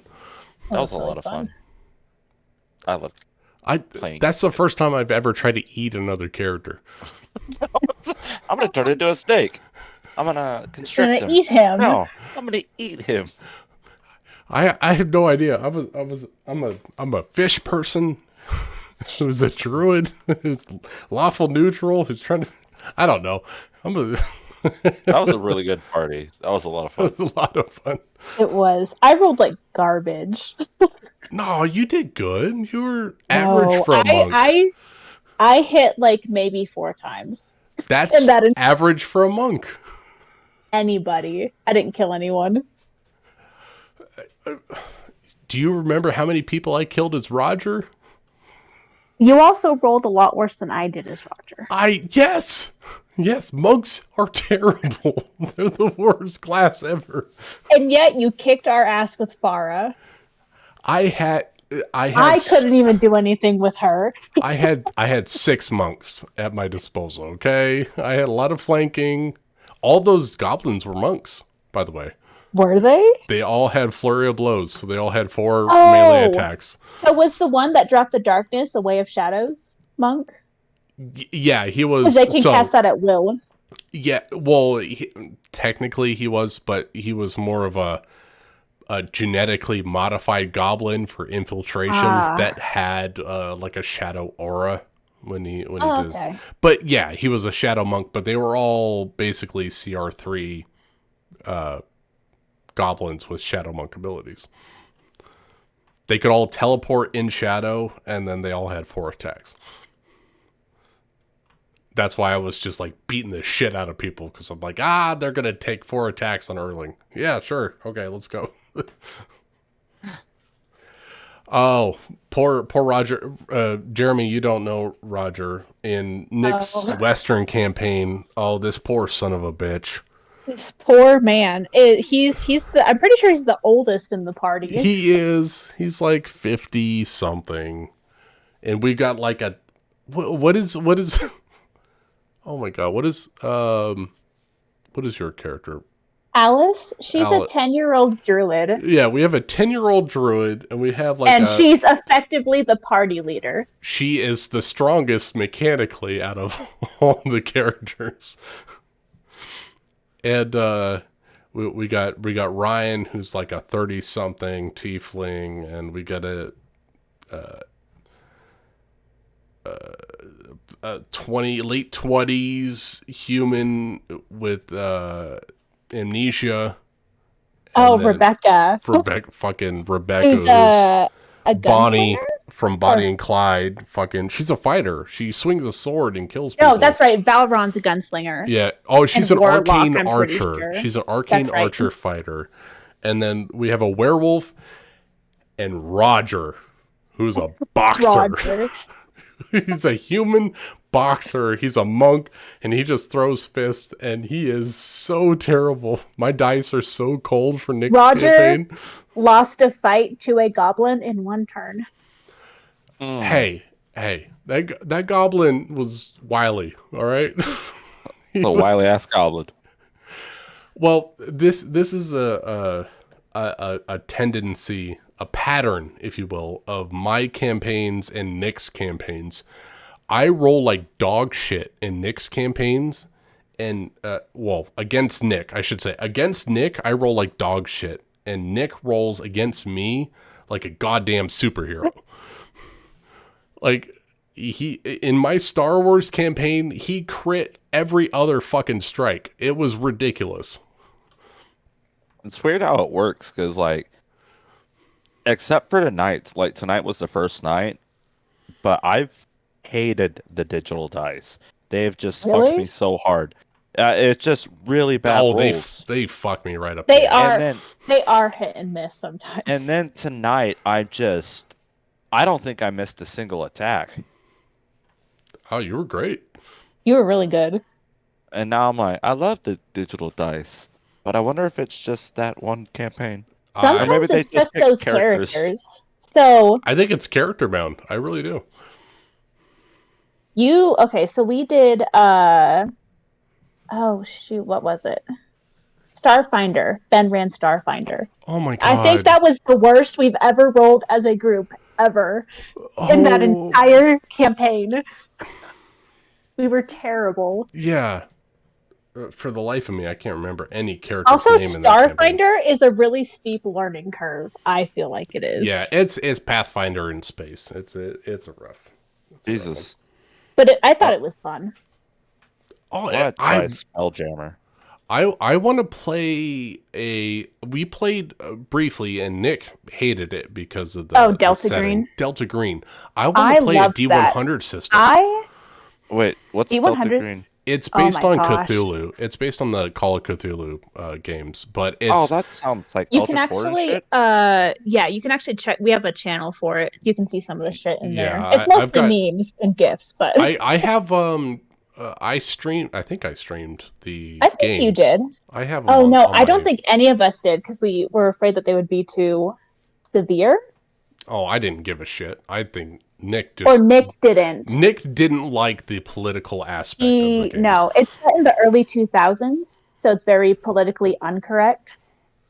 It was correct for the time, but not for today. It's very gruesome, though. The first one that we played was I missed that man. Yeah, it was a man who trapped his wife, who was actually some kind of weird Eldritch horror, supernatural creature, into a gas tank. Into like an emptied septic tank, and we blew her up. It was his wife in a septic tank, and she was like possessed by something, but we don't actually know because we didn't go down there. So what we did was we burned her alive, and then we left. The second one, however, was so much fun. Oh my god! 3 characters died. Charlie Dia. 3 of us died. Oh, MVP. Oh, Rachel Charlie was so Dia, good. MVP. Just Charlie Dia. A mail worker, a U.S. Postal Service worker that was like trying to sleep with everyone's life. Based off of Charlie Day from Always Sunny. I love It's Always Sunny. Yeah, she did super good. My character died because she got trapped in a mirror. Sorry. And Lucas's character shot the mirror. He was a Marine with PTSD and he shot a mirror. I'm sorry. Oh, he also kamikazed himself. So I fucking blew up a house. It was so much fun. Blew up a house, and it did not complete what we were doing. Nope. Amanda's character died. She was because her throat got slit by Tech. I'm fairly sure she got possessed by the spirit that was inhabiting a house, and then she fucked up the ritual that we were doing. She started a ritual and released this eldritch horror. And we were trying to figure it out. And my character, who was a Marine that was like in Iraq and Vietnam and whatever else.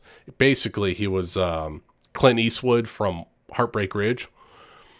And, and so he was like a gunnery sergeant that was like going into these eldritch horrors because he saw a shadow creature destroy his whole platoon or whatever. And so he was like, I'm going to investigate these eldritch horrors. He went into this place, and Amanda's character started fucking this incantation, and then Nick's character was up there with him and trying to stop him. Split her throat. He got stabbed in the neck by her. Oh, that's right, and he somehow survived. He had enough hit point. She stabbed him in the neck. He was like, "Fuck you, bitch," and then started shooting her with a pistol. And then I came up with like a fucking hunting rifle, and I was like, "I'm gonna shoot this shadow." And I'm like, "Get out, Tech!" And that was Nick's character. And I was shooting an eldritch horror with a hunting rifle, and it didn't work out very well. But I was strapped with C4. I blew up the building. Yeah, it was and great. He blew himself up. And Rachel and Nick's character, and I think Ryan's character survived because Ryan couldn't make it to the second session. No, Ryan was there. But he escaped, didn't he? He was safe. Yeah, he got injured like early in a bathroom or something. That's right. He had to, and then we sent him out to go sit in the van with Dia. Yeah, and so they went out. They broke out. It was that system is one of the most horrifying systems I have ever played. There's like a psyche system where if you get below too many points, you have a breakdown and you suffer consequences from that. Like you get negative effects from that. Yeah, you have a psychotic break, but when you have a psychotic break, you start learning the horrors of the Cthulhu mythos. So you're better at finding out the horrors that are going on, but you're slowly losing your mind as you're finding out what's going on. That's super cool. It is. Yeah. I kind of hope that Ben will run some for Halloween this year, but I know that some of them are really it's one of those things that you need a custom thing. Like you almost need like a tailored campaign. Like the books for it are really dark, like super dark. I want to play a dark campaign though. Hear me out. So for my Saturday group, I've selected a couple of them that I think it would fit better. Nick's not in it because Nick's not a big horror fan, and this is a very much like I'm basing the campaign off the town of Silent Hill. Ooh. And I told I love those games and the movies. Lena made her character who's already in Silent Hill, and she's kind of not the villain, but just on the villain side. And I'm having the three characters. I'm like, I don't want heroes. I want tragic stories. So they're coming up with these tragic stories, and I'm going to have them be like the old PS1 games where they have to go through each memory together to try to unlock this key. And the entire time, I'm going to have a blackguard that I'm going to have dressed up as Pyramid Head chasing them down. And they're level 3. Ooh. So it's... Because I wanted to do like, let's do a survival game. Ooh, Resident Evil's fun. And then I'm thinking about, I'm like, this is just dungeon crawling in a city. I like. And in hindsight, like, there's probably better TTRPGs to run this to, but I don't know the system, so I'm running it through 5e right now. If you run, what is it called? Blades in the Dark? That is a great city horror campaign, system. It's very lightweight. The rules are very light, and it's all about like a horror Cthulhu style narrative campaign. I think it's Blades in the Dark. I think that's the system. But here's the thing. Summer knows this. Ben's wife is a horror author. Yeah, she is. And he's been working on. I want to know what he's working on because he's been working on this campaign for like a year and a half. And he's using his wife is helping him with the story for this horror campaign. And I want to play in it because we play in dark campaigns, but this is like a really dark story. And I want to get into it. I actually once Ben told us, remember he posted the link of the pre-order. I actually pre-ordered her book, and it's really good. Did you read it? I think it's out, isn't it? Oh, it's been out for like 6 months. I've read it. It was really good. I love horror. That's like my favorite genre. She's a really good author, and she was supposed to help him with the story. And I'm like, Ben, come on, let's get it. But I mean, he's very busy with his job, so. But I really. But when he is able to, Ben's really good at like the creepy shit. I like creepy stuff. I just ran Curse of Strahd, and I was like, ooh, Curse of Strahd will be fun because it's all gothic horror. Okay, I'll come say goodbye in a second. And I ran Curse of Strahd, and it's fun. It's like werewolves and vampires, but like it's not really as gothic horror as they play it to be. I feel like if you homebrewed it a bit, you can make it more scary. That's what I'm doing with pirates, apparently. All right, but I'm gonna hop off for the night. I had a lot of fun. You guys have a good night. Night. Good night. Oh boy, what are we gonna do in Misthaven, Summer? I don't know. I've been thinking about that because we have to wait for the rest of the party to get to the Temple of the Maker. We also have to isolate the crown.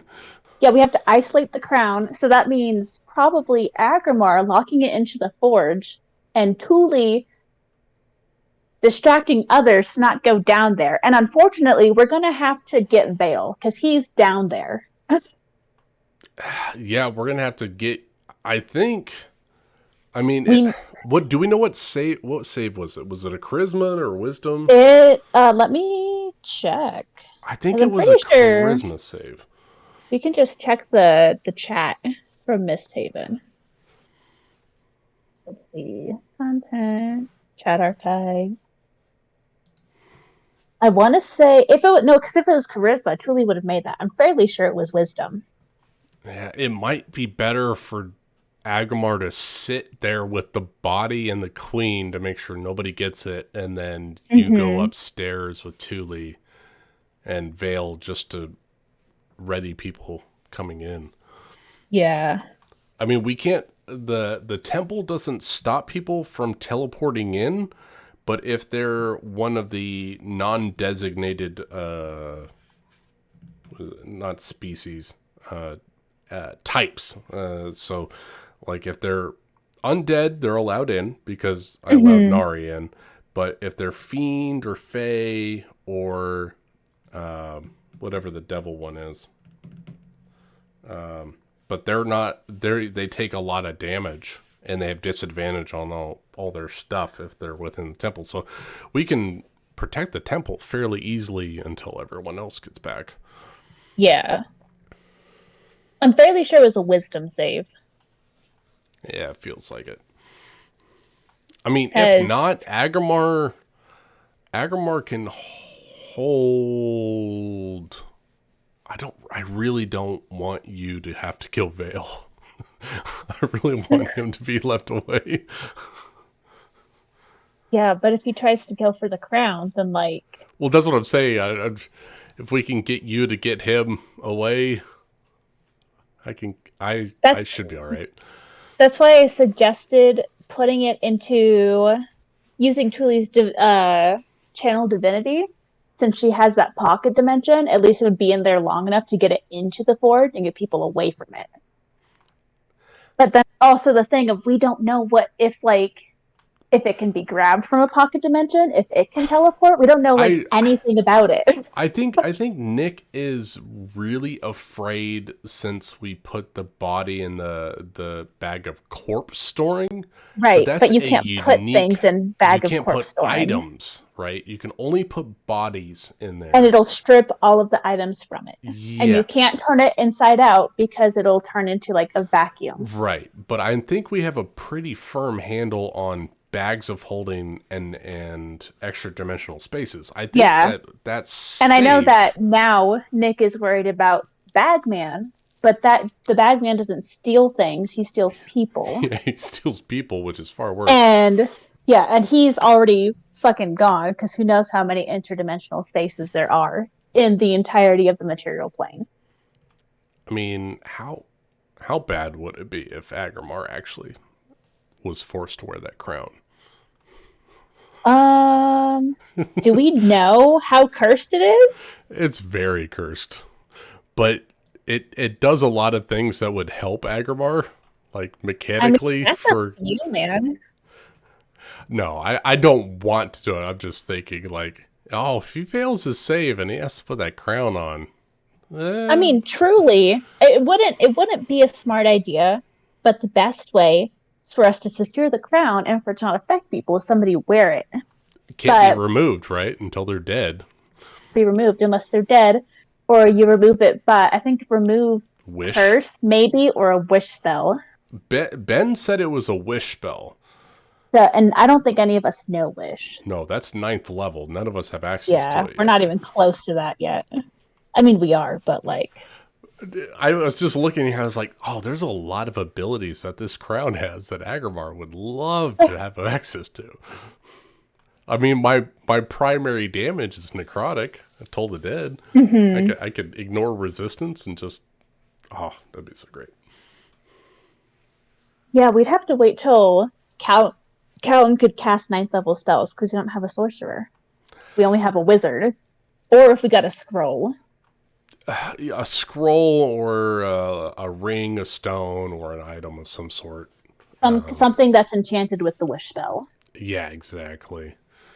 Ryan was asking me... Maybe if we prayed to a god hard enough. Apparently, gods are no longer prevalent in this campaign. Apparently not, since we're supposed to kill them, but haven't... I was asking Ryan, I was like, all right, look, this is what I've been doing this whole campaign. Where are we sitting with my thought process? Because I don't want to be chasing things that I'm not supposed to.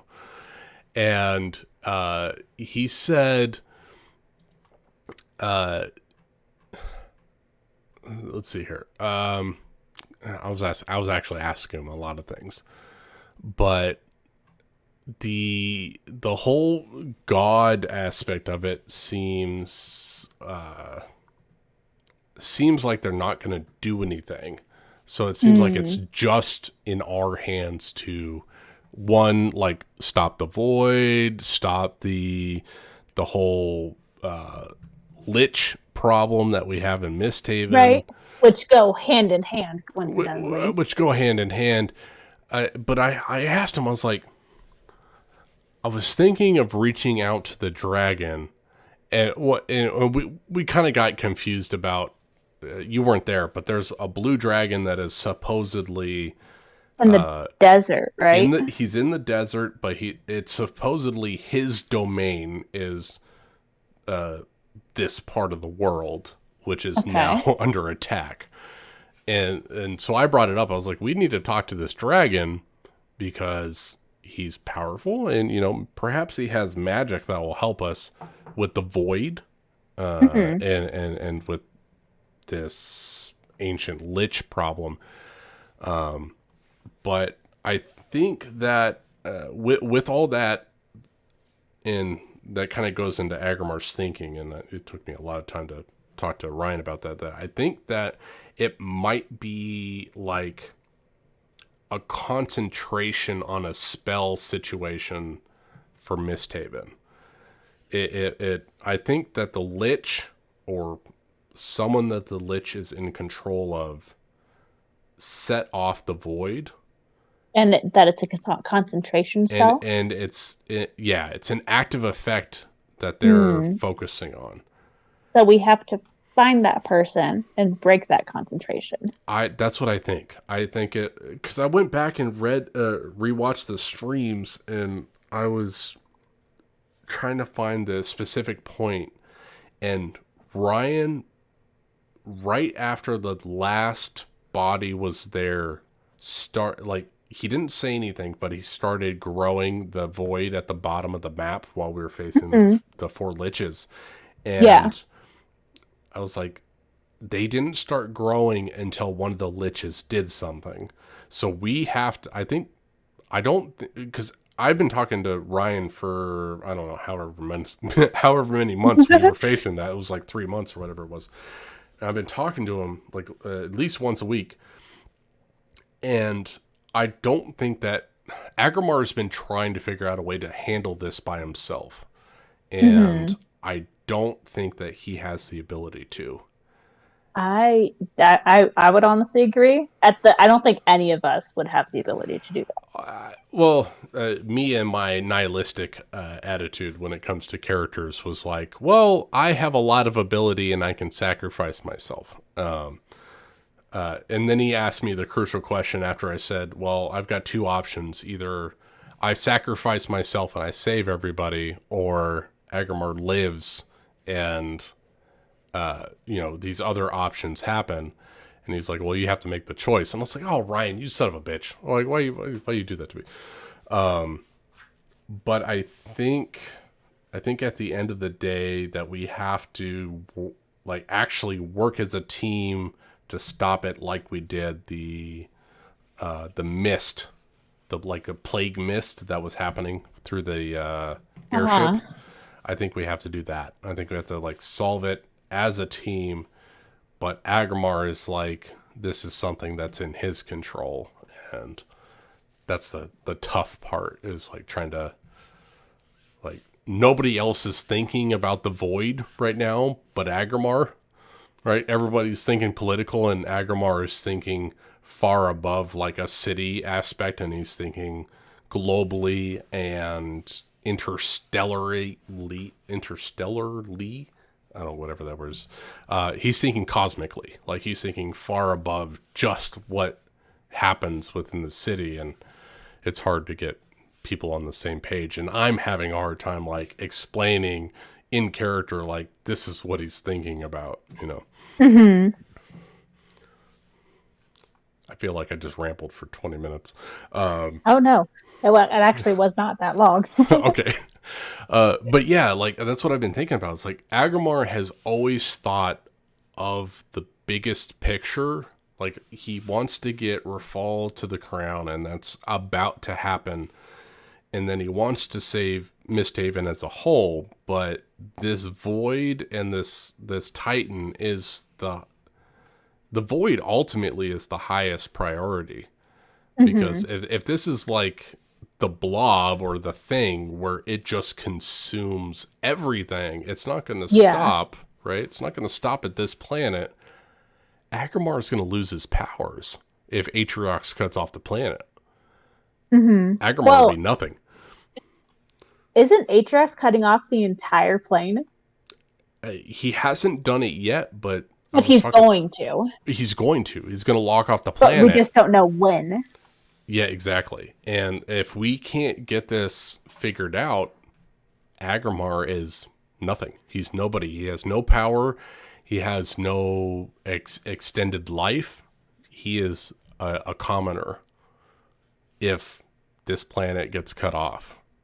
And nobody else. He hasn't. I haven't been able to relay that to anybody, but that's where he's at. He's like, you guys don't understand. You know, I'm not worried. I'm not prideful. Like, yeah, I have power, but if this happens, you all can't contact gods, right? Like, you can't pull power from anything other than yourselves, and I can't. And like, he's scared, but he's not going to share that with anybody. Of course not. Of course not. He would never do that. He can handle it on himself, by himself. But at this point, is like he's. Kevin is like having her shit going on, and Thule's doing her thing, and Rafal is trying to become king, and he's about to become king, and he's like, there is something far greater than just the king or the ruling party of Misthaven at play right now. And, I mean, Thule's focused on just not dying currently. Yeah. Like, there's a thing with Rafal and becoming king, and then there's the thing of but if we don't kill these people, it doesn't matter because everything will be gone anyways. Yep. And Agrimar is at the same point, right? It's like we've got, if these people aren't taken care of, then everything that we've done up to this point means absolutely nothing. Mm-hmm. The kingdom doesn't mean anything. Getting Rafal to the crown doesn't mean anything. Saving the poor people doesn't mean anything. At the end of the day, everything is going to be consumed by the void if we don't take care of it, because Atriox is going to lock down the planet, and the void is going to consume the planet. So if we're on the planet, it doesn't mean anything at the end of the day.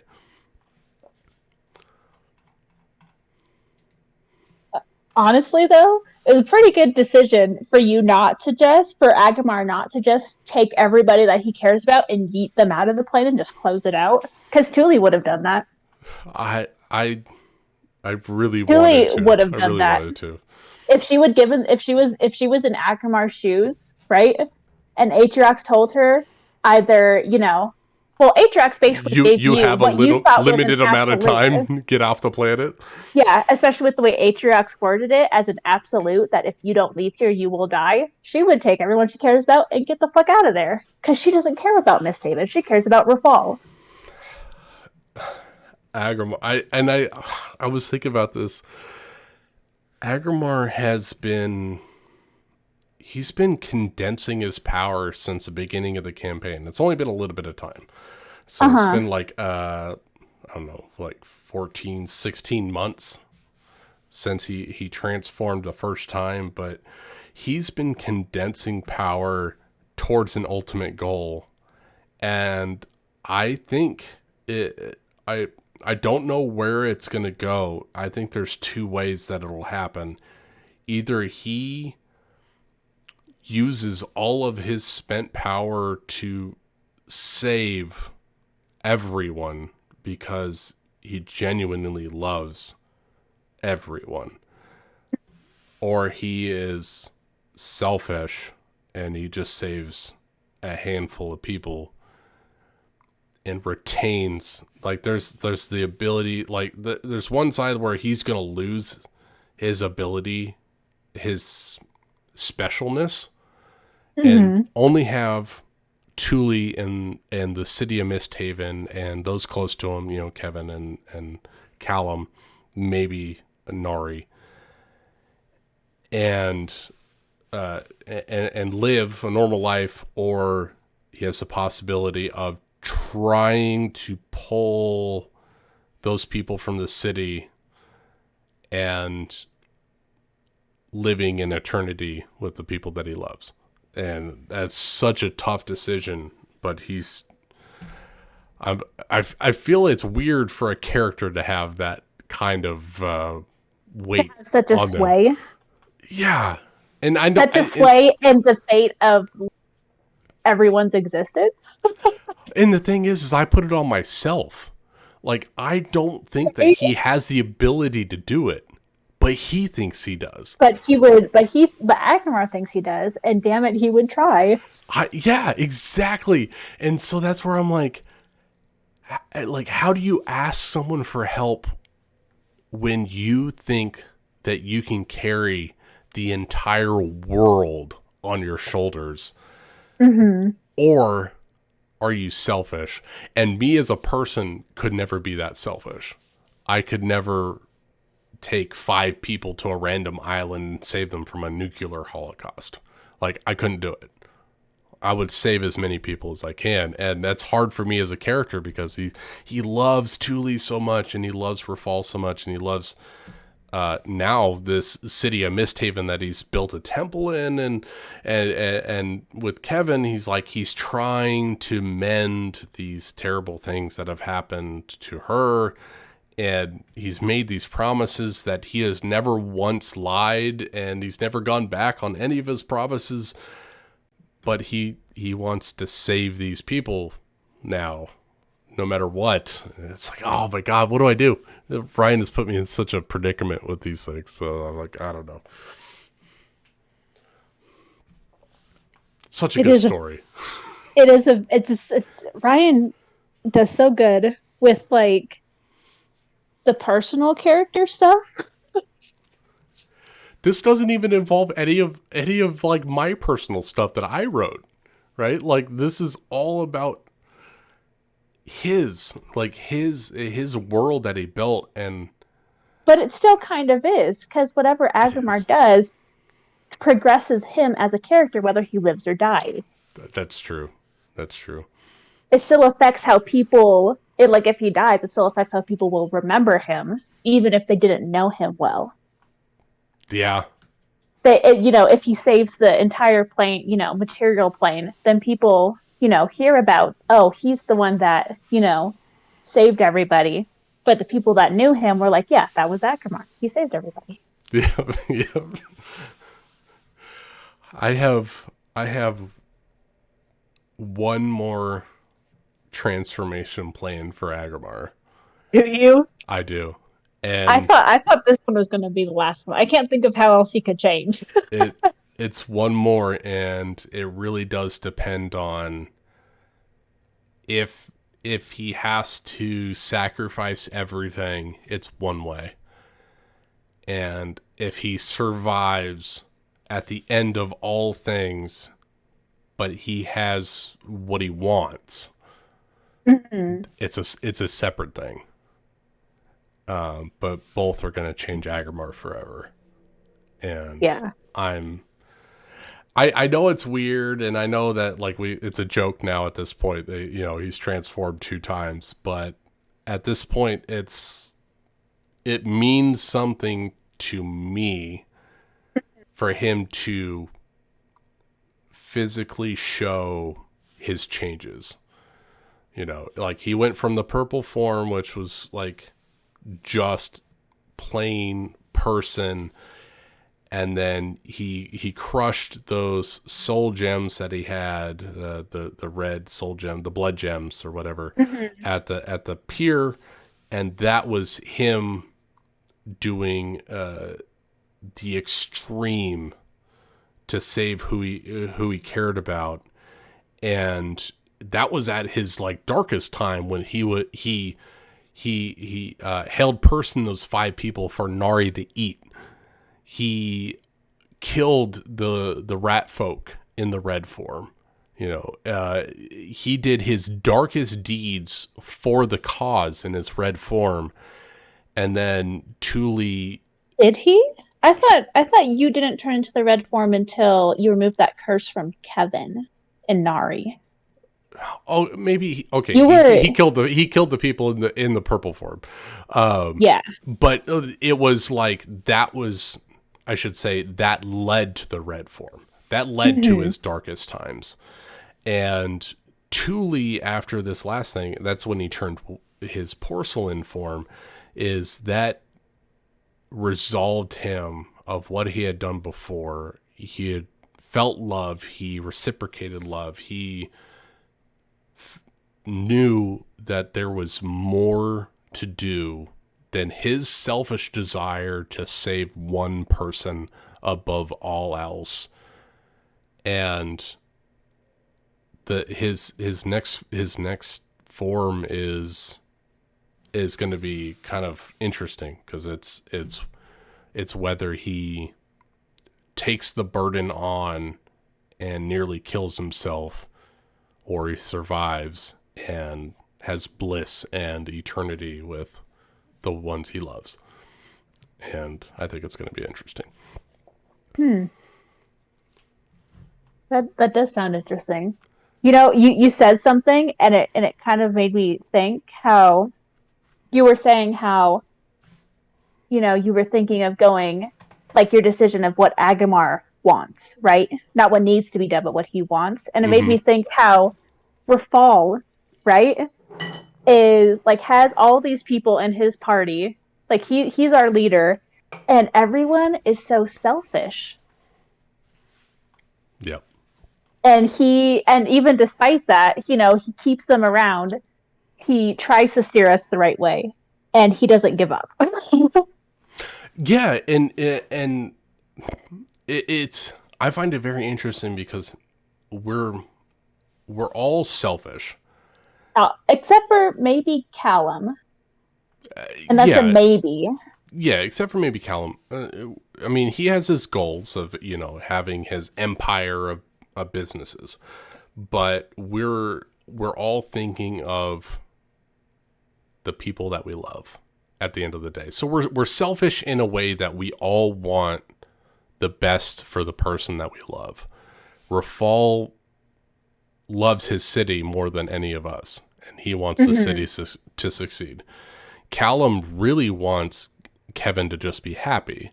Kevin, he just wants Zara to be happy. Yeah, Zara, I can't read think she Rachel. knows what I she really, wants I don't anymore. understand her one bit. I really from what don't. I understand, because she hasn't really told me anything about Zara lately, is that she just wants to get out of Misthaven. Like, as soon as all of this is done, she wants to get as far from Misthaven, as far from Thule as possible. That's what I and got. hopefully never see her again. That's what I got with the conversation when I told her to leave. Like, right before we went to the Arboretum, they oh my God, they cornered me in the armory. Right? In the armory. Me as a person am very bad at being cornered and asked to talk. And I'm like, oh, you... And it's really funny that a 9-foot tall person was being cornered by a couple of 3-foot nothing people. And I'm like, I got my shoulders shrugged. When I was talking, I was shoulder shrugged and I was like down in my microphone. And I was like, I'm sorry, but I just want you to be happy. And if you don't want to be here because of Thule, then leave. I know that she can be an asshole, but I love her. And she only meant the best. And oh my God, it was such an awkward conversation. But it was. I felt like I handled myself well, but at the end of the day, it's like we care about those that we love. And I really don't think Agramar has done anything for himself. And I think at the end of the day, his last transformation will be whether he chooses his self or others. And that's going to be the hard choice. His final choice is going to be, if he wants himself and those he loves, then it's going to be one answer. And then if he chooses the safety of everyone else, it's going to lead to something else of him. And I think I know Thule enough that she would be around either way. Mm-hmm. But I don't know how Thule would actually react to Agramar if he didn't choose himself in that situation. And that's what gives me a little bit of pause. What do you mean? Like if he chose to not, like, if he chose to save, just for hypothetically, if he chose to save everyone else at the sacrifice of his power, his life, like life force, maybe not dying, but not having anything else but himself at the end of the day, he doesn't quite know how Thule would take it. Well, if he saved everyone else. Well, Thule doesn't love him for his magic. Or the fact that he's like some kind of demigod. Even without his powers, he's still Agramar. Right. But I don't think he knows that. Because he's never had anyone at any point where he didn't have power. So he doesn't know how people would react. He doesn't know how he would act if he didn't have power. Like, because he'd suddenly go from being like, super I'm a powerful god. Agramar, and suddenly you can't cast any spells. I am a guy that is scraping for copper to get bread in the morning to bring it home. Like, I don't know if, because he's never been in that situation, and he doesn't know if Thule would be okay with that, because he knows, like, he wants more for Thule, but if, like, he's kind of like of two minds. I'm sure that he would think that it would be okay, but he doesn't know for sure. And so that weighs on him. Like, do I save myself and save my power? I made a promise to her, and I made a promise to Nari to live forever and spend eternity with them, do I give that up for 30 years, 20 years? Like that's like he knows he can live longer than he can, but does he give that up, for them, and give that up for them for everyone else, or does he keep that potential eternity with Thule and Nari? Yeah, and then just basically kind of hoard away the people that he cares about. Yeah. Does he be selfish or does he be generous? And that's where I'm dealing with it. I'm like, I don't know if I could have everything. I want Agamar to have everything, but I don't know if I can accomplish it. But that's where he's at right now. That's without help. So without help, that's what he's thinking. He's like, I can probably do this, but it will cost me everything to save everyone here. Or I can get help and not be the god that I have presented myself for the last, however many years. Like it's kind of weird. It's like, this is what I have shown. And if I go one way, it means nothing, or it looks like nothing. And if I go the other way, it looks like everything, but I lose everything. I don't know. My thought is that's where I've been so torn for like the last year about this. It's I've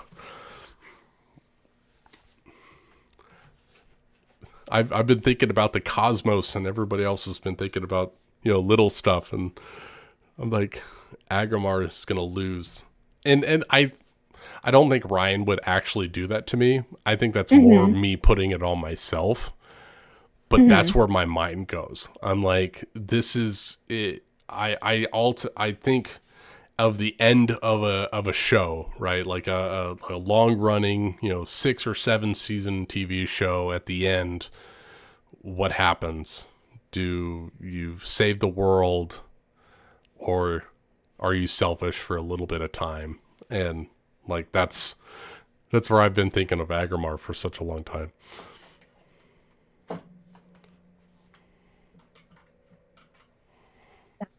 Indeed, a lot.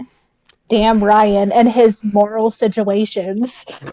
It really is, and I think it would be different if you wouldn't have ever reached out to me to say like, oh, I think Thule's gonna flirt with Agamar. Because if Thule never would have flirted with Agamar would 100% put this on his shoulders. He would have sacrificed himself to 100%. save everyone.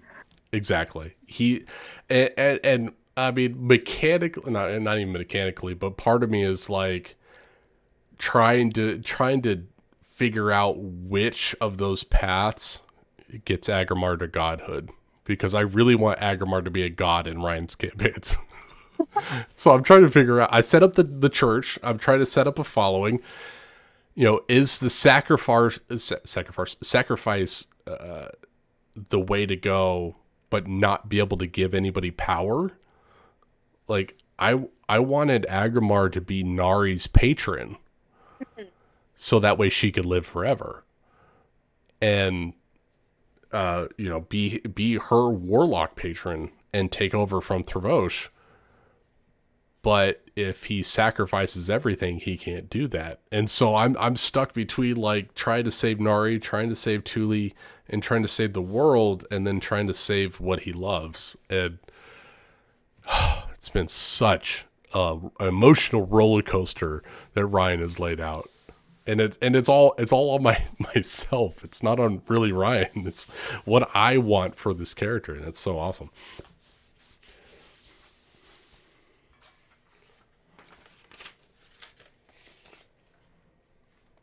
But I blame you and Amanda. That's what I blame. Damn our characters for caring for yours. Yeah, don't care for my character. Yes. God forbid we be nice to you. Yeah. Oh my goodness. Right? That's a huge thing. And Thule's like, oh, I think I'll try to be a better person now. Well, and it's weird.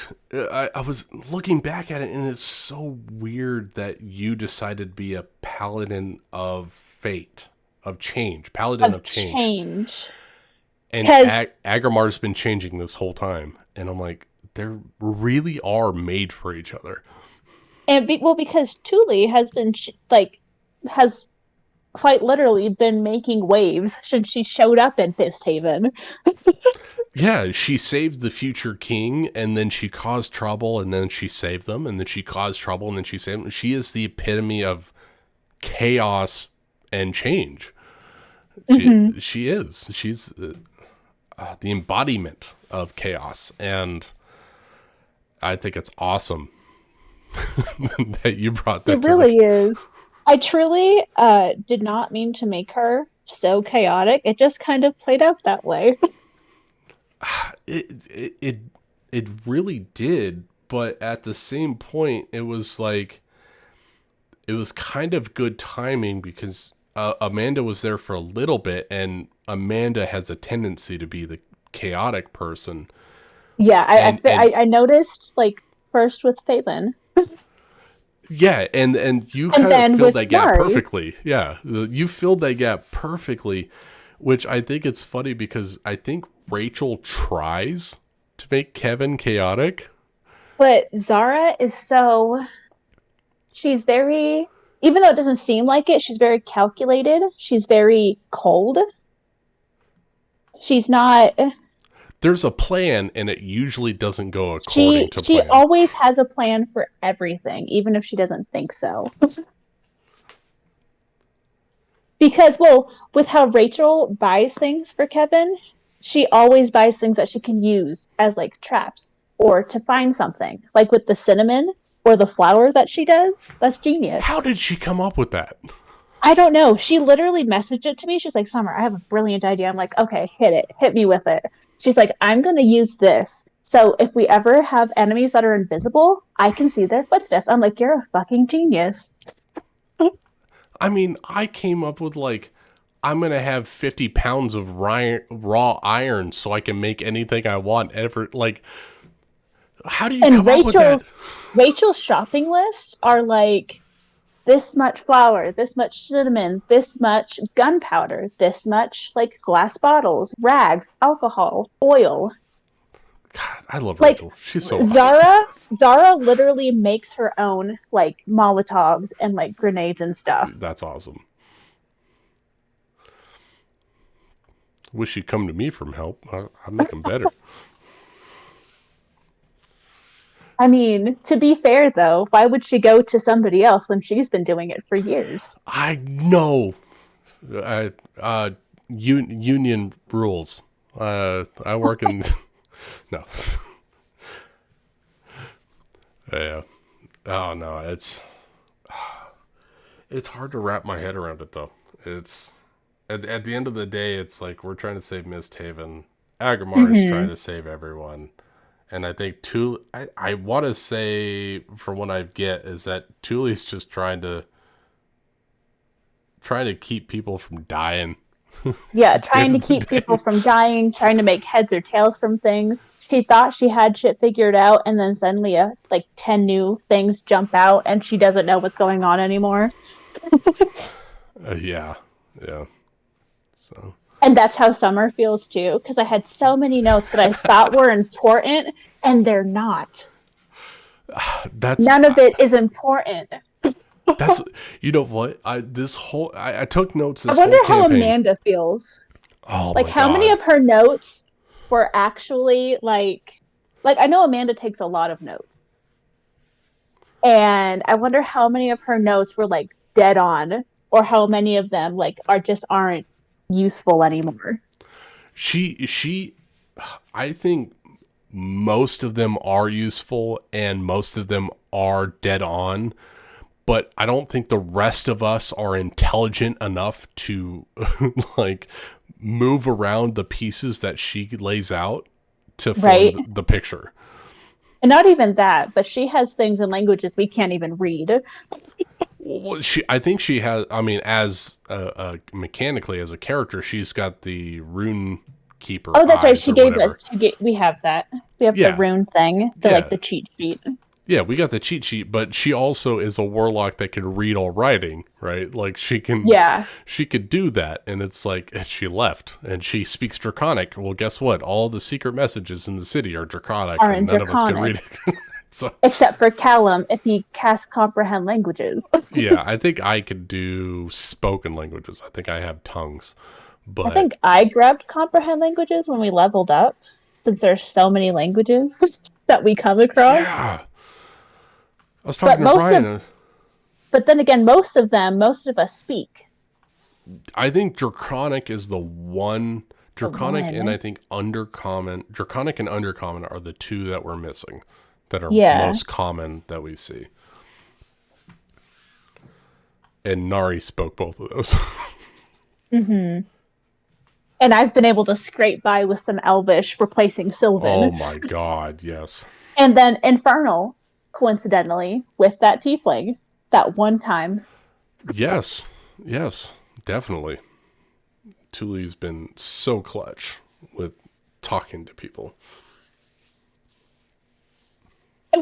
I think it was more entertaining when I first joined because I was just like, oh yeah, Thule's a bard. Everyone thought she was just a bard. Yeah. And then I pull out paladin shit. I mean, Thule went from just another commoner in a tavern that just happened to be slightly more charismatic to lead these people to safety to a total badass that just commanded attention from everyone. It was so epic. That's a really good descriptor of her. She commands attention wherever she goes. And it works. I mean, it worked on Agamar for sure. And it works when she wants to get info out of people. Agamar's not too happy about that, but no, I don't care. I mean, Agamar at this point, I mean, that's his fight, right? He's like, whatever means necessary to achieve your goal. And that's where he's like, I see Thule do it day in and day out, and she succeeds beautifully at everything, or just about everything that she does. And he's like, if she can do that, I have the sheer willpower to make anything I want to happen. And I don't think he has succeeded so far at what he wants to achieve. Honestly, I think Thule just fakes it till she makes it. She's a really good faker. I mean, she traveled as a bard by herself for 10 years, so... Yeah, Agramar's trying to figure out the whole social thing, being, alone for multiple millennia.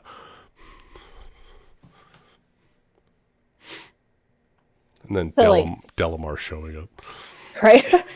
But yes, Thule had to learn. Well, she was taught how to play an instrument, and that was about it. And then the dude fucked off, right? So she had to learn everything else by herself. How much of Agramar's backstory do you know? I'm pretty sure I've read it. What you have on... Yeah, I have read it, actually. Yeah, I mean... The backstory that I have posted is that's what he has experienced in the last 60 years. That's his mortal life. He hasn't really shared what he's done being a guardian. So that's being alone for a very long time. So he spent time being alone and then coming out and told not to do anything because he's a slave, and then he's a runt and a bastard, and he's had the worst life, but he's trying to shut up, put his head down, and get the work done. And he can get a lot of it done, but he doesn't really want to ask for help. So, I don't know. That's tough. That's tough for me because I don't like asking for help. Mm-hmm. And then he meets Thule, who's loud and doesn't ask anybody for help. which upsets him because he wants to help. And who's loud, doesn't ask anybody for help, but helps everybody that she possibly can. They're alike. They're so alike, and Agrimar just wants to help her, but she won't ask for help. Oh, because she thinks she can do it all herself. Exactly. They're the same. That's why they're so good together.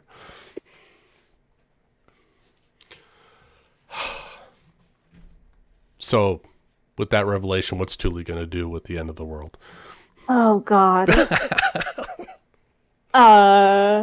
Make sure the party stays alive. Yeah, that's what I figured.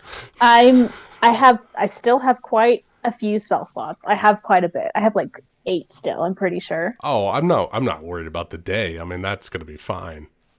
I'm talking about in general. In general, we got the like void. once the world's over or supposedly over.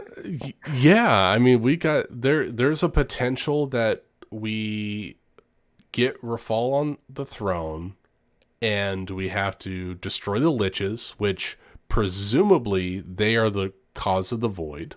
So if we destroy the liches, we could destroy the void. What then? Like, honestly, if we succeed and we fail, what does Thule do for both of those? So succeed, Rafal gets on the throne, right? City's peaceful, whatever. Although I keep saying that Thule would really like to take over the Thieves Guild, I don't think she could. At least not without Zara's help, and Zara's not going to help her.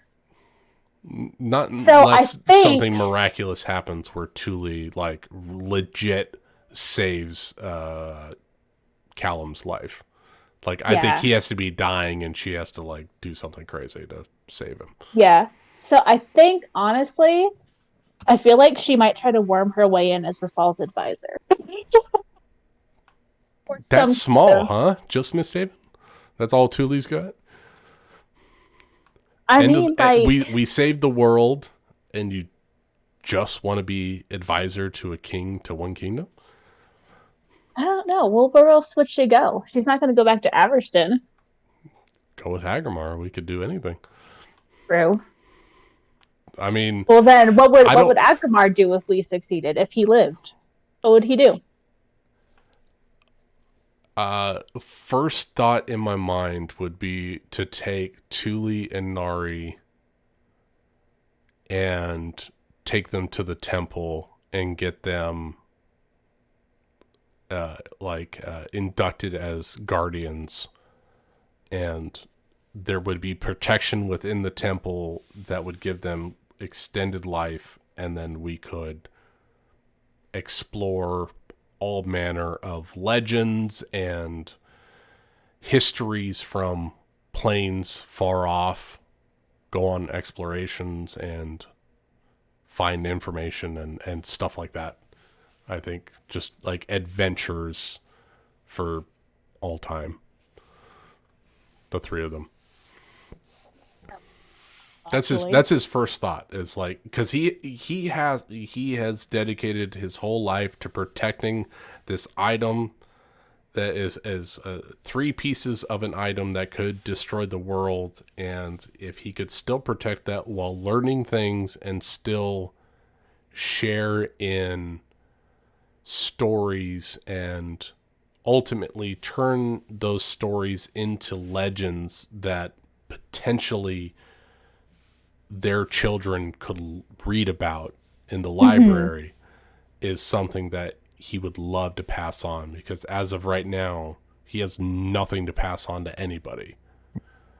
It's just him, at the end of the day. And he would love to be able to pass on that, his greatest friend and someone who he loved deeply, against all odds, a mortal man defeated an ancient lich and became a king and saved his people. And, and he would love to be able to spread the legends of the people that he's around and then share in that with the people that he's still with at, years later.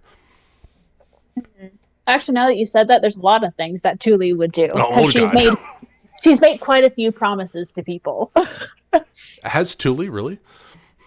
Off the top of my head, there's like a couple I can think of. She I know you got promised some to Thieves Guild things. There's some Thieves Guild things. Would really like to take Boiled down a notch. I mean, I don't think that the if the like eternity together like alternate ending were to come up, I don't think it would happen right away. So I think there's plenty of things that Thule could do before we finally say we've done what we've could. Now let's the three of us, and part of me is thinking like because that Thule is arcane, like a bard, like mechanically, she's a bard paladin, and then you got Nari who's a warlock, which has her own like sector of magic and knowledge, and then Agrimar being a cleric, like they have a knowledge set that would be unparalleled by any other person. Mm-hmm. Or group of people. Technically it's three kind of very different forms of magic. Exactly. And part of me wants that like group of people to be able to pass that knowledge on to other people. And I've told you this before, and I told Ryan this before. I want those three to become gods. Like I want them to become so like their breadth of knowledge so great that it's passed between realms. And I think it's possible to happen if we survive. Right. But like, I mean, Thule told the people, Reverence's people, that she would make sure that they'd have a home, above ground when Rafal is king. Agrimar is going to make that happen as well. Right, and we already have plans for stuff like that, and that's buying all the buildings around the Phoenix Feather Inn. We just have to work on it. I got the 20,000 in gems that we collected for the manual, because we sold that to Callum. I also have the scroll of Tarask summoning. Oh my god, you do. I forgot about that. I have that, and Ryan said that's worth like that's multiple worth like a lot. Tens of thousands of gold. We could probably buy a good portion of Misthaven. We could buy like a good portion of the East Docks. Exactly. And we could turn it into whatever we wanted to. And I think that's what I'm saving it for. I was like, oh, well, I could buy a belt of, Storm Giant strength and increase my spellcasting ability. But I think at the end of the day, if we can get Misthaven safe and settled and the people happy, I think that we can take that knowledge and pass it to the rest of the rest of the world, and then the rest of the realms and planets outside of that. Because I know Thule is really great for people when she cares, and I want to take her and share her light and her warmth, even though she's cold. I was gonna say, very warm. She can when she wants to. When she wants to be. When she wants to be warm, but she's a kind person at the end of the day, and I want to share that with as many people as possible. Agrimar sees that there's something that is something that shouldn't be contained to just Misthaven, with Nari's knowledge and Thule's warmth and caring that needs to be spread to as many people as possible, and he wants to make that happen. He hasn't seen that in anybody else. Rafal wants to stay in the city, and Callum is greedy. He wants to build businesses, and make sure Zara is happy and safe. Make sure Zara is happy and safe, and Zara wants to burn shit and Zara collect doesn't know how to be happy. She doesn't know how to be happy. So he wants to take the two people that want to gather knowledge and teach knowledge and spread love and take them as far as he can. Right? Because after all this, ultimately, Thule's ultimate thing is to spread their tales as far as she fucking can. And what better way to do that than, across the cosmos. Right? I mean... across planes of existence. Yeah, and I mean, this is a little bit of a dive into the pantheon of One Piece of our pirate campaign, but because no one plays a character that has anything to do with divine characters. Yeah.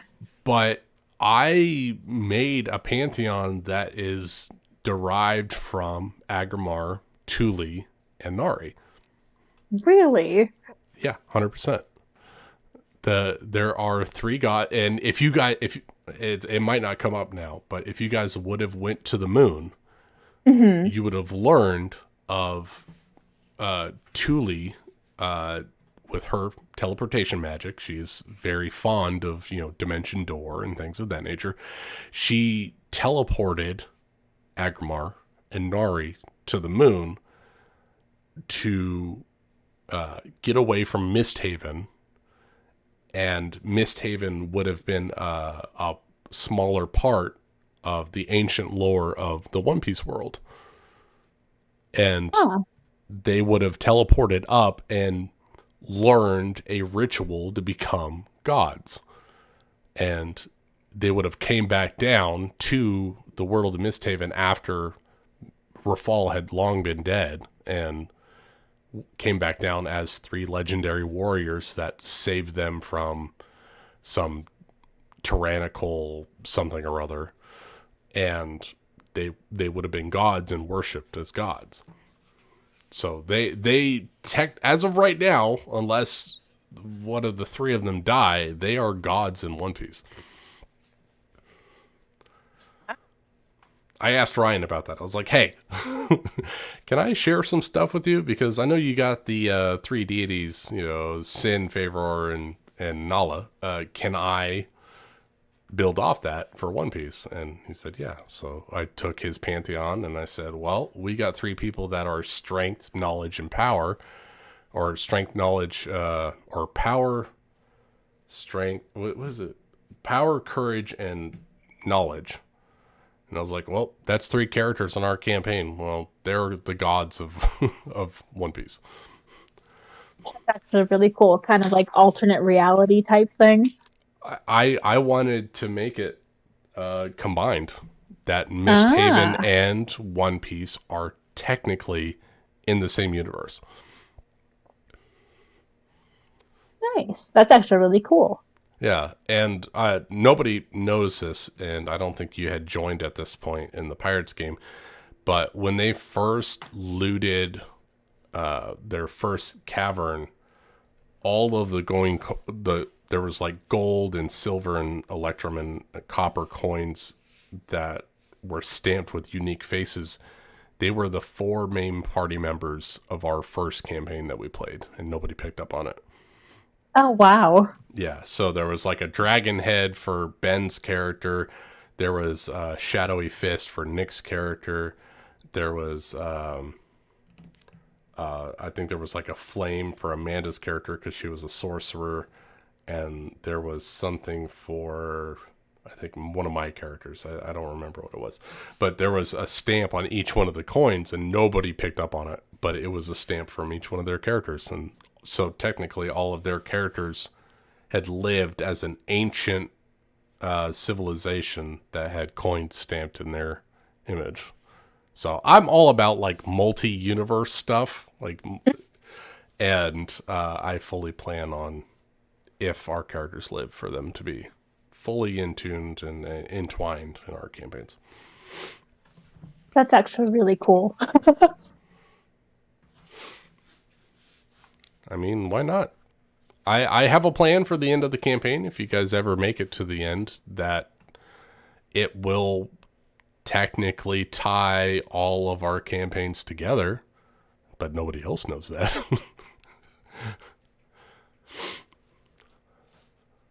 That's like quite a few campaigns.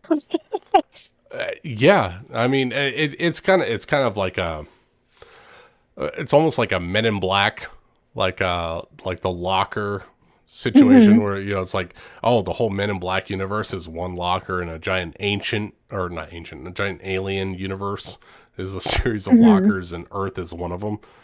It's kind of that situation, but it's there. It's available. It's just that nobody's really. I have no divine characters in our campaign. No, and none of us really play like super divine characters. No. I mean, I'm playing a super divine character, and I said, fuck the gods, I'm going to be my own. So, Yep, it is what it is.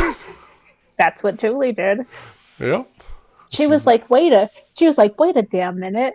My god is the god of fate. This random demigod changes fate. What's going on here? That's what I do all day.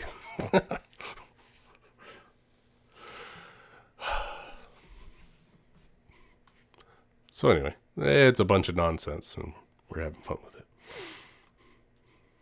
Like D&D. I'm so excited for this story. I can't wait to figure out what happens. Right. All right, well, I gotta head off. All right. Thanks for talking, Summer. Yeah, of course. Thank you for telling me your ideas. Yeah, it's crazy, and we're going to have fun. Yes. Good night. All right, night, Summer.